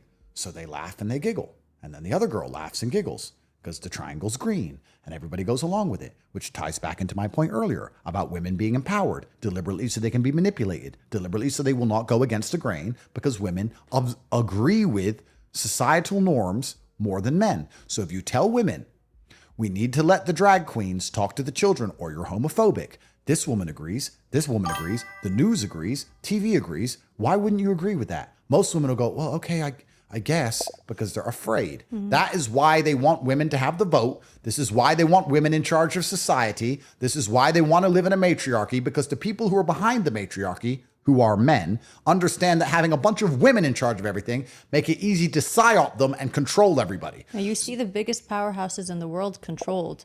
Every head of state is controlled men. What would happen if they're women? Well, it's another situation. Well, people say this. Like I've heard what feminists say. You know, all men go to war all the time. If women were in charge of everything, women wouldn't go to war. Which is probably the most ridiculous thing I've ever heard. I've never even seen. I mean, I live with 5 or 6 guys. All of us live together and we have a great time and we laugh. 5 women living together in a house, it's not going to be as harmonious as my house. That's a fact. You know, women argue just fine. Women argue all of the time. The actual real interesting thing about that is I remember when Kamala was running against Trump and I was talking to a feminist and she said that people don't want Kamala because she's a woman. And I said, yeah, true. And she said, why? You don't think a woman's smart enough? And I said, well, I wonder if she was expecting him to just be honest and be like, yeah, true. Because I've had situations like that where people will say something and they assume that I have the same morals as them or that I care about the same things the way that they do. And I'll say it and it's like they can't believe that I've said it. And then they'll try to like make me try to feel it. And I'm just like, who are you to me? Nobody cares about what the hell you said. What? Shut up. But yeah, so my mom says I would say blue. And I would say blue. Because when he was talking about it, I'm like, I don't care what the other people say. I would look at them. I would say blue and say, the rest of y'all are retarded. That's actually what I would do. I'm just one of those types of people. I don't mind conflict. I also don't mind confrontation. I also don't mind physical confrontation. If you want, okay, we can, I might lose. That's fine. I don't care. I guess that's why they want me to be a weak ass man. Call me toxic and all that kind of stuff. And I guess some weak men, they're just like, oh, I don't want to be called toxic. I don't want people to think that I'm mean. I don't care what people who I don't respect think. And I'm not sorry. Try that on. Oh, here, my mom, yeah, can't be extra. Yeah, we weren't built for certain tasks. We should have been, and we should know that and be successful in our own space. My mom would say you would definitely call us stupid. Yes, I would. That's one of my most used words. She's actually not. Kamala's an idiot. But primarily, actually, I call a lot of people stupid. The fact that you've said people don't want her because she's a woman, because people are misogynistic, proves that she shouldn't be president. Because do you think that the male presidents of other nations are going to respect her? Do you think MBS is going to respect her? Do you think Putin is going to respect her? Do you think Xi is going to respect her? You saying that people aren't voting for her because she's a woman and men don't respect women is actually proof why she shouldn't be in charge in the first place, because no other masculine leader is going to respect her, especially her because she's a dummy. At least get. I don't disagree with you, but here's where I'm going to divert just a little bit, Mom. I don't think that women need to worry about being cowards or not. I don't think that's their place. I think coward is a word that should be mostly reserved for men. in a way, I'm saying that I don't really think that women can be cowards. Maybe that's sexist of me, but I don't care. That's fine.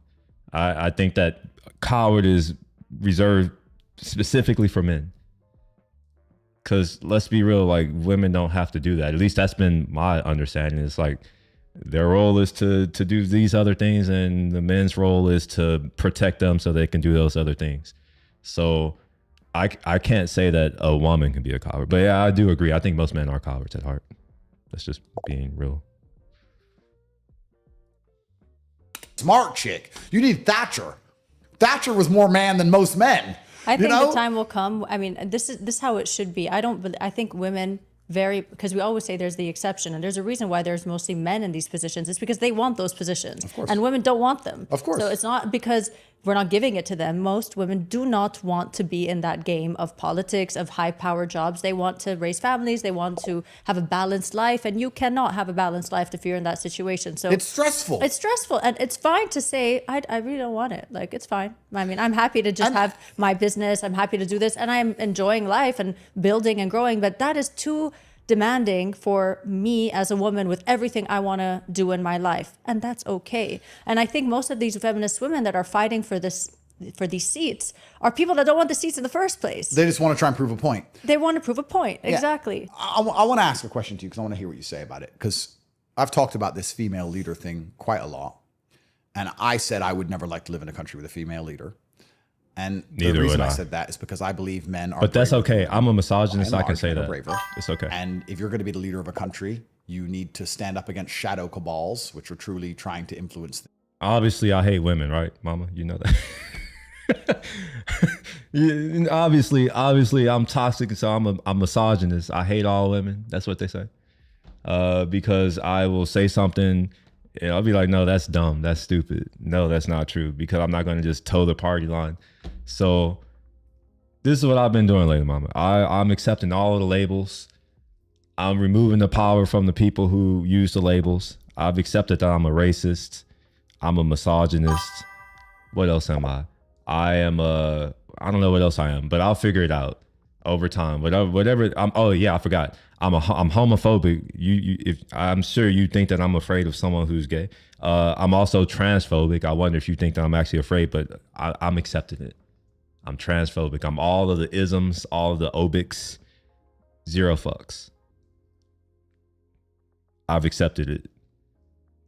I'm toxic. It's okay. I'm good with it. It's worked out well for me so far. And influence the government, and you have to be very brave to stand up against them. And if you're not brave, you're going to end up doing as they want. They tried to kill Trump twice. They tried to shoot him twice.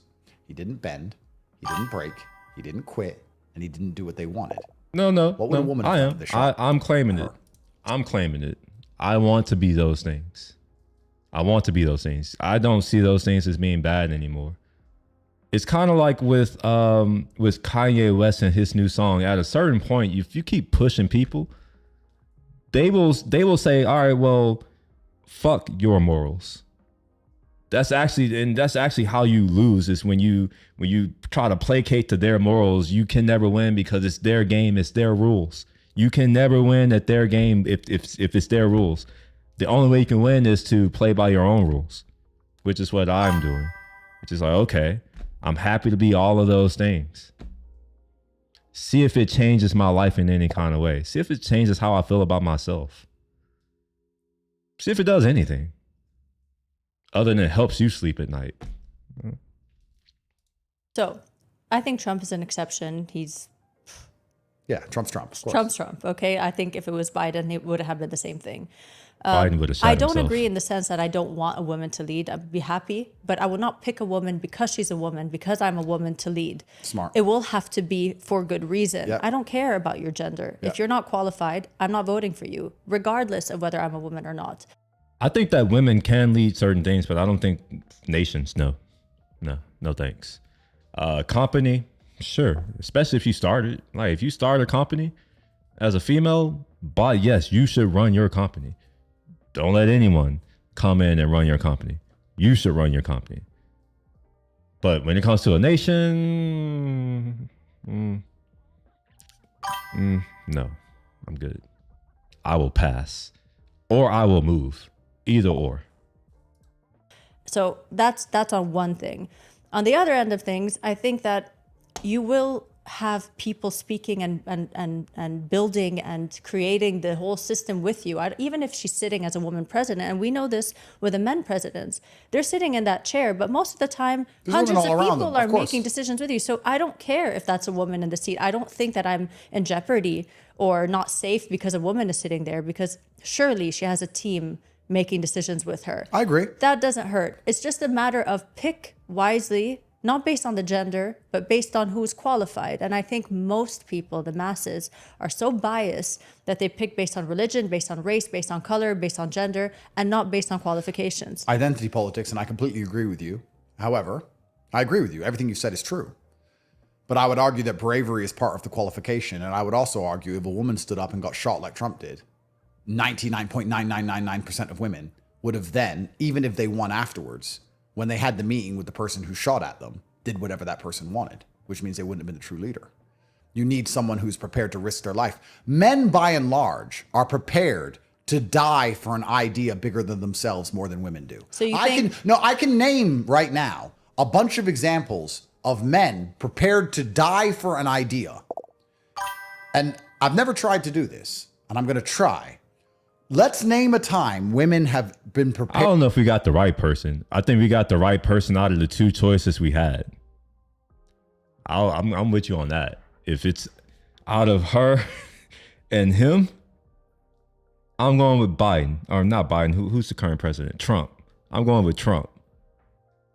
Honestly, even though I don't like Biden, if Biden were running against Kamala, even though Kamala, who is the president? Biden, even though he is old and senile and he got prostate cancer and all that, I would still vote for Biden over her. I vote for a monkey over her. To die for an idea, because that is the prerequisite of being a leader. I'm ready to die for this country, and for the good of this country, I will give up my life. That is a masculine decision. Women don't make decisions like that. Women go, well, I want the country to do well, but I'm not going to die. I mean, I'm only the leader. I don't want to get. You know what? I think the issue with that is that on the Democrat side, they didn't do a democratic process. They put her in place and said, you will accept her. I think that was their downfall. If they would have did like what they're supposed to do, which is let the people decide who they want in that party to run, maybe we have a different situation right now. But for whatever reason, they got a little bit too full of themselves and thought that they can just dictate, just by mandate of heaven, you will vote for her. It's just like, I will vote for the opposite just to spite you. The hell? I don't care if the option is worse. It's like, you won't tell me who the fuck I'm gonna vote for this worse. I don't actually vote because for reasons I think they're all idiots. Both of them are dumb. Neither one of them are gonna do anything for me. So I focus on myself. So, but if I did vote, I would vote for the opposite just because they said that you're going to vote for them. The hell you think I am listening to you? What the hell?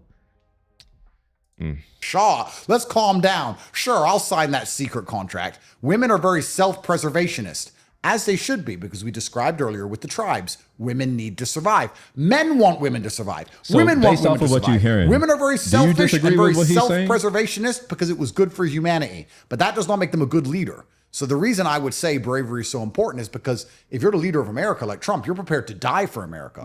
Men are prepared to go die in wars for their country. We're prepared to stay on the Titanic for honor so we can die on a boat and freeze to death so we're not known as a coward. We'll die for the idea of honor and dignity. You cannot think of a single idea. You cannot think of a single idea that a woman will sign to die for. No matter what it is, she'll go, yeah, no. And that's my point about why I don't want a woman to lead a country. Because I want a leader who's ready to die for the place. I'm ready to die for my ideas. I'm sacrificing. I've got the best life ever. Why am I sitting here saying all this shit? I have the best life ever. I can go get a yacht, get a bunch of hoes. We're in Dubai. And I can go and just party all day. I don't need to be sitting here on podcasts making people think. I don't need to be pissing off global governments. I don't need to be catching criminal cases. I don't need to be getting thrown in Romanian dungeons. Why am I doing this? Because I believe the ideas that I'm trying to purport, the ideas I'm trying to push, are more important than my individual life and liberty. I believe that. Women don't think that way. Some, not all, men think that way, but only exclusively men. Women will never die for anything. So did you get that nuance that he did at the end, where he said, some men think that way, not all, but it's exclusively men who think that way.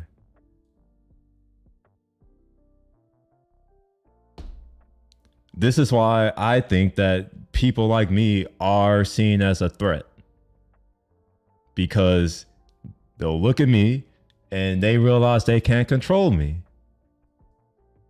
I mean, they're welcome to try, but it's dangerous for both of us. And I'm okay with that danger. But are weak men okay with that danger? Are women okay with that danger? I don't think so.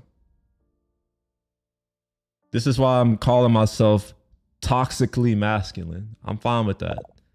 That's just called being a man.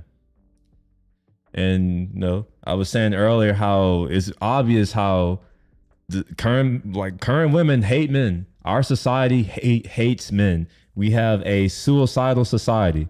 A society that does not replicate itself is destined to fail. And we're seeing that in the numbers in the birth rate. Everywhere where our culture has permeated, the birth rate has fallen precipitously. Our birth rate here in America is currently our fertility rate is 1.6. 1.6 live births per woman. That's not enough to even maintain the current population. You need 2.1 births per woman. We've been at 1.6 for a while, which is what I was saying earlier. This is why we have to import people into our country. So this migrant crisis or whatever, at the end of the day, we got to be real. It's our fault.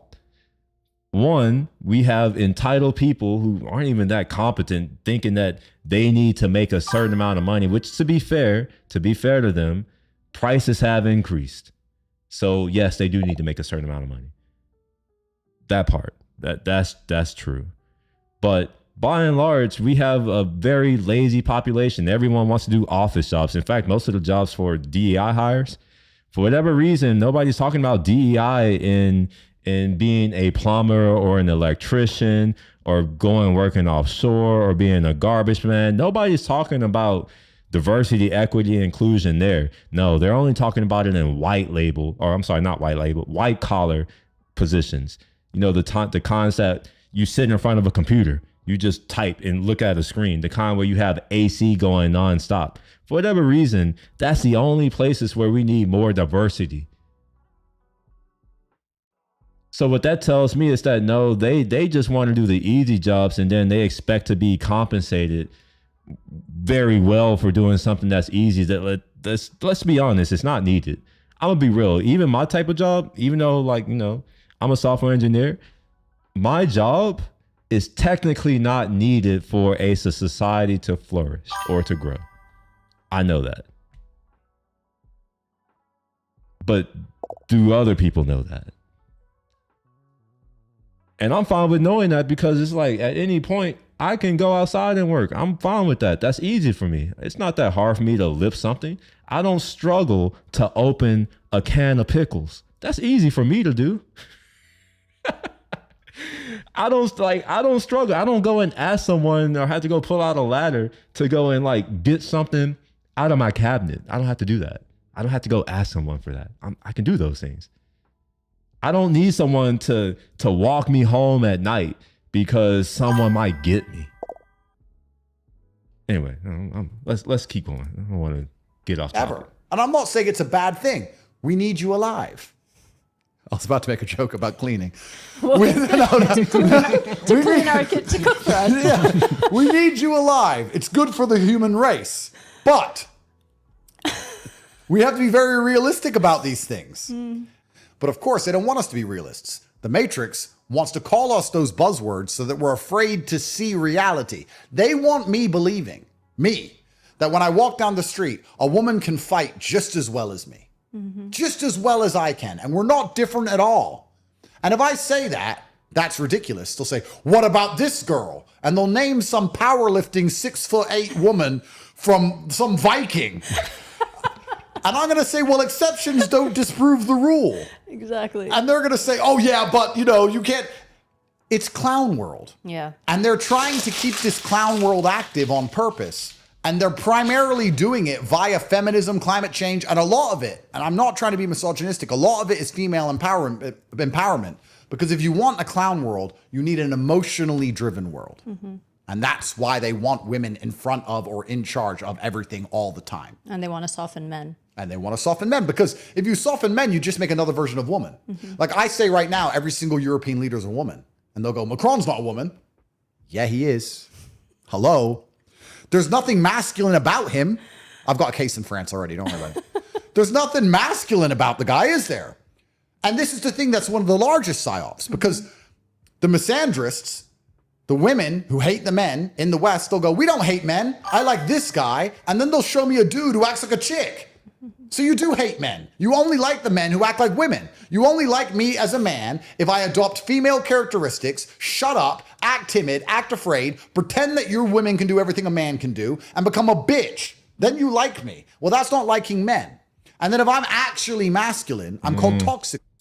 I could. The only way that someone like me or him or anyone else would not be able to win is if they hold back. And I don't know. You may know that, like, I some things I don't remember. Obviously, maybe it's not obvious. Some things I don't remember that I've done.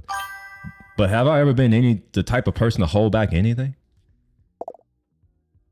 I've even right now, I can only go about how I am now. If someone wanted to step up to me, and given that we're all equal, that's what they keep telling me, I'm not going to hold back.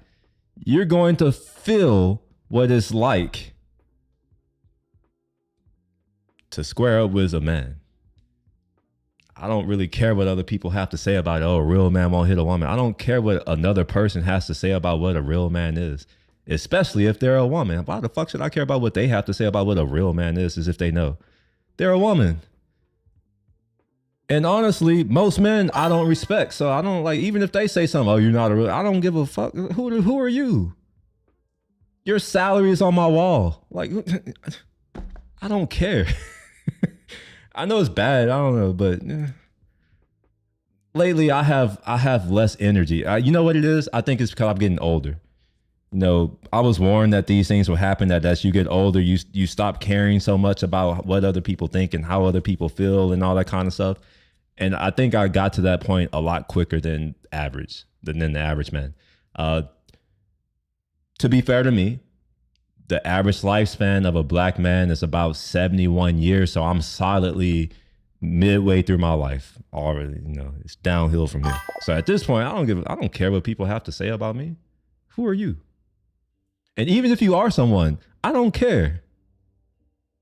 I don't look at another man and be like, oh, because they're here, they've done this, that they're above me. It's no, actually, in my mind, I'm above everyone.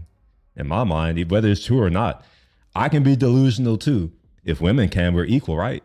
If women can be delusional and we're equal, that means that I can be delusional. So I can go around thinking that I'm better than everyone else. Whether it's true or not doesn't really faze me. Masculine. Mm-hmm. How am I toxically masculine? I have no criminal record anywhere on the planet. They've been trying to lock me up for 5 years, haven't even managed to give me a conviction. Mm-hmm. Would I be toxically masculine if I carry you out of a burning building? Am I toxically masculine if I go die in a ditch to protect you? Am I toxically masculine if I stay on the Titanic because I'm too proud to survive? Am I toxically masculine now? Oh no, I'm only toxically masculine when I say that your idea is stupid. Mm-hmm. But it is stupid. And I'm not afraid to say it's stupid. And I don't care that you're a chick. Your idea is dumb. I think a lot of people are actually toxically masculine when they want to be agreeable, just so that they're not. So they basically act like they agree with the feminists, with their ideologies, just so that people don't call them toxic masculines. And but that's not a masculine trait to just agree, go along, get along. So someone else is like, no, that's a female trait. to be liked, to be agreeable, because you like that's a female thing.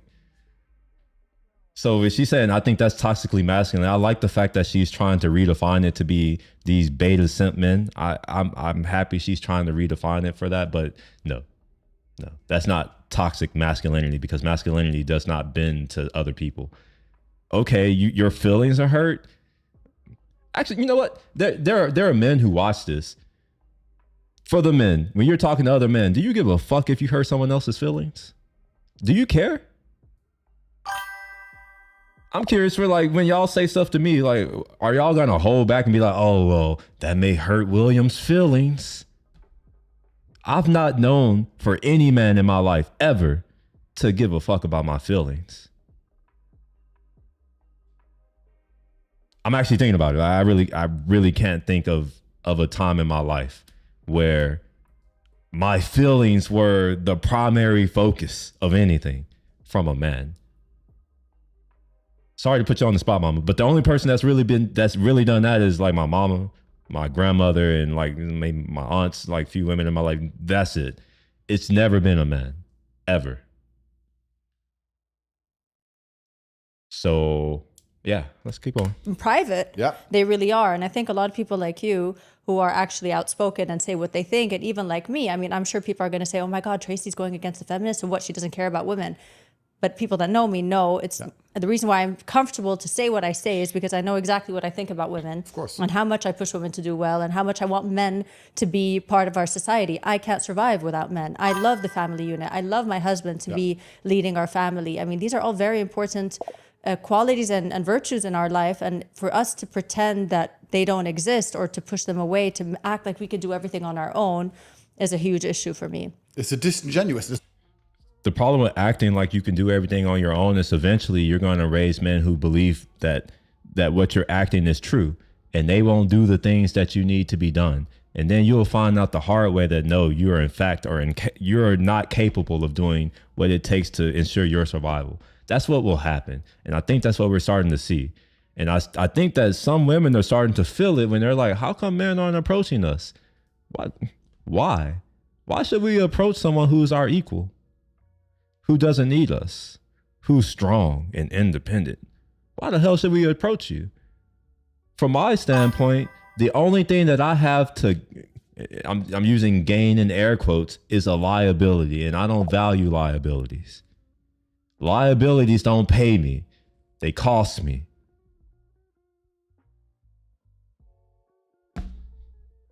But I mean, if someone disagrees with, maybe your experience, you have an asset and you actually make more money as a result, where you just make money in your sleep. Sure, that may be you, but that hasn't been my experience.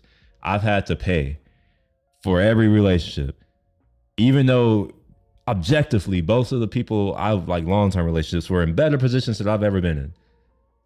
I was still using my money and I was still taking my time to do things. It was never the other way around. And I was fine with that. I was happy to do it. But I don't know if you flip the switch or flip the script, if they would be happy to do it. In fact, I know that's not the case because they're all complaining, oh, all these men are broke. I'm not paying for nobody. It's like, I'm not going 50 and 50. It's why society is disingenuous. collapsing. Yeah, so I feel comfortable to say what's on my mind because I know exactly what I think. And men need women too. Yeah. This is the thing. I say all these things and people come to the conclusion and they're like, oh, so, he thinks that we don't need women. That's not what I've said at any point. Exactly. That's not what I've said at any point. Just taken out of context always. You want coffee? I would love coffee. Here. Thank you very much. Thank you. This is homemade coffee. Okay. You're going to so just for what it's worth, this is the man that every mainstream media outlet, all our, I'm going to call them bitch ass leaders, because that's what they are to me. All of them are saying, oh, he's evil. He's misogynist. Men shouldn't, or boys shouldn't listen to him. He's actually banned in school. Like if people say his name, they can get suspended from school. If they do his gesture that he, when he gets stressed, I do this too. I didn't know that it was I don't know. I've been doing it for a long time. I didn't know it was a thing. People who like, they'll set up, maybe you've seen me like this, where it's like, they just have their hands together, just pressed together. He sits like that when he's stressed. And if other boys do that, they can get suspended from school. they see him as a threat because it's really a threat to the status quo. They say, oh, he's like all these things and he's making men think these kind of things. But that tells me that it's women thinking that because women, for whatever reason, think that most men can be easily swayed like them. It's a projection. It's like, no, that's just you who can be easily swayed. That's not us. Maybe some men, maybe some of them, the weaker ones. And we do have more weak men than ever, but still. Anyway, people are saying that this man is evil, and I'm like, so far, I mean, he may be evil. I don't know, maybe. No, we all have a past. We've all done things. Fine, whatever. Move on. Right now, judging from this interaction, I'm not seeing it. I'm not seeing hatred of women. She seems to be enjoying the conversation. It almost seems like she respects him too. So I don't know. Maybe she is also a misogynist. You know? Maybe that's the case. Yeah. Good. So let's change gear. Early context. So for people who don't know who you are or how you grew up, what's an early context that you can take me to that will kind of make people understand who I'm sitting across from today? Yeah. Why are you the way you are? From a young age, I was instilled with a sense of accountability and responsibility for my last name. From a young age, I was told that I was a Tate. Mm-hmm. And as a Tate, I had to perform. My father used to call himself the professional. The professional. And I had to be a professional in all things. Mm-hmm. So I always had a sense of duty, even when I was young, even when I was a child. I remember being a teenager. It was always consciously in my mind, my last name is Tate. So because my last name is Tate, I have to. And I think that this, was quite a common theme years ago. There was, Andrew, I was the son of my father, who was the greatest father on the planet. Tell me a bit about him. What made him special? My father was such a unique person. It's nearly impossible to describe him. He was extremely intelligent. He was obviously a world level chess player. He was a linguist. He worked for the CIA, and then he got dishonorably discharged because he had a disagreement with his superior. But he became a chess master at the time, and he used to play chess at a professional level. And it was hard to be around him because he was so much smarter than me. And you could argue he had some personality disorders of types. So it was really weird growing up around him because we would be driving and he would say, that car behind us was behind us last week. And I'd say, how do you know? And then he'd read the number plate and said he would remember the number plate. Wow. And then he'd say, and also last time there was this number plate, this number plate, this number plate, but I can't see them now. And I'd say, well, does that matter? And he'd say, well, you don't even remember the number plates of all the cars behind you, so you're a fucking idiot. So what are you asking me for? I'm a man, I'm a professional, and I'm telling you that car was behind us again last week. I'm watching these things. You're not watching. You're dumb. And he wasn't saying it in a put me down way. He was just saying it in a way to make me very, I was sitting there going, well, yeah, you're right, Dad. I don't know. I can't remember all the number plates. I can't say if it was or wasn't behind us. So my father was a very interesting guy to be around, but there was an endless burden for performance. And it's so interesting to me because I've seen like psychiatrists and psychotherapists and all these other clowns, so I don't believe in psychiatry. I met a psychologist once. It was a hilarious story because I made him look stupid. But they say that if you put a burden of performance on a child, it's bad for them. But I had this massive burden of performance, and it was fantastic for me. Mm-hmm. I loved it. I loved knowing that I am Emery Tate's son. I have to be as fantastic as my dad. He does things I don't think I can do, so I need to try and do something else. I can't be as smart as my dad. I don't have a photographic memory. I can't remember every number plate that's ever been behind me. I can't play chess at grandmaster level, so I'm going to go fight. I have to do something. I have to be good at something. So I had this massive burden of performance, and the burden of performance naturally leads and gives way to what we've been talking about earlier about accountability, self-accountability, self-reflection, because that's what performance is. Performance in all things is actually only self-reflection. People think that practice makes perfect, and they're wrong. Practice does not make perfect. Self-reflection makes perfect. The reason that correcting yourself, you have to identify your mistakes. If you don't identify, that is true. Yes, I've noticed that a lot of people just aren't built for that. When I ask people for feedback, what I'm really asking for is to tell me the things that I did wrong, tell me the things that I did shittily, tell me the things that I can improve on. I don't really care what I did well. The things that I did well, like, I hate to say it this way, I already know I did it well. I don't need affirmation that I've done something well. I already know that. I want to know what are the things that I didn't do well so that in the next time I focus on those things so that those become better. And I do that within myself. I don't need other people to like help me become better at things. In fact, most of the things that I'm really, really, really good at have been things that I've built up on my own. So yeah, what he's saying is definitely true, but most people aren't built for that. Most people don't like to be confronted with the fact that they are not good at something, or that maybe they can improve because it hits their self-worth. It hits their ego. And I've noticed this because sometimes I will tell others, like, that's how I give feedback. I don't focus on what you do well because, in my opinion, that's not going to make you better. I like to focus on the things that you did wrong. We focus on that, you improve that. Over time, fewer things are wrong, and over time, there's less things to talk about. I don't feel the need to have to constantly reaffirm, oh, you're doing such a good job.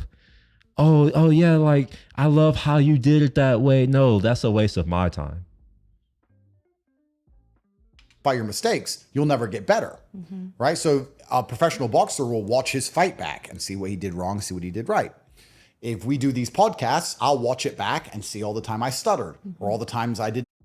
Yo, I watch my live streams after the fact, because even though I keep asking for the people who watch to give a original thought, a comment, they don't. So I'm forced to also be a viewer of my own comment, of my own content, so that I can have my thoughts and say, all right, these are the things that I can do better. Oh, like, that's kind of how this has been improving over time, even though it's been slow. My excuse is still an excuse, but my excuse was I was busy with other stuff. But that being said, I can look back and go to my first live stream, because I have those things, and compare it to this current live stream. Night and day difference. In every single way. From how things look, obviously I have this new look right here, and let me go to here. From being able to do stuff like this, like, these are things that I was looking, I'm just like, you know what? I have no excuse to not be improving this. I don't even have a job anymore. There's no reason why I can't take a few minutes to be like, all right, I've been thinking about all these improvements that I can do to my stream. Let me go and start implementing some of them. Let me go and start taking notes on the things that I need to work on. An example is I say actually a lot and I say like a lot, and it annoys the hell out of me when I'm listening to myself. I've been thinking about this. How can I get through a point without saying like so much? Another thing that I've noticed is I have this tendency to go off topic, to go off on tangents. I noticed that. I brought it up last time. I'm trying to get better at that. Sure, I would have loved if someone else told me that, but they didn't. So I had to figure it out on my own, which is probably why I'm in the position that I'm in. That's one of the valuable things of this live stream, for what it's worth. When I first started these things, I was initially doing coding content, because when I got what most of y'all would consider successful, people are, how did you do this? How did you get to here? How did you get to there? And they only see where I'm at now. They don't see that it took me 8 years. Well, yeah. It took me about 8 years. I'm not including college. I'm just talking about from 20 to about 28. It took me about 8 years, and I had to work really, really, really hard. And I'm not talking about going to work. To me, going to work is easy. They tell you what you need to do. That's the easiest thing ever. It's like a multiple choice test. You don't even have to think. The answer is fucking in front of your face. It's in front of your face. You don't even have to think. What's hard is to figure out what you need to do without someone telling you to do it. But we live in a world where everybody thinks that they are entitled to certain results without having to put in the work for those results. Use a word I wanted to use, or all the times I could have been a little bit more funny, or I could have added in a misogynistic joke that I missed. So I'll have all of those things and I'll watch it. If I just do the podcast and don't watch it back, I won't get better. Correct. This is why some people are better at public speaking than others. There are people who cannot public speak like I can. They may be older than I am. They may be 55 years old. They've been speaking and practicing longer than me. How come they can't do it like I can? Because they don't self-reflect. So self-reflection is actually the key to performance. And there's no point in self-reflecting unless you take accountability for everything and blame yourself for everything. So my father was also very clear with me from the beginning that absolutely everything in life is my fault. Absolutely all of my problems are my own. We can't say the hard R word. Also, I don't know what you're talking about. First, what's that? But also, we can't say the hard R word. Not yet. Actually, no, we can. I noticed that when Trump came back, I started hearing the hard R word. I'm here for it. I'm here for it. But I still like, and even then, I know a couple people. You know them too, Mama. You should know this. I'm not going to say their names, but we do know some folks who, So, yeah. To anybody else. I don't get to ask anybody else. I don't else think they'd ever watch this stuff. When I got in trouble with the boys at school and I was getting picked on and there was more of them than me, I had to fight and get my ass kicked. That was how the And world don't worked say their back name. then. Don't That's be how I was asking. raised. I don't need you asking. Oh, is it? No, don't ask. Don't even say the name. Just, wait, that. I don't know what you're talking about right now. I think we're lost. Just so you know, there is a delay. And when I see your chat and when you send it, and on top of that, there's a delay with what I'm doing live with what you see. It's about 15 seconds or so. So when it's all added in, it should be about like 17, 18 seconds of a delay. So just keep in mind that your chats are not instant like you may think. It's not like, here I am again. I'm doing it. I've caught myself. I'm saying like, oh, that's what I'm saying. The word that you use, just look up. You'll see your message. That's what I mean. The hard R word. And I have to thank him for giving me such a fantastic upbringing. And he prepared me for the world very well so that I could understand that it's unfair that I got jumped by 5 men, but it is my fault because I walked down the alleyway. And it is unfair that the Romanians lied about me, but it's my fault because I was living in Romania. I can blame myself for something always. And when you do those things, you can end up sitting in a cockroach-infested dungeon and still smile. You have Hustle University now. Yeah. Okay. So we were talking about how you influence young men, how the Matrix doesn't like it, how mainstream media is trying to cancel you for it to a certain degree. Yeah. But what are you teaching these men in Hustle University that? I actually look forward to the day that our media looks at me as important enough to attempt to cancel. Now, that would be to their detriment because that would just give me a motivation that a lot of people just don't understand. I know a lot of folks, when they're faced with adversity, they shrink away, but I'm more of a challenge accepted kind of person. It's okay. Oh, you don't think I could do something? Okay. All right. Oh, you're going to stop me from doing something? Oh, okay. That sounds like a fun game to me. It's like, okay, I want to see you try. And I feel like that there are other people who are just like me, and that would be a mistake to to activate them in that way. But I am looking forward to the day that mainstream media says they try to cancel me if we're still in this cancel culture BS. I look forward to it. In fact, that's one of my goals. It's a life goal of mine now. I want to be canceled. You can't truly cancel me, but I want you to try to do it. So worthwhile for you to take down all of your platforms. Well, this is the thing that's interesting because it turns out big education is as dangerous as big pharma. When you say people at home, big pharma, if you talk against the vaccines or you talk against the medications, that big pharma will come after you. They'll accept that. It's not, see, you get pissed off. I don't really get pissed off. It's not a pissed off. I don't know. It kind of makes me happy in a way. I enjoy that. But I like conflict. I like conflict. It activates me. I'm like, oh, okay. It gives me a reason to care. Beating you is a reason to care. Normally, I don't care about anything. I'm just that like most things. What is this flying around? Normally, I don't care about anything. maybe that's a character flaw. Maybe you know this. I get described, and especially from you, as nonchalant. It's not me trying to, it's just innately, I don't care about most things. The things I do care about, I care about a lot. But if someone tells me that I can't do a certain kind of thing, it's like, okay, well, you've given me a reason to care. And that's a mistake. But not many people understand that big education is the same, because big education is one of the largest rackets on the planet. They have a monopoly on lending to young people. A young person can't get a loan for a car. They can't get a loan for a house. They can't get a loan for Bitcoin. They can't get a loan for a business. They can only get a loan to go and waste 4 years getting a degree that they'll probably never ever use. And it's not cheap. It's expensive. 100K or something. That's right. It also suffers from double inflation because every year there's more degrees and every year it gets more expensive. So it inflates positively and negatively. It inflates on both sides of the spectrum. So it's a total waste of time. And they create the scarcity of like the Ivy League universities and competition, so that makes you want to pay for it, you know? That's right. And you're using your time, which is the most valuable thing you have on planet Earth. So when I launched my school, it was very simple. I was talking to somebody who said they were going to university. I said, university is a waste of time. They said, I know. I said, so why are you extending your adolescence? Why don't you do something worthwhile? And they said, there's nothing else to do. So I thought, fuck it. There's plenty of things to do. What do you mean? There are plenty of things to do.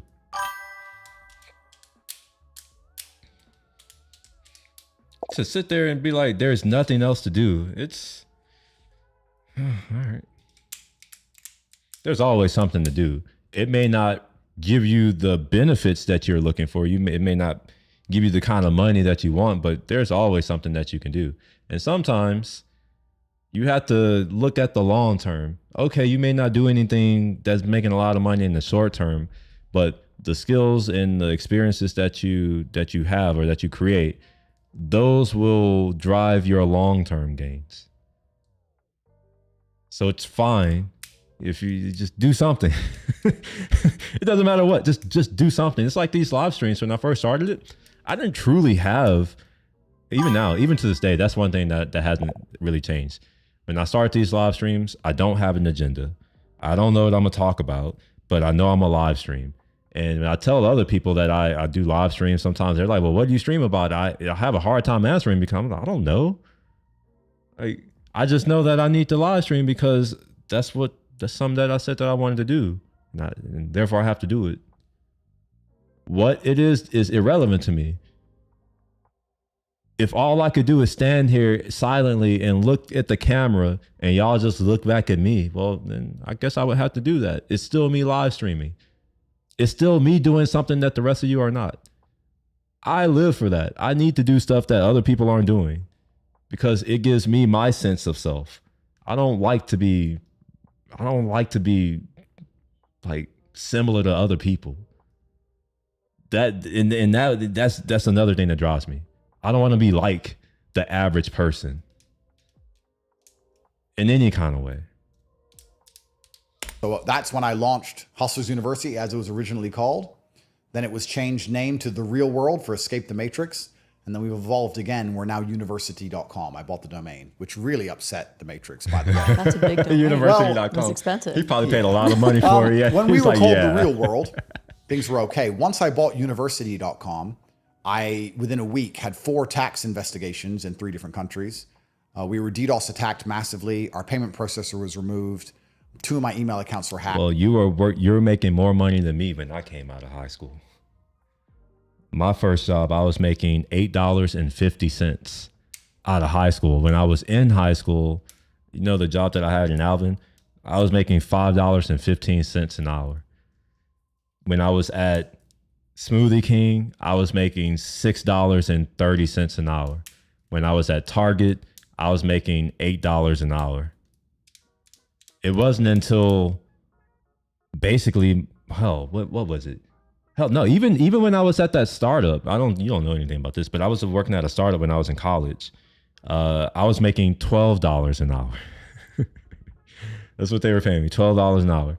It wasn't until my senior year when I got my junior year when I got my part-time job, thanks to Dr. Hicks, where I was making $19.25 an hour. And then it wasn't until after I graduated. And when I graduated, I got a decent job. decent relatively for the time, $68,000. So I transitioned from hourly to salary. That transition took what? From the time when did I start working? Was it when I think it was 14, right? When I started, it was 14. I think it's 14. So from 14 to 22 or 3, or whenever I graduated, I don't remember when I graduated, but however long I was always hourly. And since then, yes, salary has gone up and up and up, while at the same time, inflation is also going up and up and up and up. One of the things that I was talking to someone else about is that if I wanted to have the same purchasing power as I had 10 years ago, I need to be making $275,000 a year today if I wanted to have the same purchasing power that I had 10 years ago. Which is, so inflation has been hurting that. And Pegasus was put on my phone. What? When I bought university.com. So big education. I gotta go back. He said and the Pegasus. reason I've heard of Pegasus. That's that CIA thing, right? In 3 different countries. We were DDoS attacked massively. Our payment processor was removed. 2 of my email accounts were hacked, and Pegasus was put on my phone. What? When I bought university.com. So big education's real. And the reason big education is so real is because not only does it have a monopoly on lending to young people, but it's also the primary tool for psyoping the young people. Well, also beyond that, he said psyop, but that's literally what's destroying it. That's where feminism came from. That's where all that shit came from. It's coming from there. That is the indoctrination center. It's almost the source. In fact, it is the source, because I don't think they really care too much about the high school students, because let's be real, like most of them are just not, they're going to go off and do other things. The college folks are the ones who I guess they select as the next crop of leaders who are going to continue to propagate this agenda that they got going. But yeah, the universities are definitely in indoctrination camps, for real. How do they get all these young people believing in all these stupid ideas, all this LGBT open border garbage? How do they do it? They do it via the education system. So all the college protests and the college campuses, this is how they do these things. So taking people away from education isn't just damaging their money, it's damaging their ability to psyop the youth. And they really don't like that, because schools raise the kids now. Mm-hmm. It's not like the days of old, before women fucked everything up.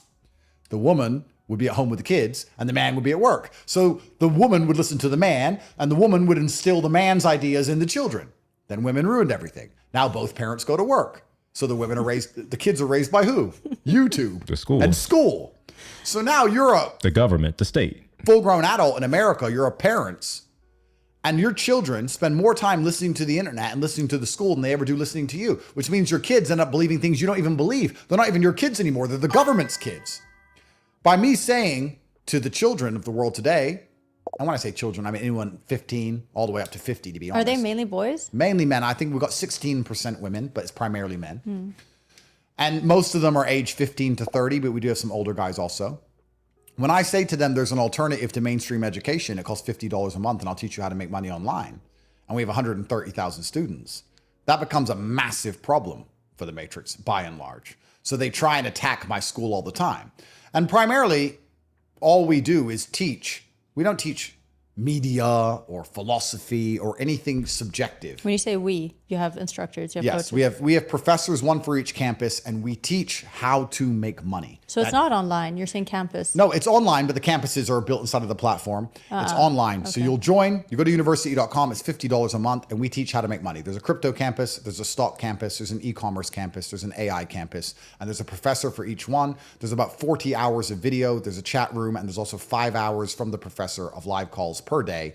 And every single professor that I've selected are people who have already made millions of dollars in that field. So for $50 a month, there's even a fitness campus you can learn to get in shape. $50 a month, you can learn to get in shape, you can learn how to use AI, you can learn how to trade crypto, you can get rich, and you can skip the whole idea of university. My only pushback is you could do all of those things for free. Why would you pay someone else to do it? That's those things that he just said. You can learn that on your own. You don't need some. Honestly, if you're the kind of person that needs to be led to success, you're not meant for success. And may hurt some people's feelings, but Okay. It's your feelings, not mine. If you need to be led to success, success is not meant for you. Completely. That's the school. I didn't realize it was going to get me in as much trouble as it did because I didn't realize big education was as powerful as it was. But it turns out they are, which is another reason why the Matrix is trying to get rid of me and attach heinous allegations to my name. Not just the fact that I tell these ideas and I inspire people to think for themselves and speak up for themselves. It's that I put a massive dent in their education scam because it is a scam. And young men are very disenfranchised. Wait. I disagree with that. The last video, like yesterday, somebody was saying like, is college a scam? I disagree with that, but that's because I am using the definition of the word scam. College or the university is not a scam. It's not. You may not need to go and all that, but it's not a scam. Yeah, it's not a scam. Even though I would like to sit here and say that, yeah, it is, but nah, it's nothing fraudulent about it. You know? Yeah, anyway. In the world today. And the reason I say young men and not young women is because men have it hard, women have it confusing. Women, you still have a few ways out, primarily Instagram, but they have a few ways out. But the average young man, how is he ever going to have the life he dreams of? And a degree is not going to make him rich. A job is not going to make him rich. He can't start a mom and pop shop. Retail's done. Everything's sold on Amazon. All the money's monopolized. How is he going to ever find a way out? His choices are either gambling, literally gambling on roulette, gambling on meme coins, or my school, university.com. These are the only three things that exist on the planet that give hope to young men. Unless they're specializing as a doctor or engineer or something, but any like business degree is not going to cut it. Well, exactly. If you want to be a specialist profession, then you're doing it for passion, not for money. So then you can go to university to learn how to be an architect because you want to be. See, yeah, that was my case. It's like it's like I was doing the things that I wanted to do before I went to college. I went to college to do those things better and to learn more about those things. The things that you do for free are more likely the things that you're passionate about. And if you're willing to do it for free when other people are not willing to do it for free, they will never be able to outcompete you because they don't care as much. And I've noticed that we've had a lot of new entrants into my industry who don't seem to care. They're in it for the money. And it's kind of obvious. Not to say that you shouldn't, focus on money, but if you're going to focus on money in a competitive field, make sure that you can compete with the people in that field who may not care about money as much as you do. An architect, that's fine. Perhaps you will make a lot of money as an architect if you become the best architect, that's true. Mm-hmm. But your decision isn't primarily derived from I want to get rich. Mm-hmm. Your decision is I want to be an architect. I was different when I was young. I wanted money. I didn't care if I had to dig holes. That's probably why he got it. I didn't care if I had to fight. Probably why he did immoral things to get it. I didn't care if I had to be an astronaut. How much are you paying me? Or a pimp. And a lot of young men think the same, primarily driven because social media. They're looking at Instagram, looking at Monaco, looking at all the beautiful women, looking at the yachts, looking at the Lambos, looking at Dubai, looking at the glitz and glamour. They want money. They want it today. They don't have 5 years. They need it now. And that's why we created university.com. They sign up and they start making money the same day. And we're very, very successful. I still believe that money quickly earned is quickly lost. I don't think that people should say, not should. It's a bad mindset to think that you should be able to just get something now when you want it. No, you have to pay your dues, as they like to say. Like I said, we have 130,000 students and we have huge plans to do some big things across the rest of the year. I was actually looking at buying some billboards here in Dubai for 25 million dirham and just putting my face everywhere just to upset the Matrix, University.com. So we're going to see how it goes. So that's what people are upset about. That's how your bad influence is on young men. Well, this is what the mainstream media have done. So they've tried very hard to discourage people from going to the school. So the reason for that is because we just described they're scared of my threat on big education. And they've run a few stories, and I'm not going to lie, I find all of it hilarious. Because it's very hard to say. They say I scam people. How can you scam someone for $50 a month? I mean, that's less than the price of pizza. So if they even learn one thing throughout the entire month, forget the 40 hours. Did this man just say that that's less than the price of pizza? He's eating that rich pizza, bro. Actually, I don't know how much pizza costs, but I'm assuming it ain't $50. That's my assumption. Anyway, I'll be right back. That water that I drank earlier, it needs to come out. So I'll be right back in a couple minutes.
Lashad, what's up, Lashad?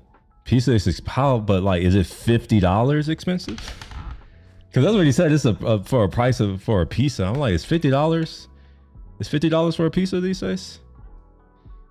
From a monthly, I mean, in his school is $50 a month, and you can buy pizza two times and spend. Oh, okay. All right. I'll accept that, but okay, I'll accept it.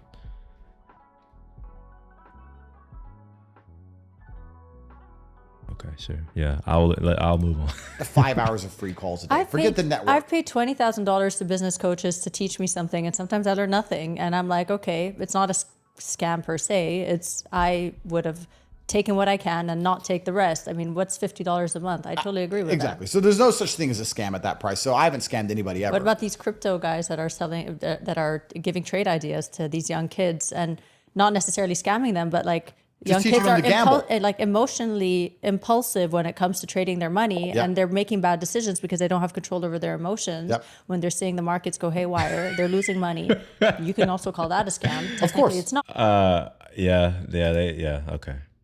Is it one of those things where it's like it's $6.99 per pizza, but you have to buy 3 of them, and you have to put these toppings on them, and you have to do all these other things, and then is it one of those types of things? I've noticed that on DoorDash a lot. That's been happening, where they'll be like, oh, it's 20% off, but you got to spend a certain amount of money, or you have to get certain things, and when you get those things, it's like $50. It's like 20% off of it. It's still more than what I was intending to spend. I wonder how many people are like fooled by that. My only assumption is that it's a lot, because I think most people are stupid. They are stupid enough to fall for it, and obviously it works because companies continue to do it. Companies wouldn't do things that don't work. So yeah, most people are idiots. We've learned nothing. Let's keep going. But you just can't call anything a scam. Exactly right. Exactly right. So they can't really call it a scam. So what they say is that the ideas I teach inside are dangerous. And the BBC actually ran an article. Nah, we gotta use the same definitions. We can't be out here with our own definitions of words. Otherwise, we won't be able to have meaningful conversations. We all need to be on the same on the same page. Now, sure, you can have your own definition. I can have my own definition, but I think that it's better. We can go a little bit further if we use the definition. If we all accept that this word, which we didn't create, meant this thing. It represented this concept.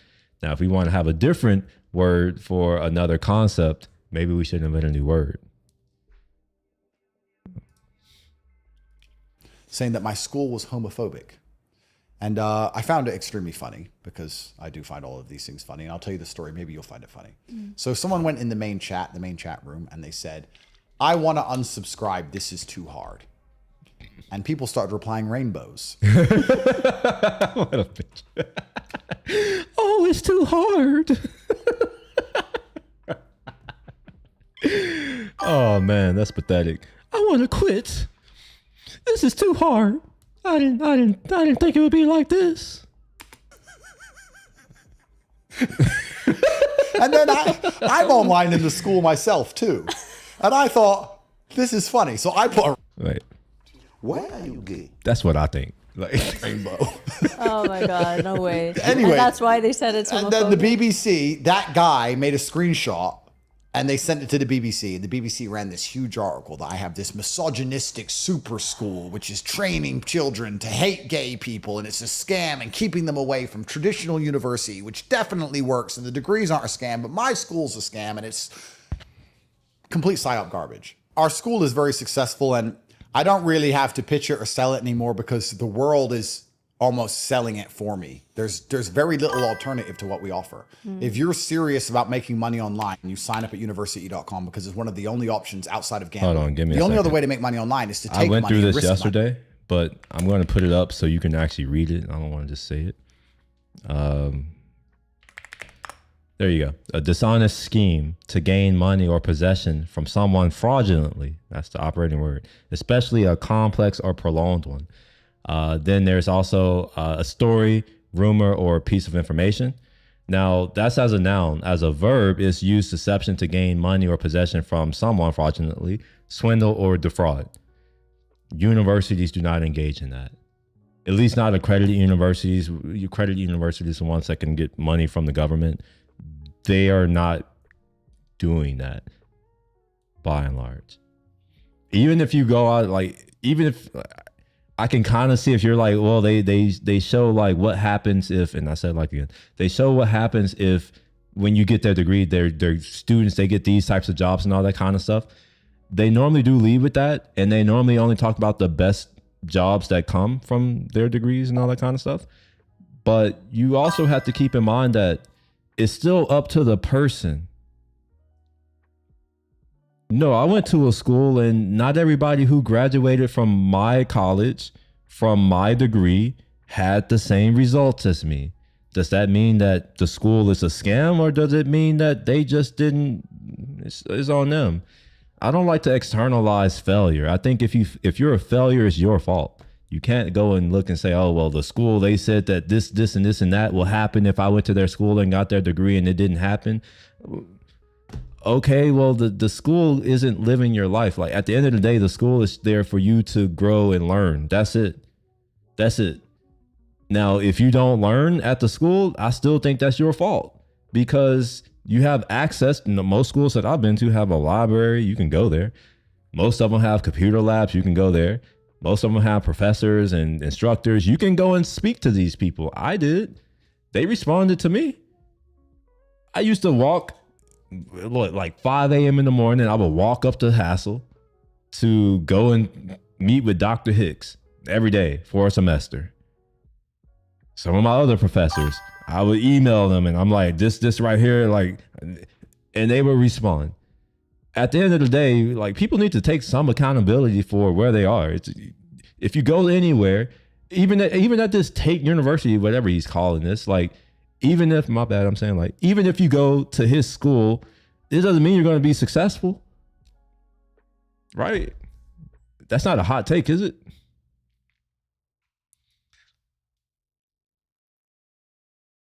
Scam pizza companies. Okay, I see. It's dishonesty in your dealings. That's, yeah. So with universities, that's not what they're doing. So I can't call it a scam because I know the definition of the word.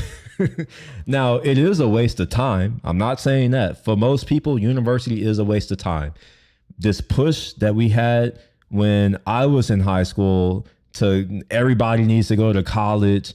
You know, you won't get a good job unless you go to college.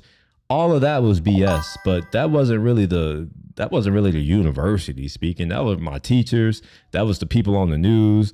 That was people in media. That was our leadership in government. It was all of them saying all that BS. Now, why were they saying it? For some people who look a little bit deeper, and even when I was younger, I was thinking about these things. They're only doing this so that they can push down wages. Now, if a 17-year-old kid can figure that out, then I don't see why a grown adult, why can't anyone else figure that out? The scam isn't on the university's part. I think the scam, if we're going to call it a scam, I think how y'all are using it, I can understand how you're using it, even though it's wrong. If you want to use it this way, in the wrong way, it would be these business owners, these corporations that's saying, oh, we don't have enough X, Y, and Z types of people. We need to produce more of these types of people. It happened with engineering, with computer science. We need more computer scientists. No, we don't. The problem is that a lot of these corporations, they don't want to pay what these people are worth.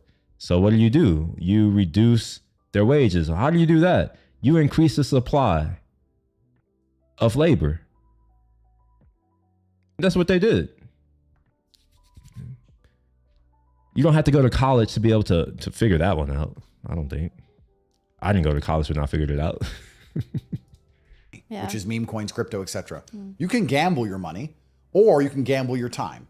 And if you don't have very, very much money, you should gamble your time instead. If you're already sitting on millions and you want to gamble your money to make more money, that's fine. Everyone does it. I do it. We all have stocks and shares and bonds and crypto. That's what you're doing. But if you don't have any money, then you need to gamble your time. And for $49 a month, you can make a time investment, and then you can get money from university.com. I mean, I have went through multiple comments of people writing underneath some of the things that you teach in your courses. There are some clips pulled out on YouTube. I can't tell you how many young boys' messages I read only saying, you have got me out of my shit. I'm so lucky to be part of this university. I just was able to make so-and-so amount of money. I've read multiple. Now, how many men or boys or whatever say that about college? This man with a college degree and some graduate experience from Ivy League institutions is telling you college is a waste of time. I would still go back for my undergrad because computers, I needed. There are things that I needed help with learning that I can only get. And there's also the experience outside of the learning that, you get from going to college. But would I go back to grad school or any of the other things? No. But no, I got my degree in computer science not because it can make a lot of money. Back when I went, it was after the .com bust. It wasn't a very popular major back then. I was doing it because it's what I liked. So yes, I would go to a college even now if I'm going to do something because I want to learn something, and I'm doing it because I want to learn it. I don't really care about the money aspect, and I think that's where we've gone wrong in our country. Universities were, by and large, when they were first a thing, they were never about training people to get jobs. That's what high school and apprenticeships and that's what all of that was for. Multiple little guys, I don't know how old they are, all saying amazing things. Like, they are really, really doing really well for themselves because of that. So it's really nice to see that you have that impact. It is, but it's kind of sad that we live in an empire of lies where the people they say are the good guys are the bad guys, and the people they say are the bad guys are the good guys. You think about it. Let's actually analyze this. I'm inspiring men to not be depressed, to believe in themselves, to go to the gym, to stick up for what they believe in, to say what they think. And then I'm offering them a platform that allows them to make money and dedicate themselves and be constantly motivated to be in fantastic physical condition and make money and be financially free. I should be a hero. Why am I treated so badly? All right, I do want to pause here. And Mom, this is not an invitation to go into all the religious stuff, but I'm going to bring it up here, right there. This is Isaiah 5:20. Woe to those who call evil good and good evil, who put darkness for light and light for darkness, who put bitter for sweet and sweet for bitter. It's a denunciation of moral relativism and social decay. What are we experiencing right now? I wonder. Oh, a flipping the divine order established by God. That sounds like by nature. Yeah, that sounds about right. And again, Isaiah, later on, you turn things upside down. Shall the potter be regarded as the clay? That the thing made should say of its maker, he did not make me. Or the thing formed say of him who formed it, he has no understanding.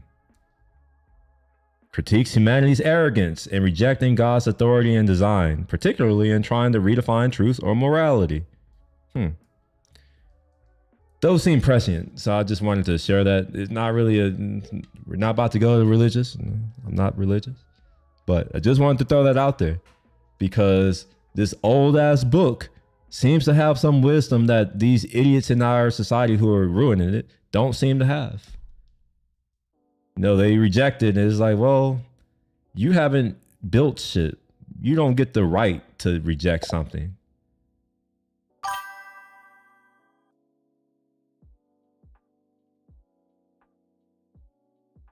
When men are financially free, you cannot throw them in corporate and use a HR department to make them agree that dude. By the way, why are all HR departments women? Has anyone ever noticed that, or is it just me? Am I just a noticer of things? Because sometimes I feel like I'm the only one saying things. Maybe I am. That's part of being in the top 1%, I suppose, is that most people aren't going to say shit. In a wig as a chick.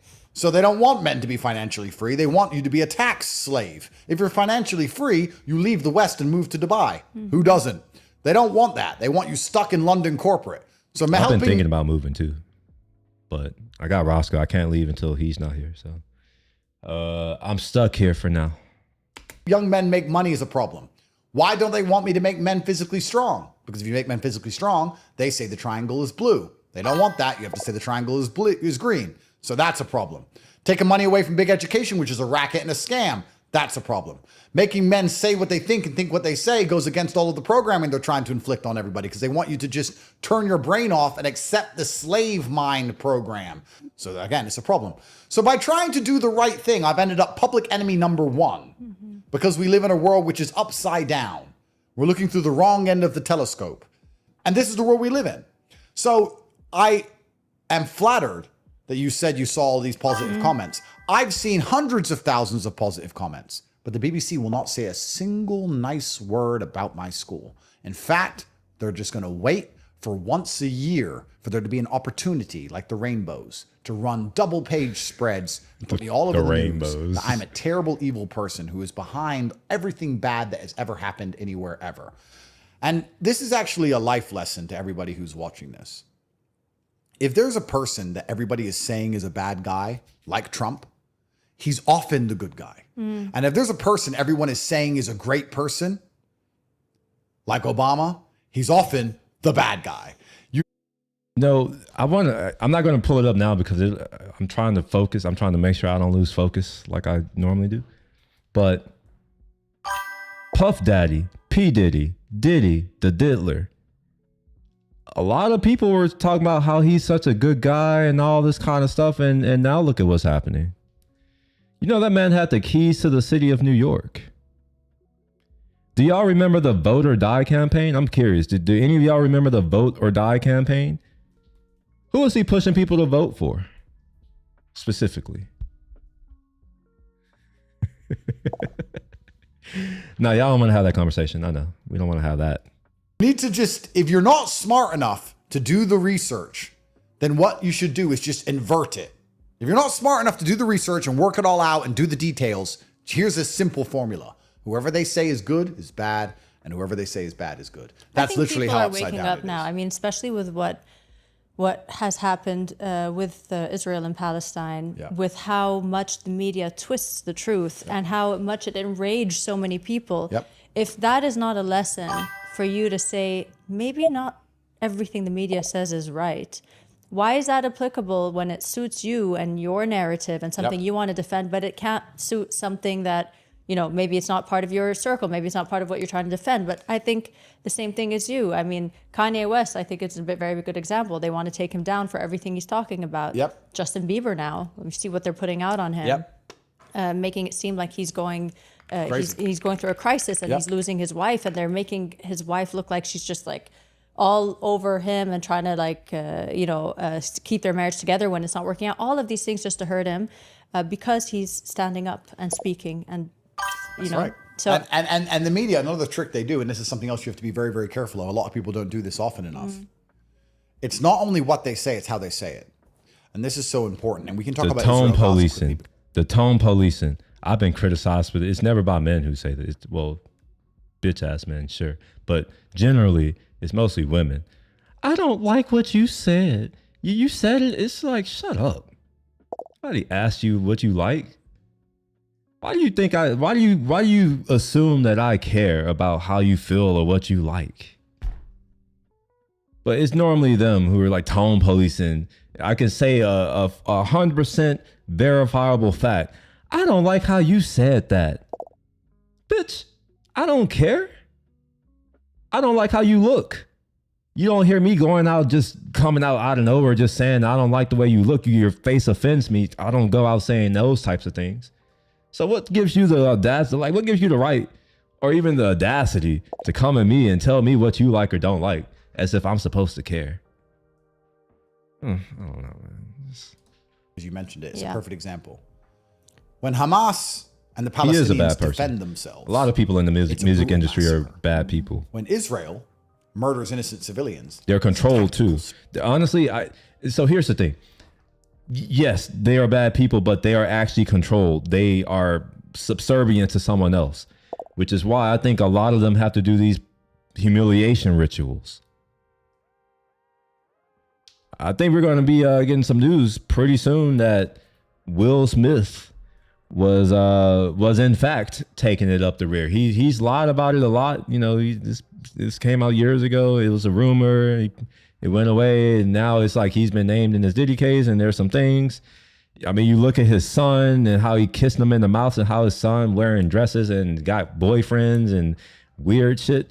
Look, I think we're going to find out that, you know, that the Fresh Prince was getting more than he was getting a little bit more than he was getting a little more than what you may think. I'm not gonna. He's getting a little bit more.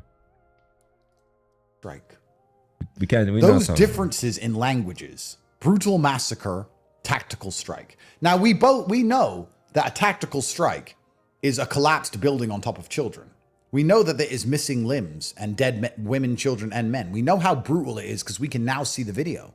If X wasn't a free platform, we wouldn't even see the videos. So if you just read tactical strike, you imagine, they picked the one bad guy out of the group and it was tactical and they sniped him. But it's not that, is it? It's collapsing buildings on top of innocent civilians.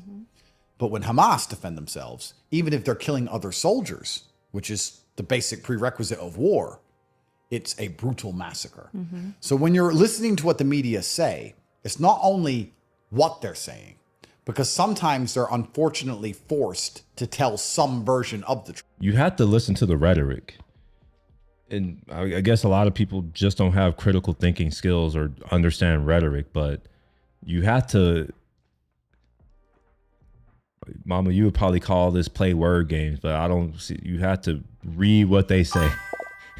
Take what they say literally and ask, why did they use certain words over other words? Why is it when they speak about one group in one term, they speak about this other group in another term?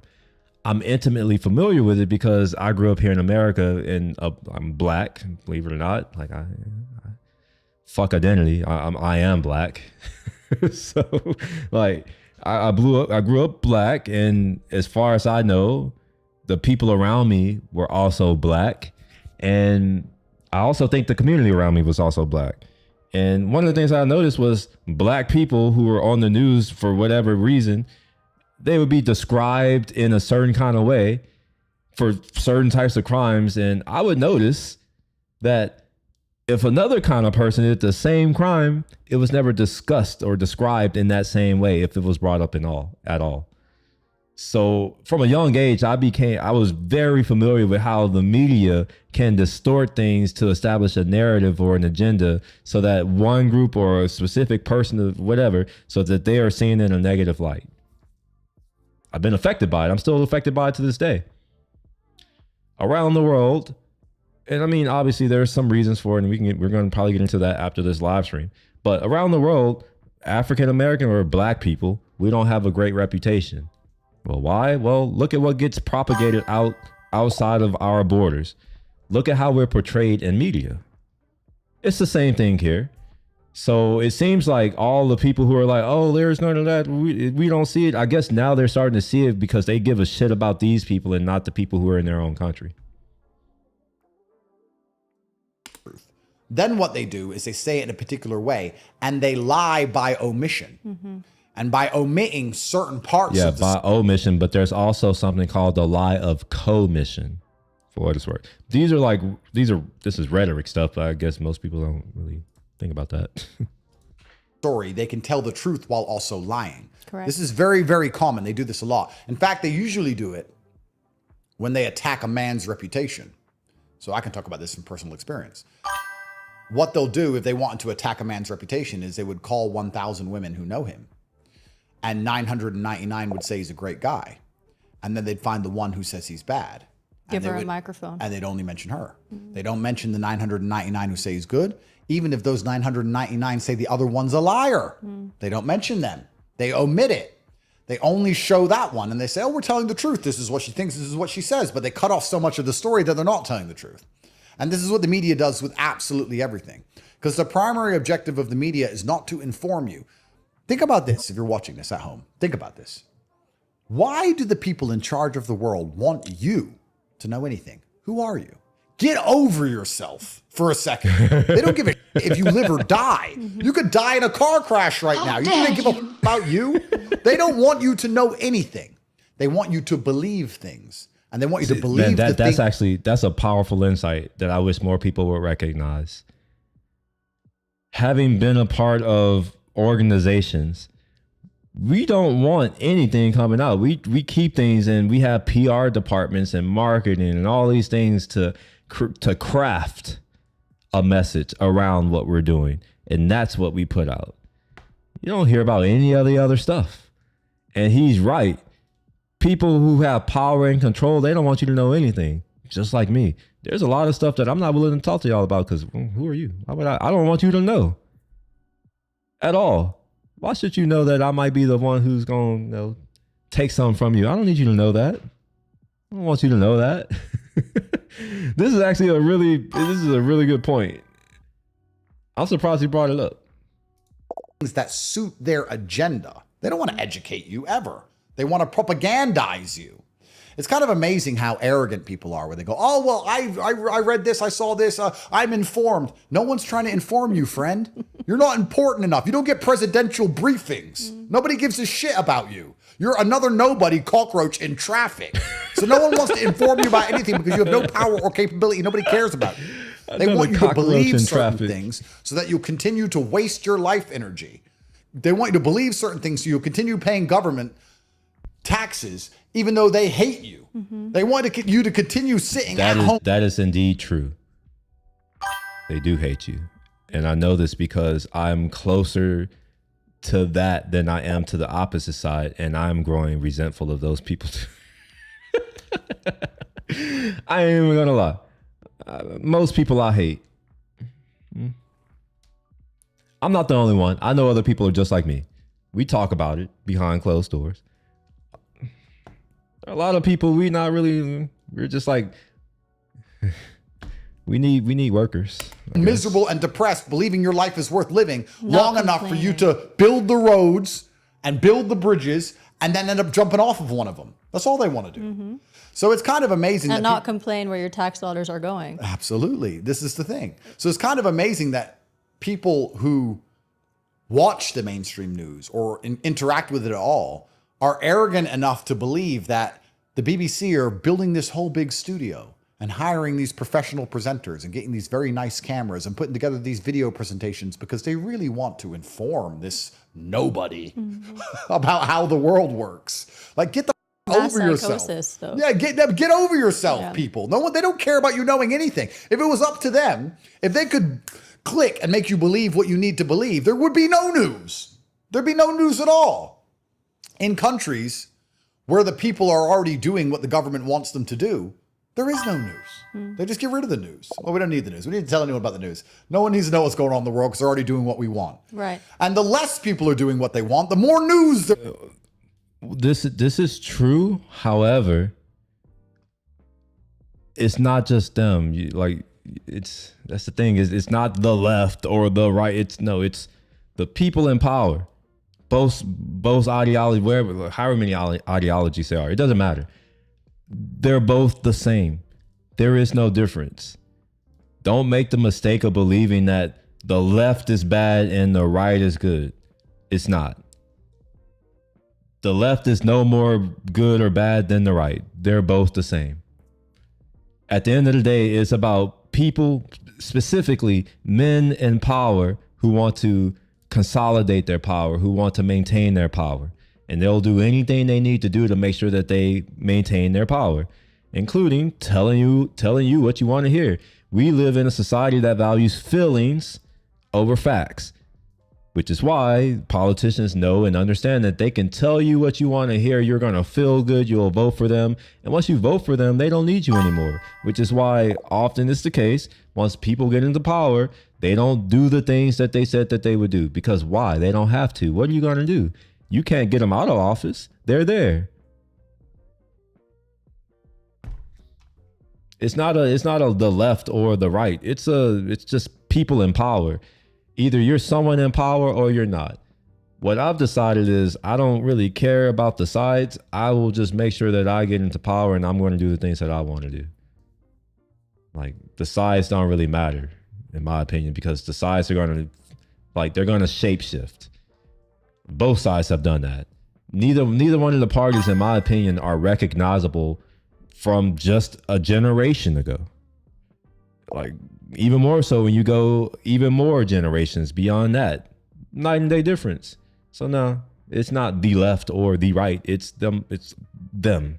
People in power. Either you're going to become rich and powerful or you're going to remain a peon. That's how I approach life now. Either you can concern yourself with sheep, or you can realize that you're a lion amongst sheep and say, fuck how they feel. A million sheep still can't really do much to a lion. Needs to be. Work it out.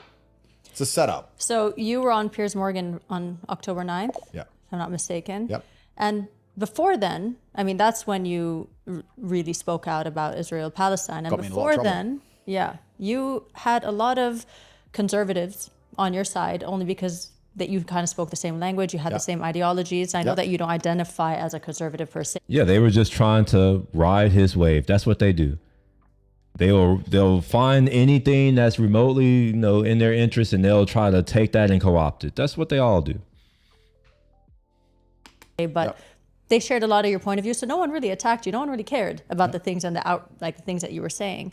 But all of a sudden, October 9 came. You talked about Israel, Palestine. You defended Palestine, and then all of a sudden, you had your issue in Florida, where everybody attacked you. Everybody came after you. Tell me a little bit about the selective outrage and the double standards. Yeah, there's Yeah, that's what I was saying. I'm like, I've heard a lot of things about him, and the clips that I saw were mostly just funny. I didn't hear many lies, but even the ones that could be considered wrong, he's joking a lot of times. I understand it, but you know what they say.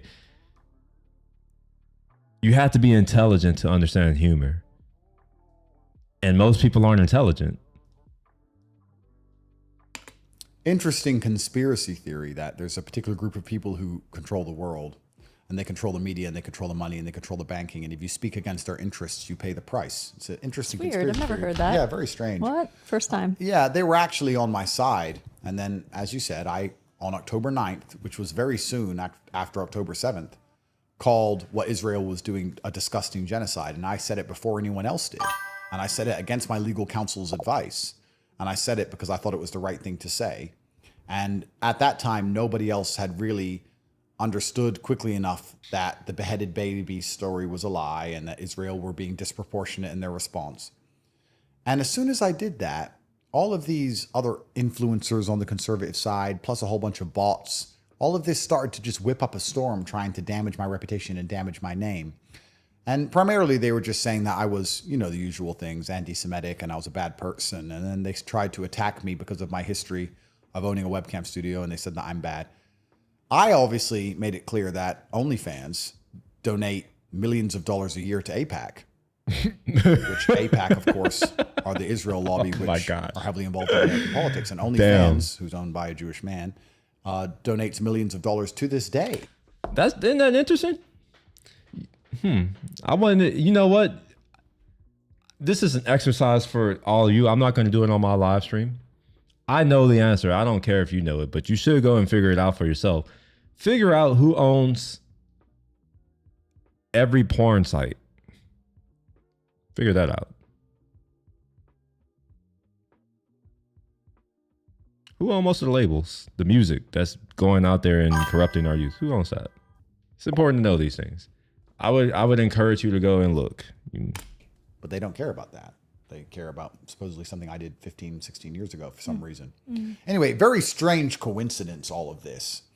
But the Overton window has shifted now, I believe, and I think everybody understands what's going on. And there's been some recent developments also between the relationship of America and Israel in the last 3 to 4 days, which are very interesting. So we're going to have to see how things play out. But I said something earlier about who was behind feminism. Yeah. Some interesting reading for this whole conspiracy I'm theory. It's still not gonna go true. It's back. not I'm not true. gonna It's just a I'm not gonna- conspiracy. I'm not going to talk on something I don't know. I'm really going to research that because I'm really curious. All right. Feminism, it's a like there's no definitive founder of the movement. However, there is someone who is considered the mother, like the grand, kind of like in America, how there's not a single man who founded it. It's a group of men, but we say that George Washington is like the father or the grandfather. Mary Wollstonecraft. Wollstonecraft? Mary Wollstonecraft. Man, how do you say her name? Mary Wollstonecraft, something like that. Anyway, from the UK. This was in the turn of the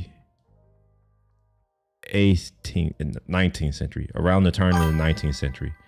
I think the 19th century is around the 1800s. This person came about and wrote something in the 1700s, right into like the 1790s.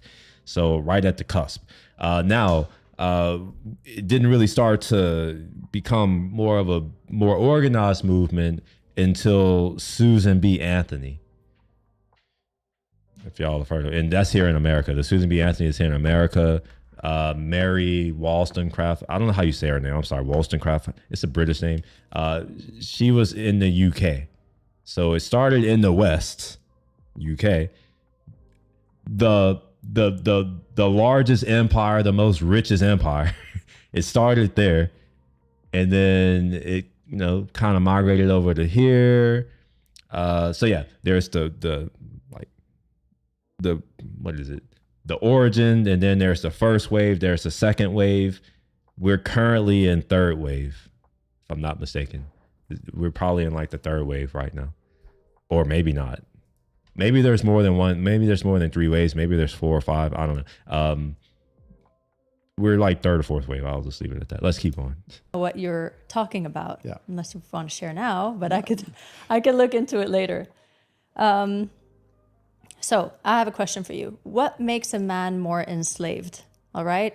The guy that's living paycheck to paycheck in the rat race, or someone that has money and power, but stay silent on big topics that matter. Maybe it's more specific in justice. It's a really good question. It's a really good question. What makes a man more enslaved? Well, I mean, physically, your physical body is going to be more enslaved if you're working paycheck to paycheck. But if you can say whatever you think, then your soul is going to feel more free. However, your ability to speak freely is directly correlated to your insignificance. So it's not as brave to do when you're insignificant. Right. There's a lot of people who say the same things I say, but they don't have the platform I have. So it doesn't take the same degree of bravery because... And it hurts them more. Well, this... They can lose their job, their one job that pays them that paycheck, that feeds their children. It's a really interesting question. I'm trying to think who's truly free, even amongst the elites. Exactly. There's not many. And especially amongst the famous. The famous really have a big problem. Hollywood now, with what's going on with Hollywood, right? Well, everyone is a gatekeeper. I'm one of the only people who managed to get globally famous and renowned without having a gatekeeper. If you're on a basketball team, your team gatekeeps you. If you say anything you're not supposed to say, you're off the team. If you're an actress and you say something you're not supposed to say, the producers won't hire you anymore. And the record labels. YouTube. There's always someone who will shut you down if you start speaking in a way you're not supposed to speak. And the way they avoid this from happening is the same thing they tried to do to me. I got offered $55 million to sign a contract. And that contract was a sponsorship contract. But to avoid brand damage to this brand, I had to shut up about certain issues and change my opinions on certain things. And I declined the money. And soon after that, I was arrested. So what they try and do is give you a gatekeeper if you get famous without one, but primarily people only get famous because of their gatekeeper. All of these famous people aren't even famous. This is what's really amazing. Taylor Swift or Rihanna or whoever, and I'm not insulting them. I'm saying that they could make any piece of shit trash song. All the radios are going to play it. All the TV stations are going to play it. They're going to pump it everywhere. They're going to put it to the front of the Spotify recommended list. They're going to make it something it isn't because that's why they're famous in the first place. Their gatekeepers make them famous. If they lose their gatekeeper, even if they could now become a free person, they don't have enough agents. That's part of what the labels do with these 360 deals is they do handle marketing. And yes, they do it's this whole industry where it's all fake. And because most people are okay with mediocre, it's that's the jam. It's like it's not even good music. When I listen to music that's produced now, honestly, I don't listen to most modern day music because it's all trash. It's all trash. I've noticed that songs are shorter. They have a hook, and they repeat the same shit 3 or 4 times. It's trash. Really. Somebody was trying. I think it's Cruz. I don't know if you're here, but this is why you're talking about listening. I'm like, no, I don't listen to rap. Why? It's because it's trash. I don't listen to pop. Why? It's trash. I used to listen to these things back before it started becoming trash, but these days, it's trash. I prefer to listen to music that they play it and they're playing it live and they're going for 8, 13, 15 minutes and they're getting in with the crowd and like it's what music should be. Or enough about them to actually do it. I was one of the few people who had no gatekeeper and everybody trying to suppress me who was managing to organically gain endless traction. They banned me, they shadow banned me, they deleted my hashtags, they tried everything. They couldn't get rid of me. That caused a huge problem for them. Everyone else, whoever spoke out of line, as soon as their gatekeeper just deletes them, they just vanish from the internet. They're gone. Yeah. So who's even truly free now? Very few people.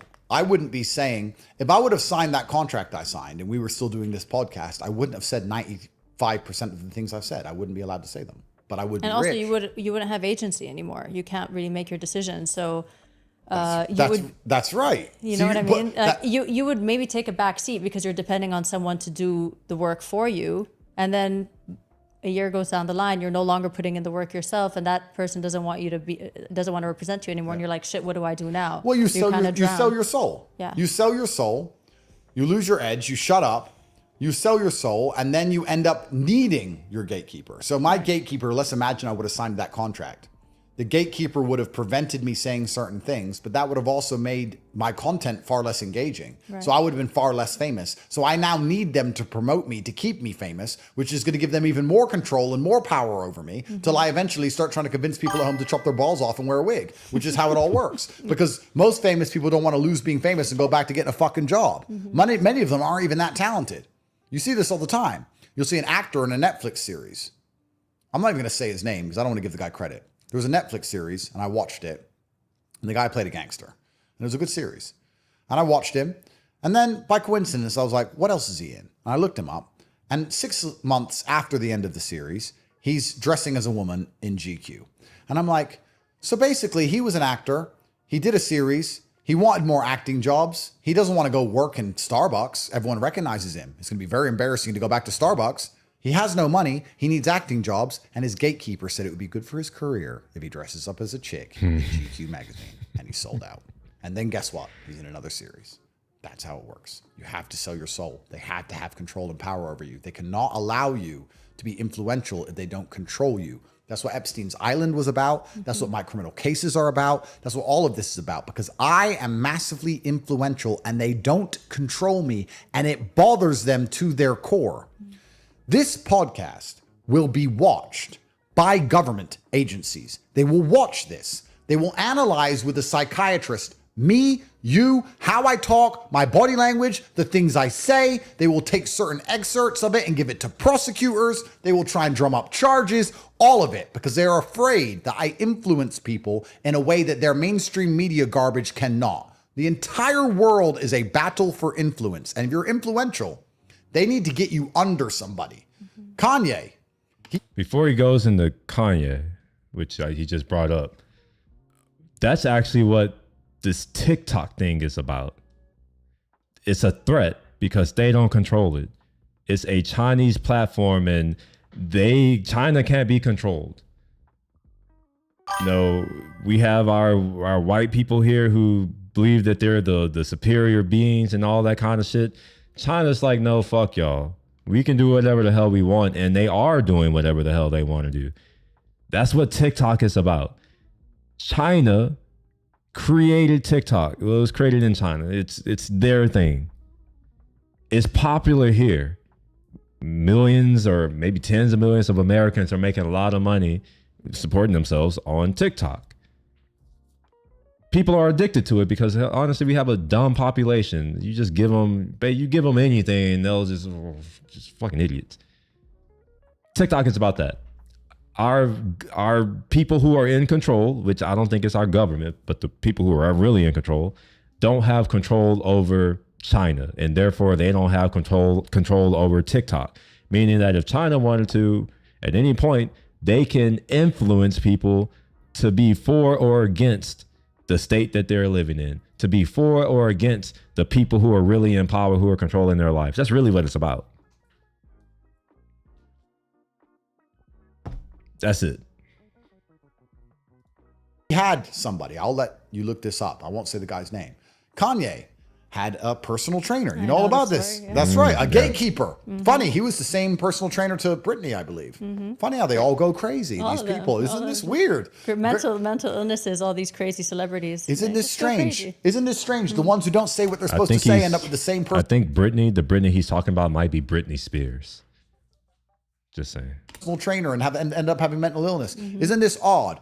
The world is so much darker than people believe because the Matrix is trying to never-endingly push and control a certain narrative so that the huge percentages, the huge swaths of the population who are getting fucked over don't revolt.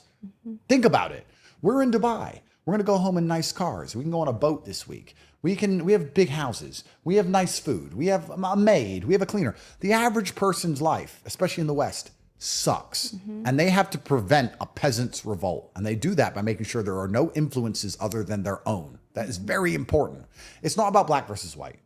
It's not even about conservative versus liberal. What it's actually about, and it's always been about, is rich versus poor. That's what it's really about. And they need the poor people believing that they're going to get rich one day.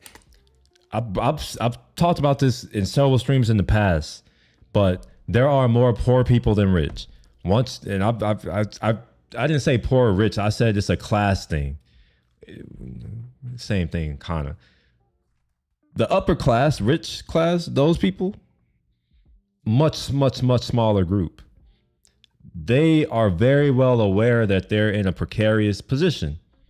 Yeah, they have a lot of money and resource and all these and all that. But at the end of the day, they absolutely need the rest of us to provide, to produce for them.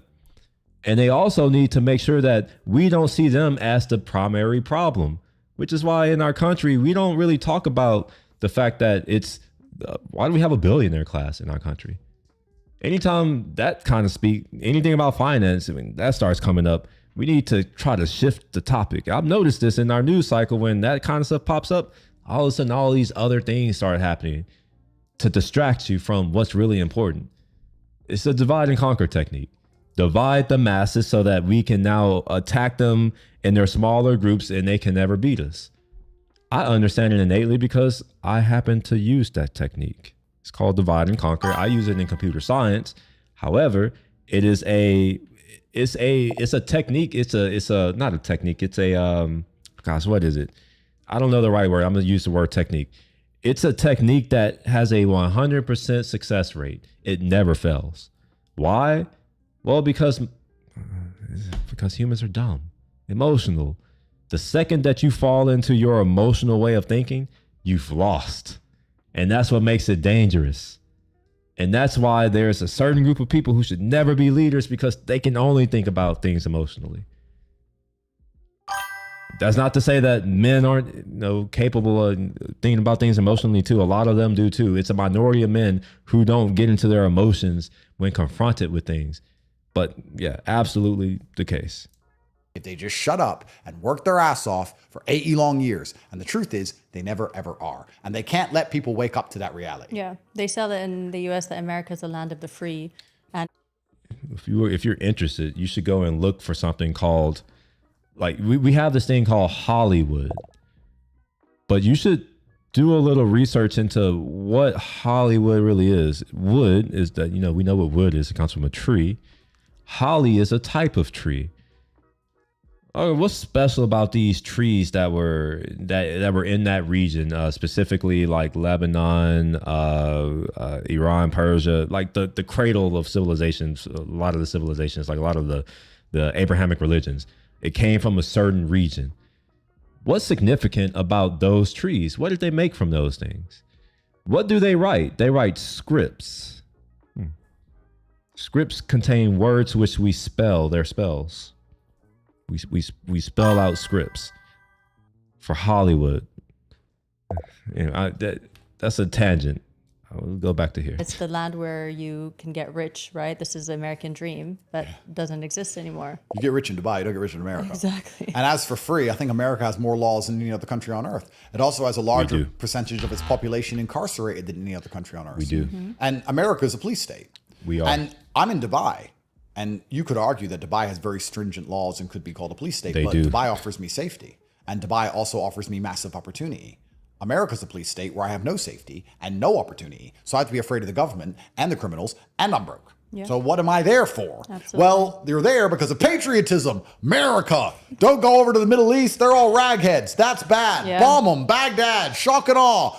Bullshit. You know that Matrix bullshit. Weapons of mass destruction. That is all a fucking lie. You know that there's a huge department in the Pentagon that pays for Hollywood movies so that they could push the narrative that they want to push about the Middle East, who's a bad guy, hide what the CIA is actually doing in states that don't belong to them. That's right. So Well, this is, I mean, we can go deeper down the rabbit hole. This is why America as a whole loves this idea of democracy so much and pushes this idea of democracy. because All right. Before we go into the rabbit hole, I have to go and release these fluids that I've just consumed. I will be right back in a couple of minutes.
had to go get a snack too. I'm hungry. I've been working for almost 5 hours straight. Make you feel like you're involved in the decision making. And also they get to choose all the leaders of all the other countries. That's why. So America says we need a democratic world.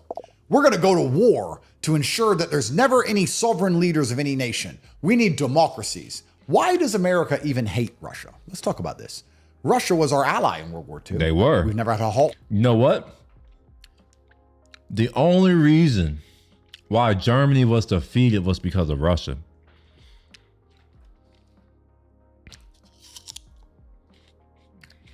Just fun fact. War since. Nothing. Oh, and another thing. There's a reason why Russia's always been hated. The international bankers of Europe always wanted to get control of Russia's vast natural resources. And the czars, they didn't allow it. So we need to make sure we can do something so that we can get in. The USSR didn't allow it. So we need to villainize them. Russia is still here, weak, in a very weak state. And are they going to win out this time? I don't know. I'm of the mindset that I don't want Russia to lose. I think a world without Russia is dangerous. Even though I know culturally they're different from me, I think that a world without them is dangerous. I think a world without China, even though I may not agree with them ideology, I can't speak right now. I may not I can't talk at all. Let me eat my apple first. I may not agree with them ideologically. However, I think that a world without their existence is a dangerous world, because who is going to keep these international bankers, these capital owners in check? Who's going to do it?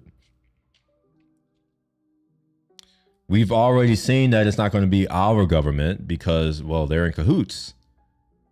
It's not going to be us. It's not going to be the UK because, again, they're in cahoots. They've already been taken. Europe is already fallen. America, I mean, just think about it this way. Americans don't own their money supply. Just let that sink in.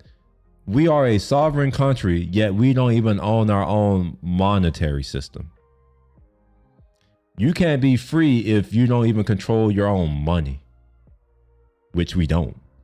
We haven't controlled our own money since the Fed. So in a sense, America has been captured since Jekyll Island. It's happened. Russia's defending itself against Ukraine now. They're actually on the defense. They're not the aggressor. NATO's the aggressor. It's a different story. Why do we have such a problem with Russia? Well, it's simply because Russia doesn't have a democratic system. They have one leader and we can't get rid of him. America loves democracies. That's not the reason. That's actually not the reason. Now, a part of their strength is because they do have one leader. And I think that's one of America's weaknesses, is that every 2-4 years, our leaders need to be elected. Who elects them? The population. Well, as the population gets dumber and more idiotic, we have representation that's just like that. Anyway, let's keep going. I want to hear create all these democracies all around the world. They can then make sure their guy wins. It's very simple. How do they make sure their guy wins? Yeah, and they can make someone the villain when they call him the dictator. Of course, You know, he's a under dictator. that- yeah. Oh, a dictator. It's a dictator here. Exactly. Ooh, but It it's was a so beautiful scary. country. Yeah, Exactly. that's right. So they want democracy so they can make sure their guy wins. Why do they want their guy to win? So that they can. I lived in a monarchy country for a little bit. It was fine. I liked it. In fact, I consider it a second home almost. Where if shit were to go south, I probably wouldn't go to Dubai because it's big city, you know, it's fine. I would probably go back to Oman. Even a place like Singapore, they don't really have, they have more of an authoritarian state. It's fine.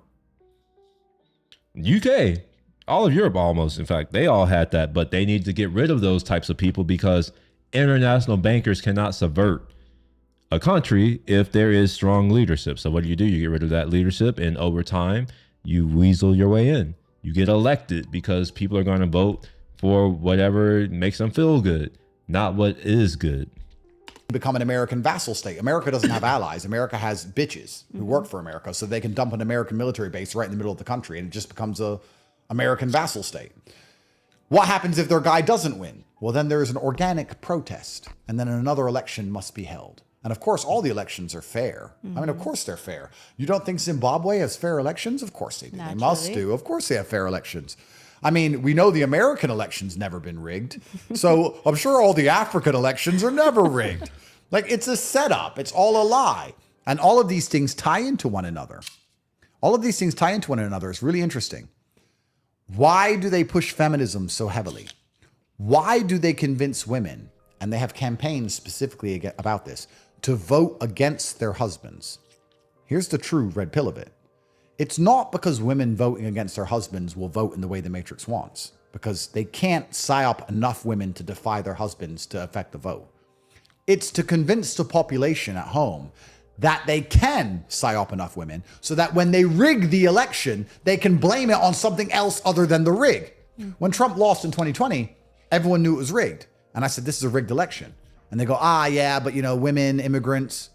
No, they want you to think it's women and immigrants. No immigrant is voting, and women aren't voting against their husbands at 80 million votes. That is a setup and a psyop that they pushed so they have a scapegoat for an election rig. Because they rig it. So all of this democracy, this is actually the true betrayal of living in the West. That you're living in a brutally inefficient system. The reason Dubai has done such fantastic things in such a short period of time is because there's a dictator. Do that. Okay. In a democracy, everything takes forever. You have to talk about it, discuss it. There's a committee, there's a proposal, there's a bill, there's a law, there's a vote. But the idea is that, okay, we're going to be an inefficient system where nothing gets done, and we just sit and slowly rot and can't outcompete the Middle East and China. But it's worth it because we get to choose our leaders. Once you realize you don't get to even choose your leader, you realize how badly you've been truly betrayed. Yeah. I'm like, who chose Kamala? That Indian woman cosplaying as a black woman. Who chose her? And what was the deal with all these white people trying to tell me, oh, she's black? Who the fuck are you to tell me who's part of my race? To say, oh, she's Jamaican, therefore she's black. Jamaicans aren't black. Jamaicans are Jamaican. Haitians are not black. They are Haitian. The reason why we're called black is because our identities were stripped from us during slavery. So we just get the label black because they don't want to call us Americans. So this dilution, like from other people, from these outside, the out group, saying, oh no, these people are part of you. It's like, no, they not a part of my group. Yes, we have some things in common. We share some history. We were slaves, but under different countries. Under different countries. From different parts of Africa. We developed our own unique identities. In fact, a lot of the Caribbean slaves, they kept a lot of their African identities, because it wasn't taken from them like it was here in America. So to hear all these people who don't even understand, who don't even know my history of my people, come and tell me, oh yeah, you need to accept her, you should vote for her, she's black. No, she's not one of us. I don't care what our idiot, stupid women have to say about her. She is not one of us. She comes from Jamaica, and she should be proud of that fact. There's nothing wrong with that. If you're Jamaican, you're Jamaican. I actually envy you in some ways because you have a heritage. You're connected with your roots in a way that here in America, Black Americans are not. If you were to ask me what part of Africa my ancestors come from, I couldn't tell you. Mama, do you know? You're here. Do you know where we come from? I'm curious. Do you know who owns my great-great-grandmother? I'm curious. Do you know that? Who gave my great-great-grandmother her last name Brackens or Lee? Who did that? Those don't sound like very African names to me. You don't get to choose your leader. So what's happening in Western modern democracies right now? Well, it's a mass extraction event. They're being raped for finance and resource, and it's all coming over here. Everybody in London's trying to get rich to move to Dubai. Living in London now is an insult I use. He's still in London. Yeah. He's a brokey. Like, it sucks. Well, everyone's moved. Everyone's moved. So this is the state of the Western world. And this is the state of the existence of the people who are forced to live there because they're not geographically free. So how do they keep all of these people under control? Well, with the Matrix, with mass influence, with mass... They want to make everybody a eunuch. With mass... There's a word I'm looking for. What's the word? Sedation. Yeah. With mass sedation, with mass distraction. I was going to say mass psychosis. Yeah, absolutely. Yeah. And it's amazing to me that despite all of this mess, Taylor Swift can still fill a stadium. It's insane. Like, what are these people doing? It's almost, you get to the point where it's like, do they deserve? To be philosophical, what did I say earlier? We all get what we deserve in this life? Yeah. Do these people deserve destruction now? When I sit and I go to London and I'm like, guys, this place is dangerous. You can't wear a watch. There's drugs everywhere. It's a shithole. Nothing's been fixed. It's fucked. What's going on? And they say, yeah, football. I'm like, bro, do you just deserve to just lose? Because I deserve to win, so I won. I created a platform, university.com, that allows anyone who wants to win to go win. If you want to win and you're home right now and you have $49, I guarantee you can win within a month. Anybody can win. If you want to win, you can win. You have everything you deserve in life. But if we apply that from the person to the people, if we apply that from the micro to the macro to a nation level, our Western governments and just exerting the justice on the Western populations because they deserve what's coming to them. And if they do deserve what's coming to them, it's because of a distinct lack of masculinity and resistance against oppression. Because what is coming to a Western government? Name a single metric inside of the Western world which is improving. Crime's worse, drugs are worse, cost of living's up, taxes are up, everything's going down the drain. And there's not enough men around to stand up and say, not my country. My granddad died for this country. No, my dad was in the army. This is my nation. You're not doing it. There's not enough men because masculinity is under attack. Right. That's why I'm a threat to them, because I tell men to stand up and say what they fucking think. Because the things I'm saying, most men think, but they think it for 5 minutes and then they go back to the football. Yeah, or they just don't want to say it out loud because now they're shamed if they say something like this out loud. Triangle's green. Yeah. This is something that I'm finding physically strong in my live streaming. Is that I've been doing this for a while. I have hundreds, maybe, I have probably over 1,000 hours of content where I do everything but beg people to engage, and they don't. My audience is about, was it 78% male? And out of all of the people, and it's not thousands, multiple thousands, but it's about 2,000 or 3,000 that I see. I'm looking at my metrics right now. Only about 4 of them actually have ever spoken up. Ever. I've had more women speak up than men in my chat. Maybe I should become a female-oriented channel. At least I can make money that way. At least they support, Mentally sharp. Yeah. Do you think emotional intelligence is important? It's a good question, but I'm going to counter with a question, because emotional intelligence... First of all, how do you define emotional intelligence? Well, that's what I was going to do, because emotional intelligence is something often women say to men when we don't do what they want. They're like, buy me a car. You're like, no. And they're like, well, you're so smart, but you're not emotionally intelligent. I really wish I had this. I should ask more of my husband. I should be like, I want a car now. Like, I don't do that. I'm like, And when he says, what women are you dating? Dude? yeah, but I'm being hyperbolic. I'm exaggerating for comedic effect. But the point is that women say emotional intelligence when they're trying to manipulate men into doing what they want. But I think women need to be emotionally intelligent as well. Well, I So think it's not just a man thing. So Yeah. what do you think about emotional intelligence per se for men? And then we could maybe jump to women. So is it necessary to be emotionally intelligent? It is, because you need to be likable to some degree. And also for anybody to trust you to lead, they need to have faith in your capability to interact with other people and with them and to not be abusive. So I would argue that emotional intelligence is very important, yes. I think like all ideas that we discussed earlier, it's been psyoped and Trojan horsed into women talk about emotional intelligence often when they're trying to get a man to do whatever they want. But I do believe that emotional intelligence is If you throw a temper tantrum because you don't get your way, you don't have emotional intelligence. If you can't get through an argument logically without resorting to your feelings, you are not emotionally intelligent. If you can't move through life without letting your emotions control how you act or behave, you are not emotionally intelligent.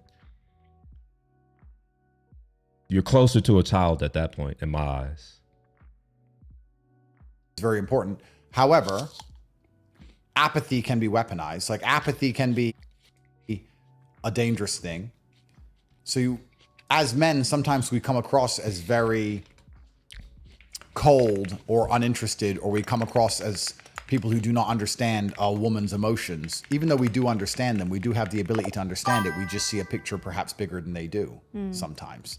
So we can say, look, I know you're upset and I know you're mad at me because of this and this, and I know this really matters to you, but that actually doesn't matter, and this is what we're going to do, and you have to get over it. This is how we are because we're naturally problem solvers. Right. But I think if you're emotionally intelligent, you're smart enough to understand why she feels the way she does, and you can try and make her feel better about it. I'd say that. But do you think it gives you ammunition, not just with women, but also if you're speaking in public, if you want people to be swayed to listen to you, even with the media? Do you think emotional intelligence would have gotten you much more out of your message than what you currently are facing? Yeah. I try and shock people out of apathy. So I'm not trying to say things in a way that cater for everybody's feelings. I'm not trying to. Perhaps I could, and maybe I would have gotten further. But I'm deliberately not trying to. If your real message is you want to be able to shape the minds of these young kids or these young men, you want people to wake up to the Matrix, this is the message. Correct. And I believe that.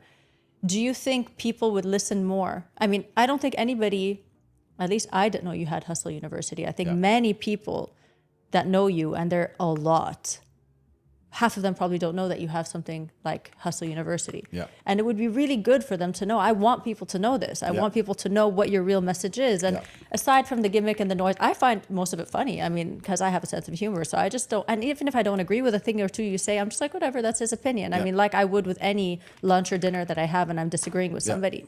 I think people take offense very quickly. They're way too emotional, way too sensitive unnecessarily. You don't agree, you don't agree. But do you want your message to be loud and clear, or do you just want to poke at people just to piss them off because they're being annoying? No. Because I get both versions, but which one are you standing by? You know, that's a really good question. And if I have to psychoanalyze myself in real time, because I've never been asked this question before, so I want to tell you the truth. So I'm trying to work it out myself, because am I a philanthropist? No. Am I trying to help people because I really care about people? I'm being honest. Yeah. No. Okay. But what I am doing is I see these evil people doing something evil, and I want to call them out on it. And then, yes, I do want to raise an army to fight them. I have to be very honest. No, I'm love not that. trying to make men rich because I am such a nice I'm guy a coach and I want to maybe that I train the want next you generation. to be rich. No, I'm saying, look at these evil scumbags. Look at the lies they're telling. Look what they're doing. Help me fight them. That's what I'm trying to do. So when you ask me, am I trying to make everybody hear my message? Yes, I am, because I'm trying to raise an army. But am I also trying to poke my enemy and piss them off? 100% yes. So it's kind of a combination between the two. A lot of this isn't philanthropic. The reason my school is so efficient, the reason people make so much money, is because I know if you teach young men how to make their own money and be physically strong, it's hard to psyop them, which makes them a soldier on my team against the other team. I've just found bad guys breaking into a house. I'm walking down the street and I see these evil people breaking into a house to kidnap a woman and her children. And I'm just saying to guys, come help me.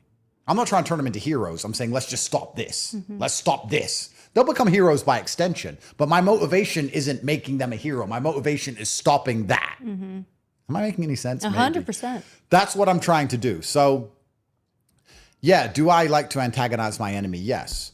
And I antagonize them on purpose because the more I antagonize them, the more powerful they make me.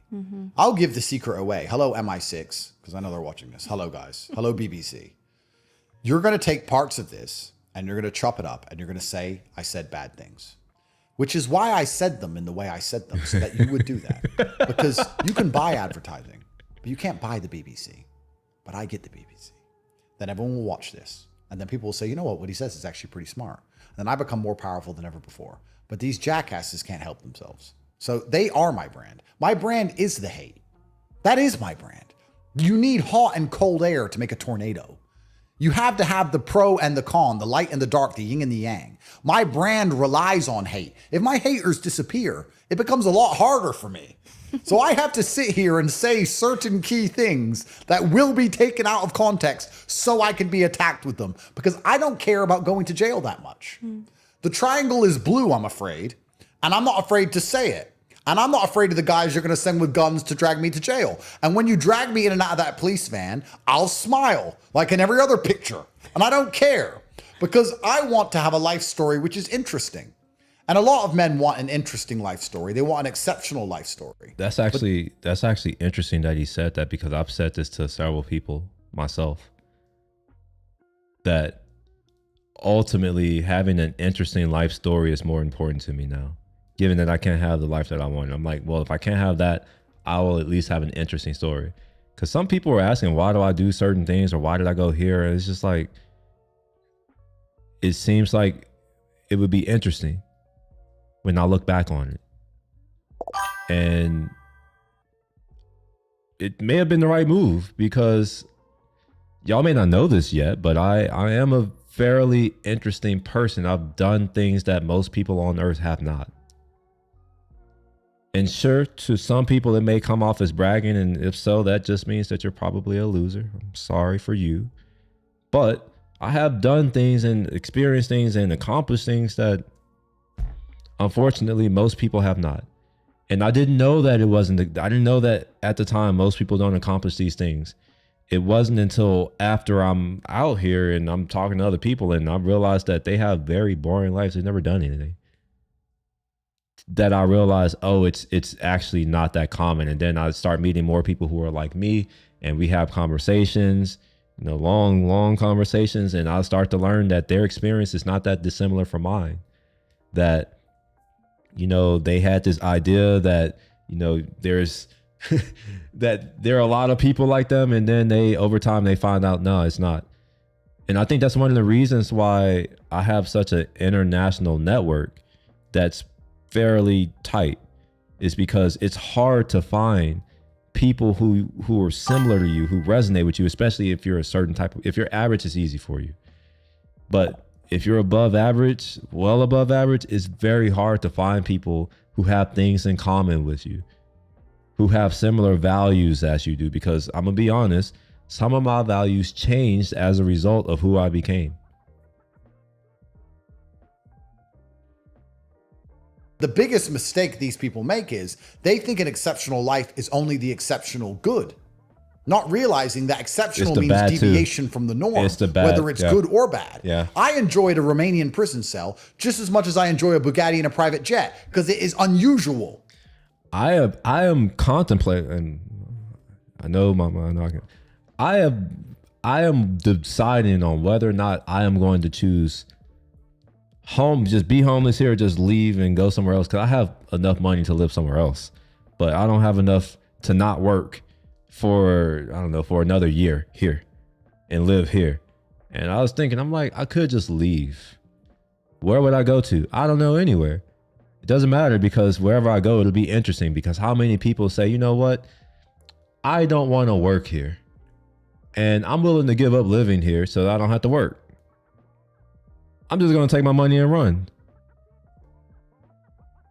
What's crazy is that if I were to go to somewhere like Thailand, or even Peru, I thought about going to Peru. If I go to like Thailand, for instance, I have enough in savings to live for the next 20 years. If I go to Thailand, obviously I would have to make sure I'm not spending extra, like a shit ton of money a month, obviously. But I can go live somewhere else and be good.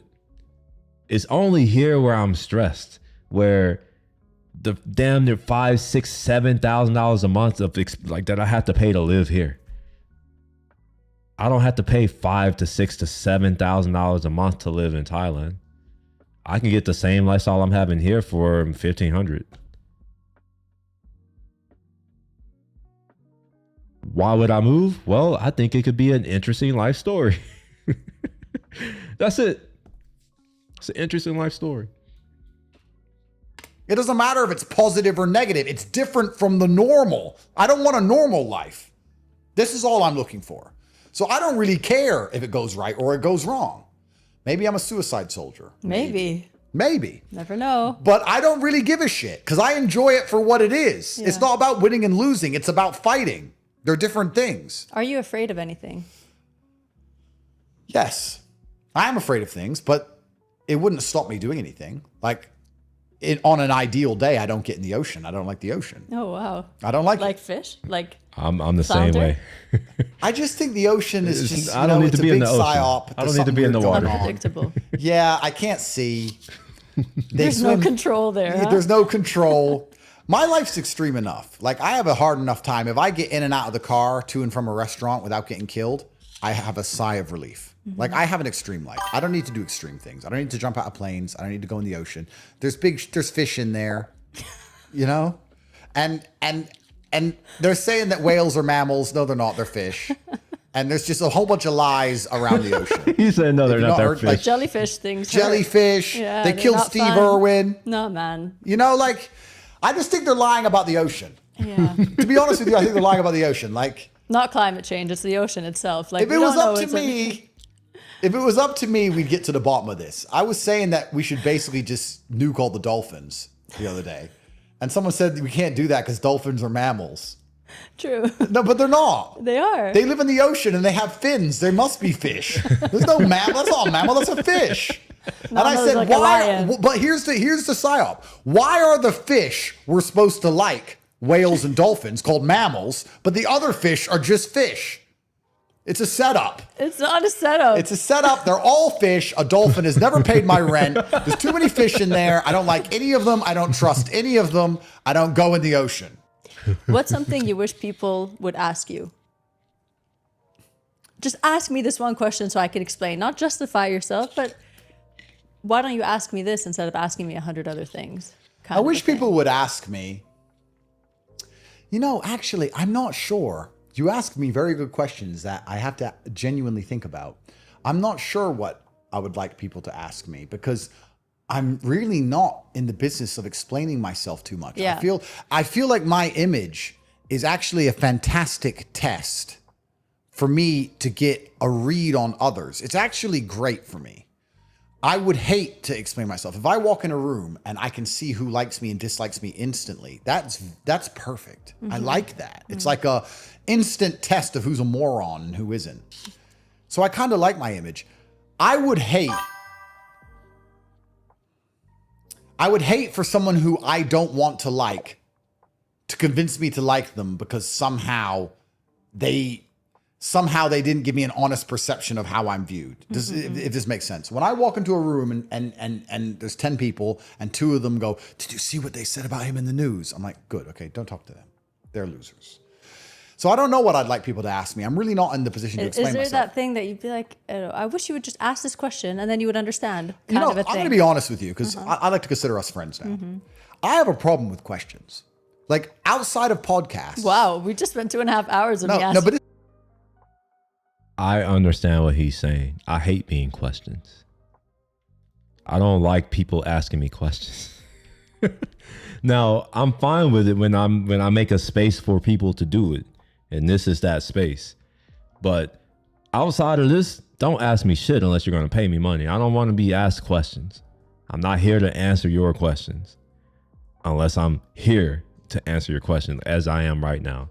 So for those of you who've been watching silently, if you have questions, this is your time.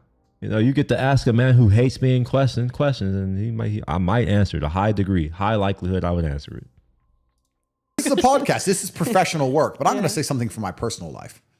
I can't answer questions. I find them insulting. So outside of a podcast, I find them annoying. even in like a romantic relationship. Like I find them annoying because like, you ask a question and my mind says like, what are you going to do? Like, what's the point of asking? You're not going to do anything to change the situation, especially if it's questions about me or my life. It's like, why did you do this? Does it matter? And why does it matter to you? And if it does matter to you, it doesn't matter to me that it matters to you. How you been? Where you been? Why are you asking me where I've been? None of your business. What the fuck's it got to do with you? How was your day? Why are you asking about my day? It's just fine. Sorry. What's it got to do with you? Where are you going? When are you home? What? I don't like being asked stuff because I find it insulting for some reason. When I sat with the cops and they were asking me questions, I'm like, who are you to question me? The cops. Like, we're the police. And I was like, fuck you. I don't have to answer anything. I don't have to tell you where I've been and who I've slept with and what I do. Fuck you. No comment.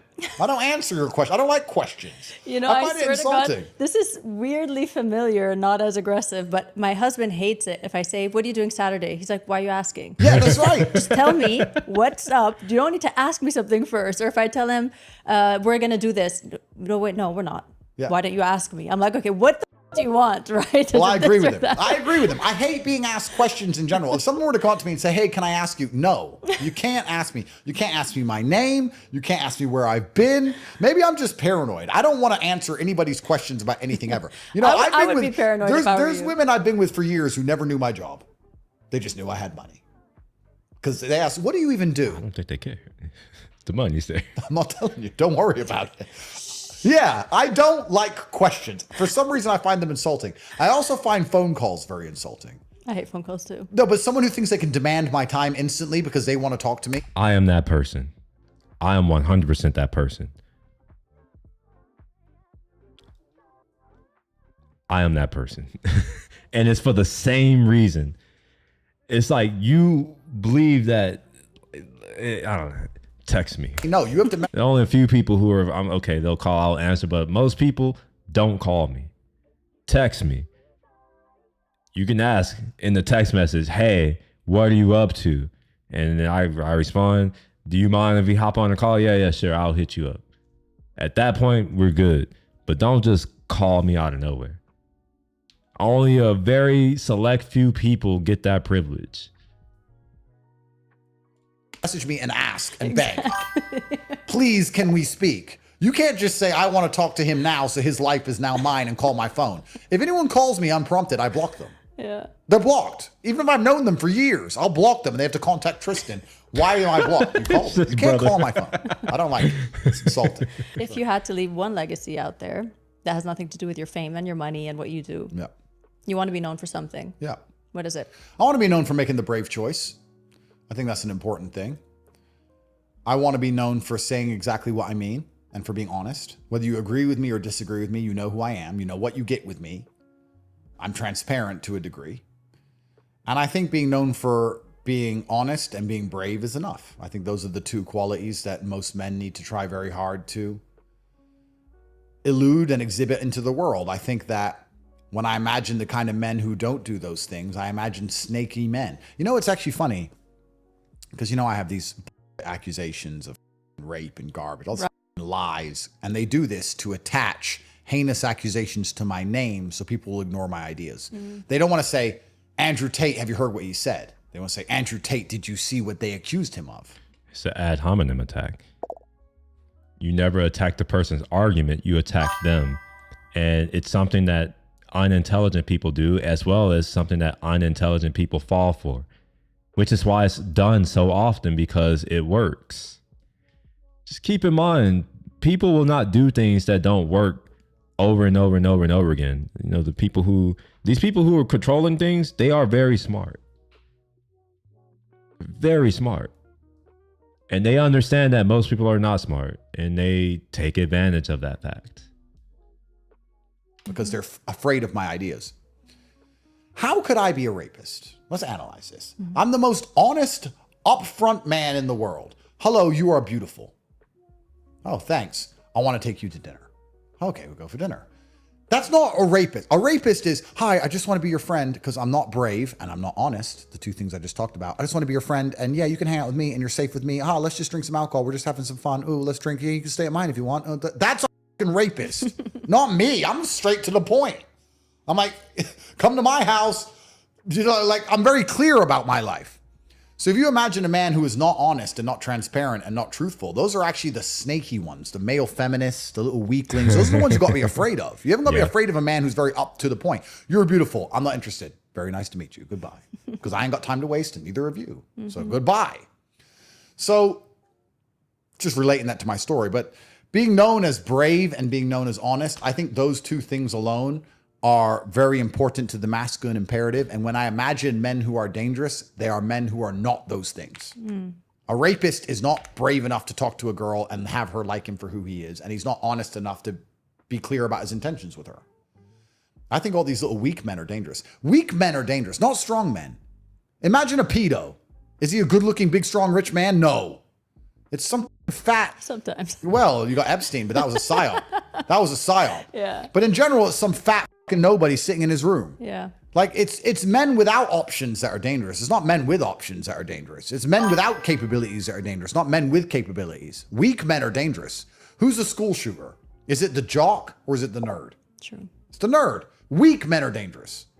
So it's also so funny they talk about toxic masculinity all the time, but it's actually the strong men which are the most safe for society. The most heinous actions committed by men are committed by men who have no emotional control because they're weak. That's school shooter, no emotional control. Kills his wife, no emotional control. Rapist, no emotional control. All of this is for men who can't control themselves, not strong men. Strong men have self-control.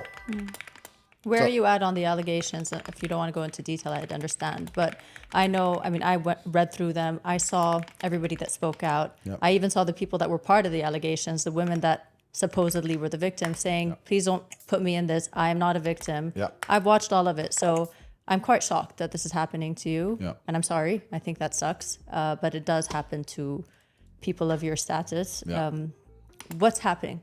What are you going to do about it? Yeah, so sexual allegations are very common. The Matrix uses them. Trump had E. Jean Carroll. Russell Brand just got indicted. Julian Assange spent 12 years in Belmarsh because supposedly he raped a girl in Sweden. And then he managed to fix his deal with the U.S. government to stop reporting military secrets. And he was released from Belmarsh. What happened to that girl he raped? Oh, she never existed. Funny that. But anybody who's a good guy gets hit with these sexual assault allegations. But the Romanians have now admitted they made it up. They said, we made it up, so you can go now. Sorry. The British Foreign Office told us to make it up because you're a big problem on the internet.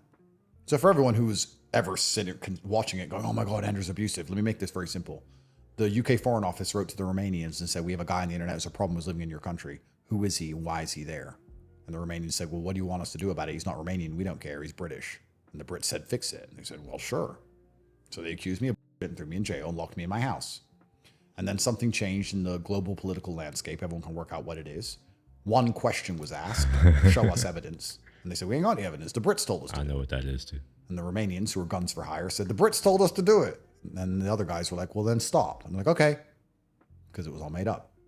So I went to jail for no reason. I had my house seized and taken from me for no reason. My house was raided 5 times for no reason. My dog was hospitalized by armed police for no reason. All of my cars were taken off me for no reason. My mother had a heart attack and I couldn't visit her for no reason. I didn't see 3 of my children for 3 years for no reason. I was sitting in a cockroach-infested cell for no reason. I was locked in my house for years for no reason. Travel banned for no reason. No reason. And they've now admitted they made it all up. And there's no sorry. There's no oopsie. It was, welcome to the world. You piss people off. Things happen. We'll let you go now. Don't worry Bad about it. reputation is considered as a crime. Well, they can punish you just as easily. Well, the process is the punishment. So now they've attached these bullshit allegations to my name. And the primary objective of these allegations is to prevent any opposing power structures to the globalist matrix using my name for influence. They don't want me standing next to Nigel Farage helping him win the UK. And Nigel Farage likes me and knows me and wants to use me and knows I'm useful, but he can't because I'm accused. That's what their job is. Their job is to try and take my power away and diminish my power. Of course, this won't work for long. Eventually, people are going to say, we don't care what he's accused of. He's never been convicted. And the Romanians let him go. So who gives a shit? And then we're going to work together. So there's a lot coming. A lot of amazing things are going to come. And hopefully we can do our very best to save the world. But in terms of my current allegations, they've admitted they made them all up. But Romania can flip on a dime. Anyone who's watched the recent Romanian elections knows that. So who knows what's going to happen? They might go back to saying they're real again and lock me back in a jail cell. Who knows? England now has some British case against me. They're saying in 2008, I assaulted somebody. I don't know if it's a man or a woman. It doesn't even say. On the arrest warrant, it says 2008 assault. That's it. No time, no place, no person, no when, no where. Imagine I told you 15 years ago you assaulted someone.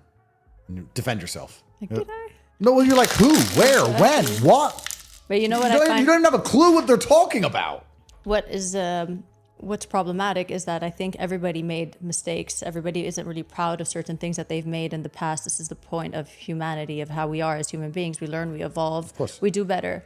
And in situations like yours, they will take the one thing that you're ashamed of, Yep. the one thing that you wish you would have done better. I'm Yep. sure you weren't very proud of your webcam business now in course. hindsight, but it is part of your journey. It was part of your growth, and it was the best that you did back then. But unfortunately, that's going to keep coming after you. And it's so true. And it's amazing you say that, because all of the people, people in glass houses shouldn't throw stones, and everyone's sitting at home going, oh my God, look what he did, as if they're perfect humans. All of you people sniffed coke in high school, or stole from somebody you shouldn't have stole from, or robbed from the till of a store. Everyone's human, right? Everyone's done things. I grew up in a council estate, Luton, the worst town in England, around drug dealers. My friends were murdered. I was stabbed myself. I grew up in the worst possible area, and I found a way to get out of the ghetto, not by selling drugs, not by raiding houses. I helped women optimize HTML profiles because girls can't code, and it got them more money on their webcam profiles, and I got a cut of it. You can say I'm the worst man in the world for that if you want, but you're a dumbass. As the streets run with blood, because of drug deals, because of murder. I didn't do any of that. What did I do? I was literally a programmer. But because it's me, because of media spin, like you're saying, they take it, they affect it, they try their very best.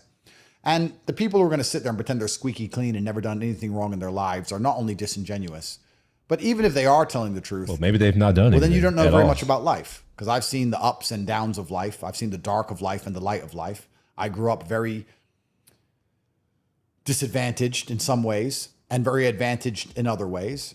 And it is that yin and yang that make me interesting enough for you to sit and watch this podcast. So I'm not going to sit here and apologize for anything I've done, because I did the best I could at the time. And we all do things 20 years later. We thought I could have handled that better. But I managed to get out of the ghetto. I managed to escape. I sold the business and I was done with it. And 6 years later, after I'd completed the business, when I started talking about politics, then it became a problem. Very interesting.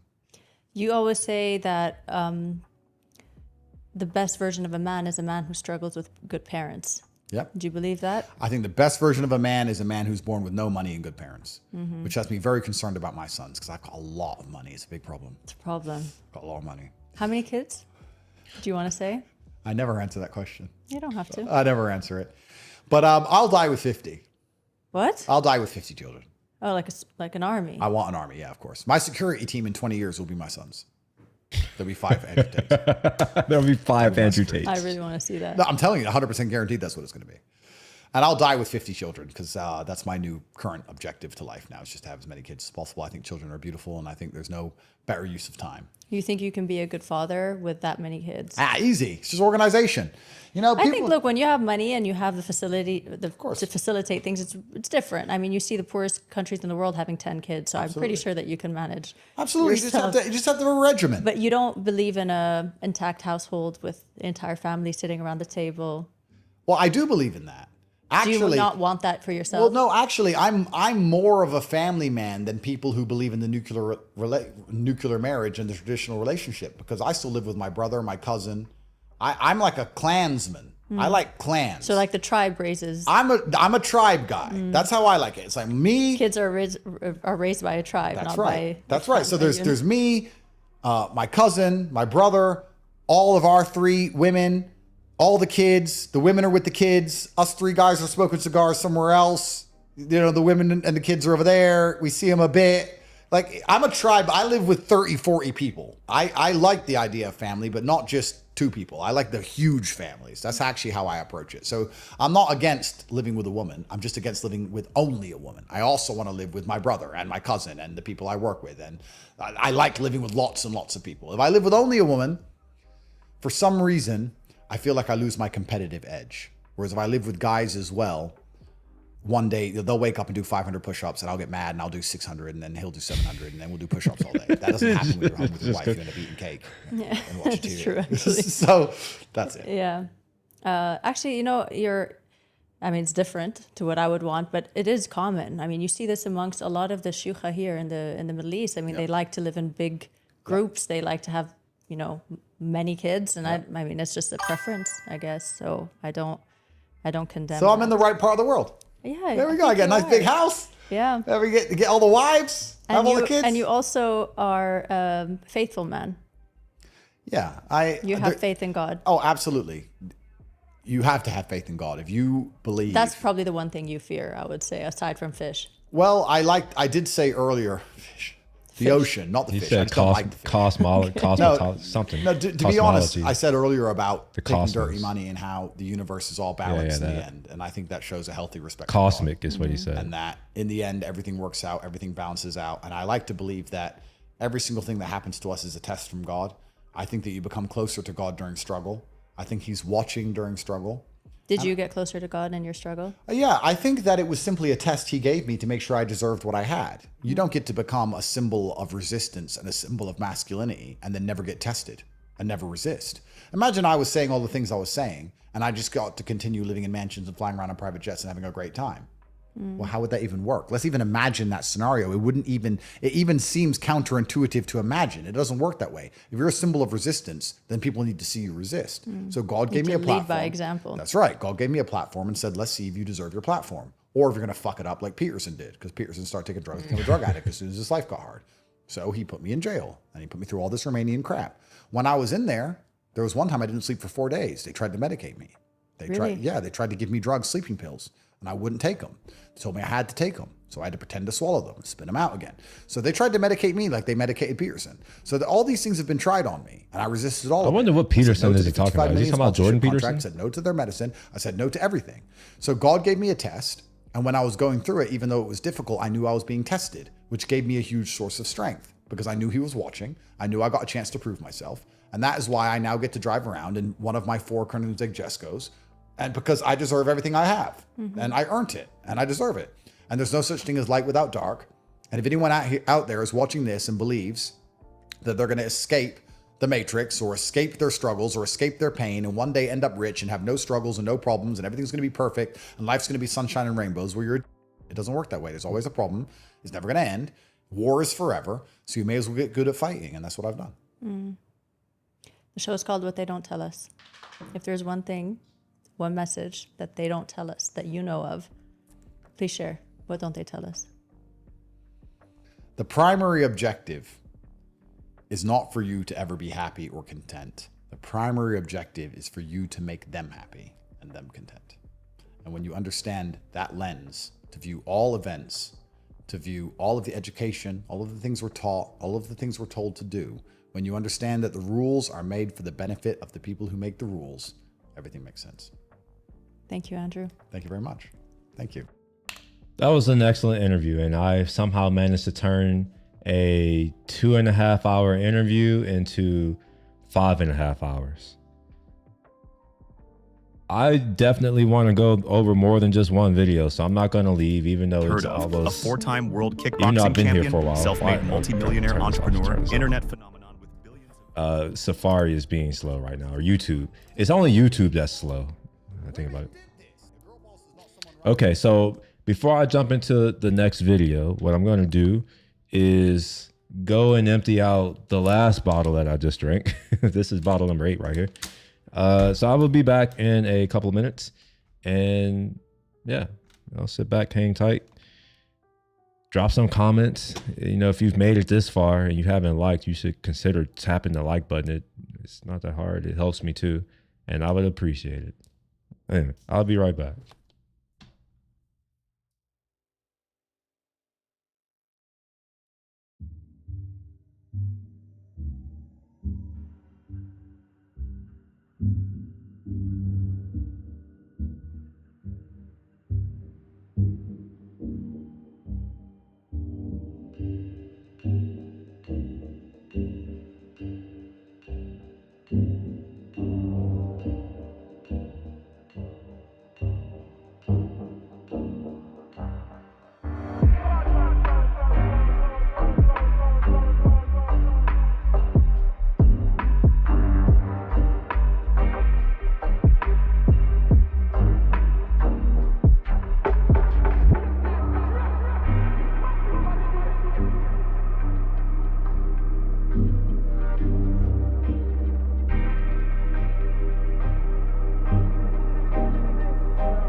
Okay. I'm back again. This is probably gonna be my last video because I just realized it's 7:30. I got my motorcycle ride that I want to do, and I also got to take my dog out. He's been, watching me do this, and it can't be that fun for him. Okay, let's see what videos that I can watch. I do want to go over one, but I want to make sure it's not too long for the reasons that I've just shared. Oh, I guess we can do this single man band because I think I remember saying I want to talk about this one. Let's share the screen and do that. Okay, let's go ahead and jump into it. Maybe. It has begun. Single men and women everywhere will be banned by 2030. Now, what do I mean? We understand that by it has begun. Single men and women everywhere will be banned by 2030. Now, what do I mean? We understand that by 2030, half, if not more than half, of single women everywhere will be childless and manless, basically. They'll just be single women. Now, I think to counteract that with this current supposed male loneliness epidemic happening now, is they're going to try to almost force men and women together. Oh, imagine the irony. The supposed gender wars on the internet, feminists for be single independent modern women, and on the other side pilled, men on their own journey, alpha podcast bro sort of dudes. However, how ironic it would be if the governments are like, we don't give an F, you people need to start getting together, else we're gonna tax you more, all of you. Right now, the term single tax is trending in Japan. Why? Why? Because starting in 2026, single people will basically have to pay a new tax. In this video, I'll explain what's going on with this so-called single tax. What Damn. people are calling the single tax is officially the Child and Childcare Support Fund. Online, people are asking, why do single people have to pay too? It's basically a tax on being single. It's It like is. guys without girlfriends paying a monthly subscription for guys who do have girlfriends. Honestly, single people are the ones who need monthly support more. Exactly. But what I'm noticing and Yeah. seeing is No two there's been a lot incomes. of recent policies, dual income. seemingly almost everywhere in the world recently, along the same lines. I made a video last week, about a week ago, about this happening in the US and how that related to what was happening in Korea, if I'm correct. How they're trying to have a financial incentive for men and women to get together basically and have babies. Yeah? Daddy. I hope you're focused and on your square. Yeah, and recently in the UK, there's been a new policy about having hidden child ending, basically, basically a woman What? who's conceived and she's trying to remove. What? Why is abortion a criminal offense in the UK? Ho ho! Abortion is a criminal offense in England and Wales under the 1861 Offences Against the Person Act. But that's a long time ago. And the 1926 Infant Life Preservation Act. 1861 Act made it a crime for a woman or another person to procure a miscarriage with an instrument of poison or other noxious thing under any circumstances, punishable by life imprisonment. The 1929 Act prohibited the intentional destruction of the life of a child capable of being born alive before it has an existence independent of its mother, stating 28 weeks as the time a baby could exist independently of the mother. The 28-week limit was carried forward into the 1967 Abortion Act, but was later amended to 24 weeks by the 1990 Human Fertilization and Embryology Act. So I don't know if I follow. Is it illegal? Because it doesn't seem like it's a criminal offense unless it's about to be. Of the Interesting. conceivedness, I have to say, in a weird way. Yeah, basically a woman trying to sort that issue out by herself, basically at home. Apparently in the UK, that's going to become illegal as well, or it is illegal now in the UK. So, yeah. Again, I often mention certain things that happen in the US, it has a chain reaction effect, and it happens in the UK as well. But beyond the chain reaction effect, we can see certain things happening all over the world. It isn't even just in the West Cruel Max either. It's not in the East either. And a lot of policies have been coming out a lot recently. And the overall point I'm making as to why I stated this video as to singles will be banned by 2030 is because they're making a heavy push right now, aren't they? From so many different points, collectively. Why? Of that, single people already pay more tax than married people. Exactly. Why? Because married couples get more income tax deductions than singles. If Japan wants more kids, how about raising single people's income first? A big reason men cannot get married is because they don't earn money. Of course, that's not the reason, but still. Currently, there is a huge decline in birth rates in various countries across the world, especially in Western countries, some Asian countries, some Caribbean countries. People are just not having children. And if they are having children, they're not having enough. And that's the problem. And here is how I'm seeing it. Over many years now, you've had many people glorifying the single life, haven't you? They've tried to normalize it and make it seem popular and fun and exciting, because for a lot of people it is. You have folks like myself who have been glorifying, the peace and tranquility of the single life. Inner peace. Yeah.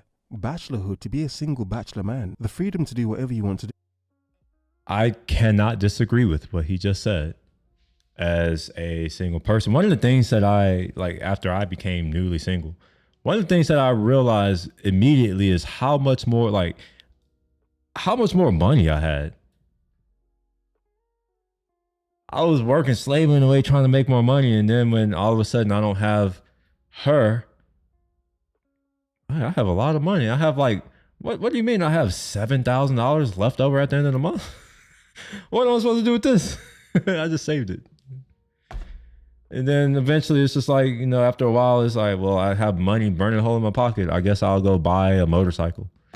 Or let me go pay for a 911 GTS in cash, because what the fuck else am I going to do? I don't have any other use for the money. Oh, I can travel around the world now. I don't have to pay for 2 flights. I don't have to pay for like 2 meals every time we go out to eat. And because I'm good with eating once a day, I can pay for 1 meal a day. I don't have to pay for 6. So yeah, I mean, I don't have to deal with a dirty house. My house is always clean. I don't have to deal with nagging. I don't have to deal with anything. It's low key kind of great.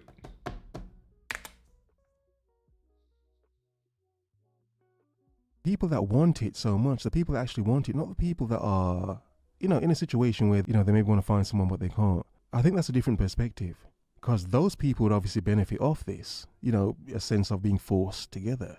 However, the thing I'm seeing is the people who relish and enjoy in being single, both men and women. Like, for me personally, this is terrifying. Like, I'm sorry, I don't want a forced wife.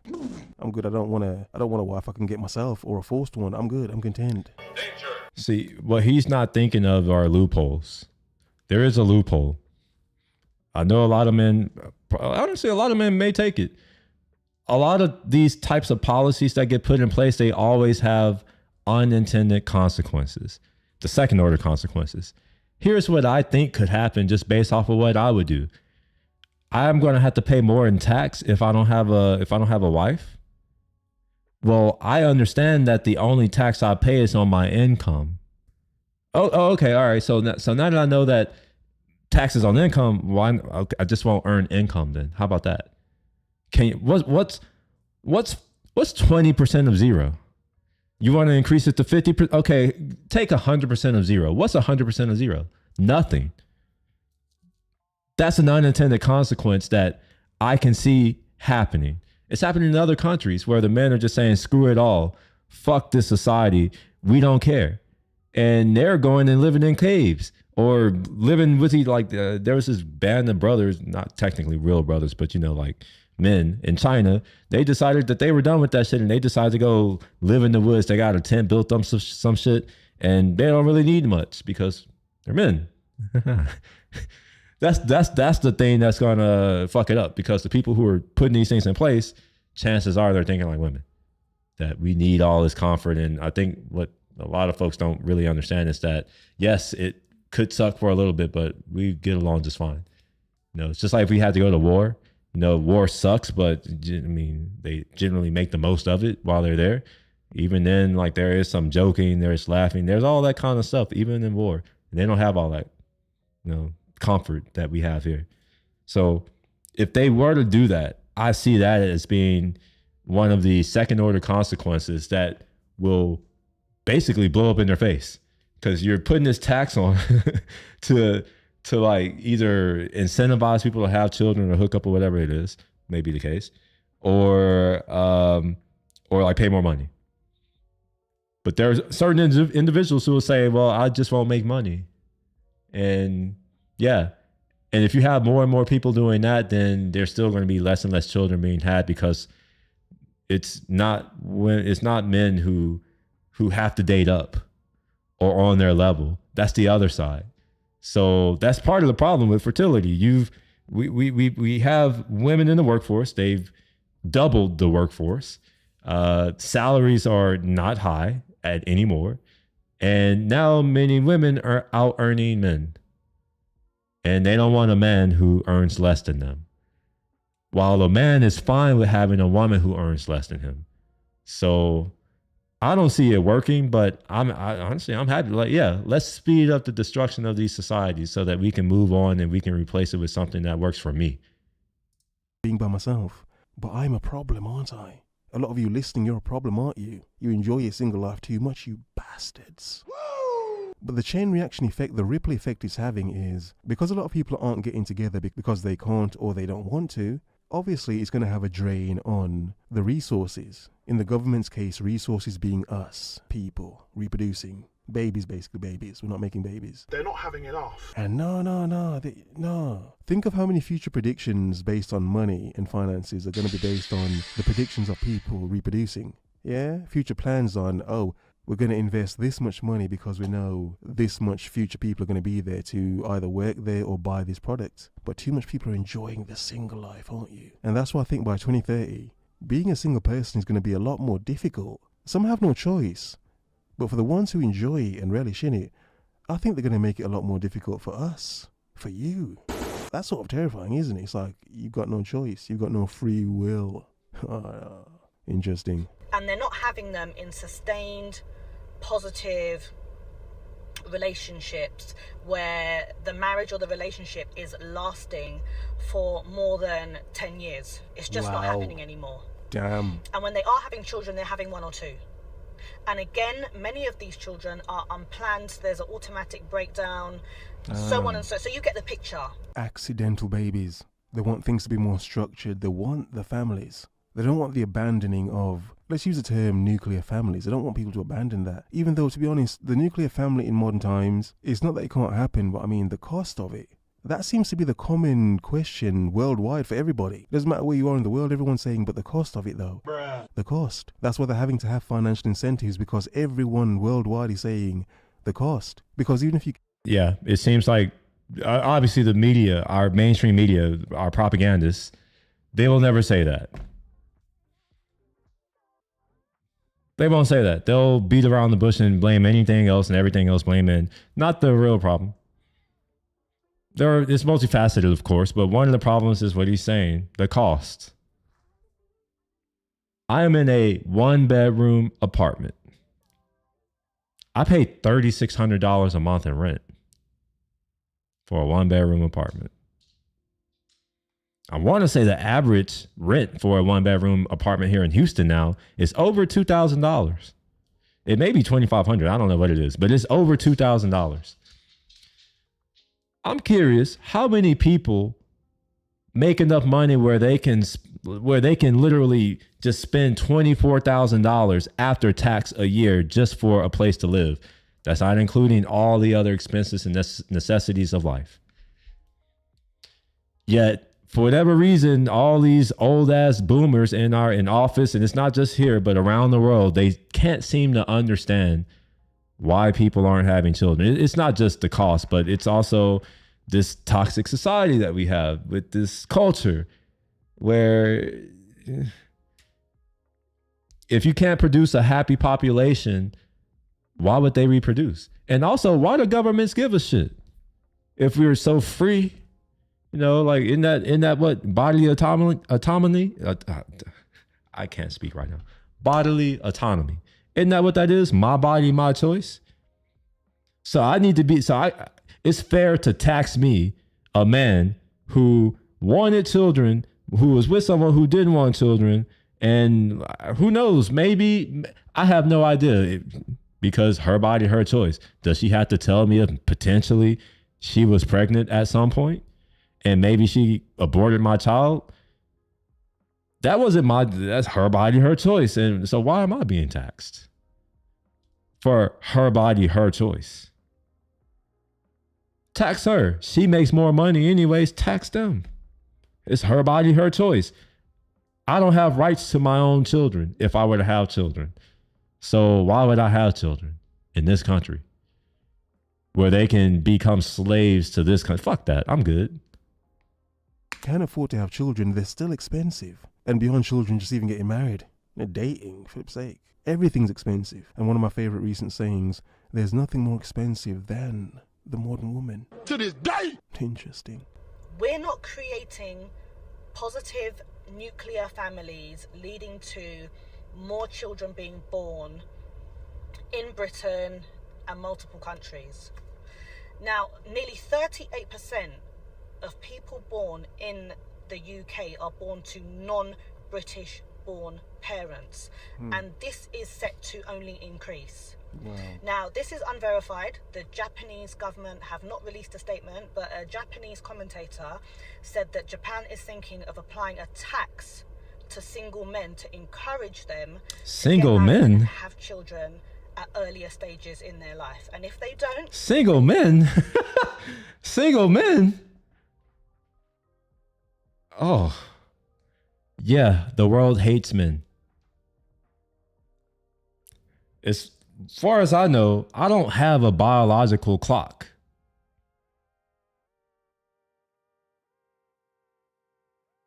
So I'm going to get taxed because I happen to get with a girl who doesn't want children. Now I have to be accountable for the fact that she doesn't want children, even though it has nothing to do with me and everything to do with the society. Oh. At some point, even the weak men are going to become fed up and they will become strong. And I am here for it. I am very much here for it. they will be applied with this tax. Damn, you see? They're coming for the singlehood of men. Women as well, obviously, women as well, but it's like... No one cares. Hey, your singlehood is up for ransom? Is ransom the right word to use? It's up for debate. It's going to be challenged. Where's your wife? Yeah, where's your wife? Now, it's being aimed at young people, but I'm wondering, as a millennial myself, like, how much would be forced on men who are still able to obviously find a wife and actually make kids or make more kids? Like, the focus obviously is on young people. But what's the age cut off? Is it some like Logan's Run, Expedition 33 sort of business? What's the age cut off? Oh, this is freaky. Now, already, I think that's sexist. If they're going to do something like that, I'm glad she said that. Applied to both Agreed. men But they shouldn't do it regardless. They shouldn't do it at all. Even though I'm over here talking shit, that shouldn't happen at all. Even for the women. If women don't want to have children, they should not be forced to pay a tax for not wanting to have children because the society has fucking failed them. What kind of sense does that make? It goes both ways. So yeah, I'm talking shit. I'm being facetious to a point, but let's be real. It shouldn't happen to either. But if it's only going to happen to men, yeah, I'm going to feel a certain kind of way about it because what the hell? women. But the point you're missing and what a lot of women have missed in these past years is too many men enjoy being single. Too many men have embraced the bachelor life so much that they no longer care. A lot of women missed that point. They thought it was just them that enjoyed being single for some weird reason. That's why they're coming for men. Because the government knows the truth. They don't need to focus on internet, just emotional waffling, please. They know a lot of us really are content being single. That's why we're dangerous. We enjoy it too much. But you have peace, don't you? You can get money work at home without having to get married and have more kids. Oh, God. But do you think this is a good idea to get the birth rates back up? No. What do you think would Agreed. encourage No, people it's not a good idea to settle down earlier and have children and get married? Because it's not happening anymore. It's too far gone. Yeah, Ironically, agreed. the government It's irreversible at this point. The only way that it changes is when the generations who've grown up under effinism. That's the only way. Once those people die out, and maybe even their children who they've indoctrinated with that same poisonous mindset. Maybe if we get rid of, if it's only one group of people who are able to get jobs and earn all the money, that's the only way it's going to happen. Beyond that, we're too far gone. They're going to have to find another way. Or just accept that population is going to collapse and you can't do anything about it, because I like to believe that all humans on Earth should be free to do what they want to do with their life, so long as they're not impacting another person's life directly. I don't really care about the greater society anymore. This is what happens when you put these ideologies out there that demonize men, me, call me toxic. At the end of the day, what you're doing is saying to me that I'm not valued, I'm not wanted, and I will reciprocate. So at this point, I don't give a fuck if these societies start to decline. Fuck them. I don't care. It's not my problem. I don't benefit from it that much. I pay the taxes and I get no benefit. So if shit were to go, okay, well, shit, sorry for you. Should have did a better job. Things in motion to let things be the way they are. There are certain laws that have effed with a lot of men to the point where a lot of men just don't want to just do it anymore. That's partially why a decent amount of men don't want to do it. The laws are too much against them. So again, it's ironic that the government want to try to making it now worse. pull a switch. More laws against men. They men. created and caused a lot of the problems anyway. So it's hilarious, isn't it? It's hilarious. It's like you don't want to focus on the politics of it. It's like you want to focus on the modern dating and relationships, but the government can't benefit without us reproducing. So people that don't want to have any children and get married, they're going to be seen as dangerous. Hence, by 2030, a lot of singles are going to be banned. Not banned, but your life's going to be a lot more difficult if you want to be single. I know for a fact that social media has a lot to do with this. Even myself, you may like a picture or like a video where some of it may be true, and then you're bombarded with videos that are very anti-man.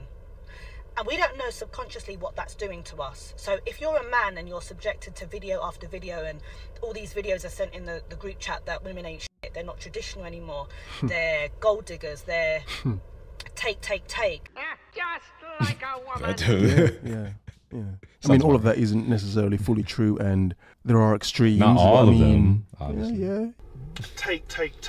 And then women are subjected to videos that are similar, like men ain't shit, they're not providers, they're not dating, they're not... It makes both genders subconsciously have a wedge between the two genders. Exactly. And we're subconsciously, when we're meeting someone, we have a negative outlook. But aside from that, once again, if you were in charge of the birth rates in this country, how would you get people to settle down earlier and have children? But like you've just said yourself, lovely woman, you've just said yourself, haven't you? You've explained it yourself. The back and forth nonsense on the internet is actually part of the problem, though people are actually spitting facts and solutions and explaining why things are the way they are. Yes, there are extremes, but a lot of facts. But the point is, none of that matters, is the point I'm making. None of it matters. None of the back and forth matters, really. Individually, that's what we're doing. None of it matters, though, to them. Because they're like, you need to shut up and get together. That's what they're concerned about. They're not concerned about the back and forth in the group chats, what men and women are saying individually amongst themselves and whatever. They still want to smash a lot of people together. Forcibly. That's where I'm sort of terrified. Like, whoa, easy. Who is they? Content with that like, wife. Who is they? And how are they going to force me to do anything that I don't want to do? You can't force me to pay taxes if I'm not earning money. I'm fine with being homeless and living off the land. Fine, sure. Okay, well, I can't do that. I'm fine with dying. Kill me then. See how that works out for you. Oh, you don't want to kill me? Oh, okay, well then what are you going to do? You can't force me to do shit.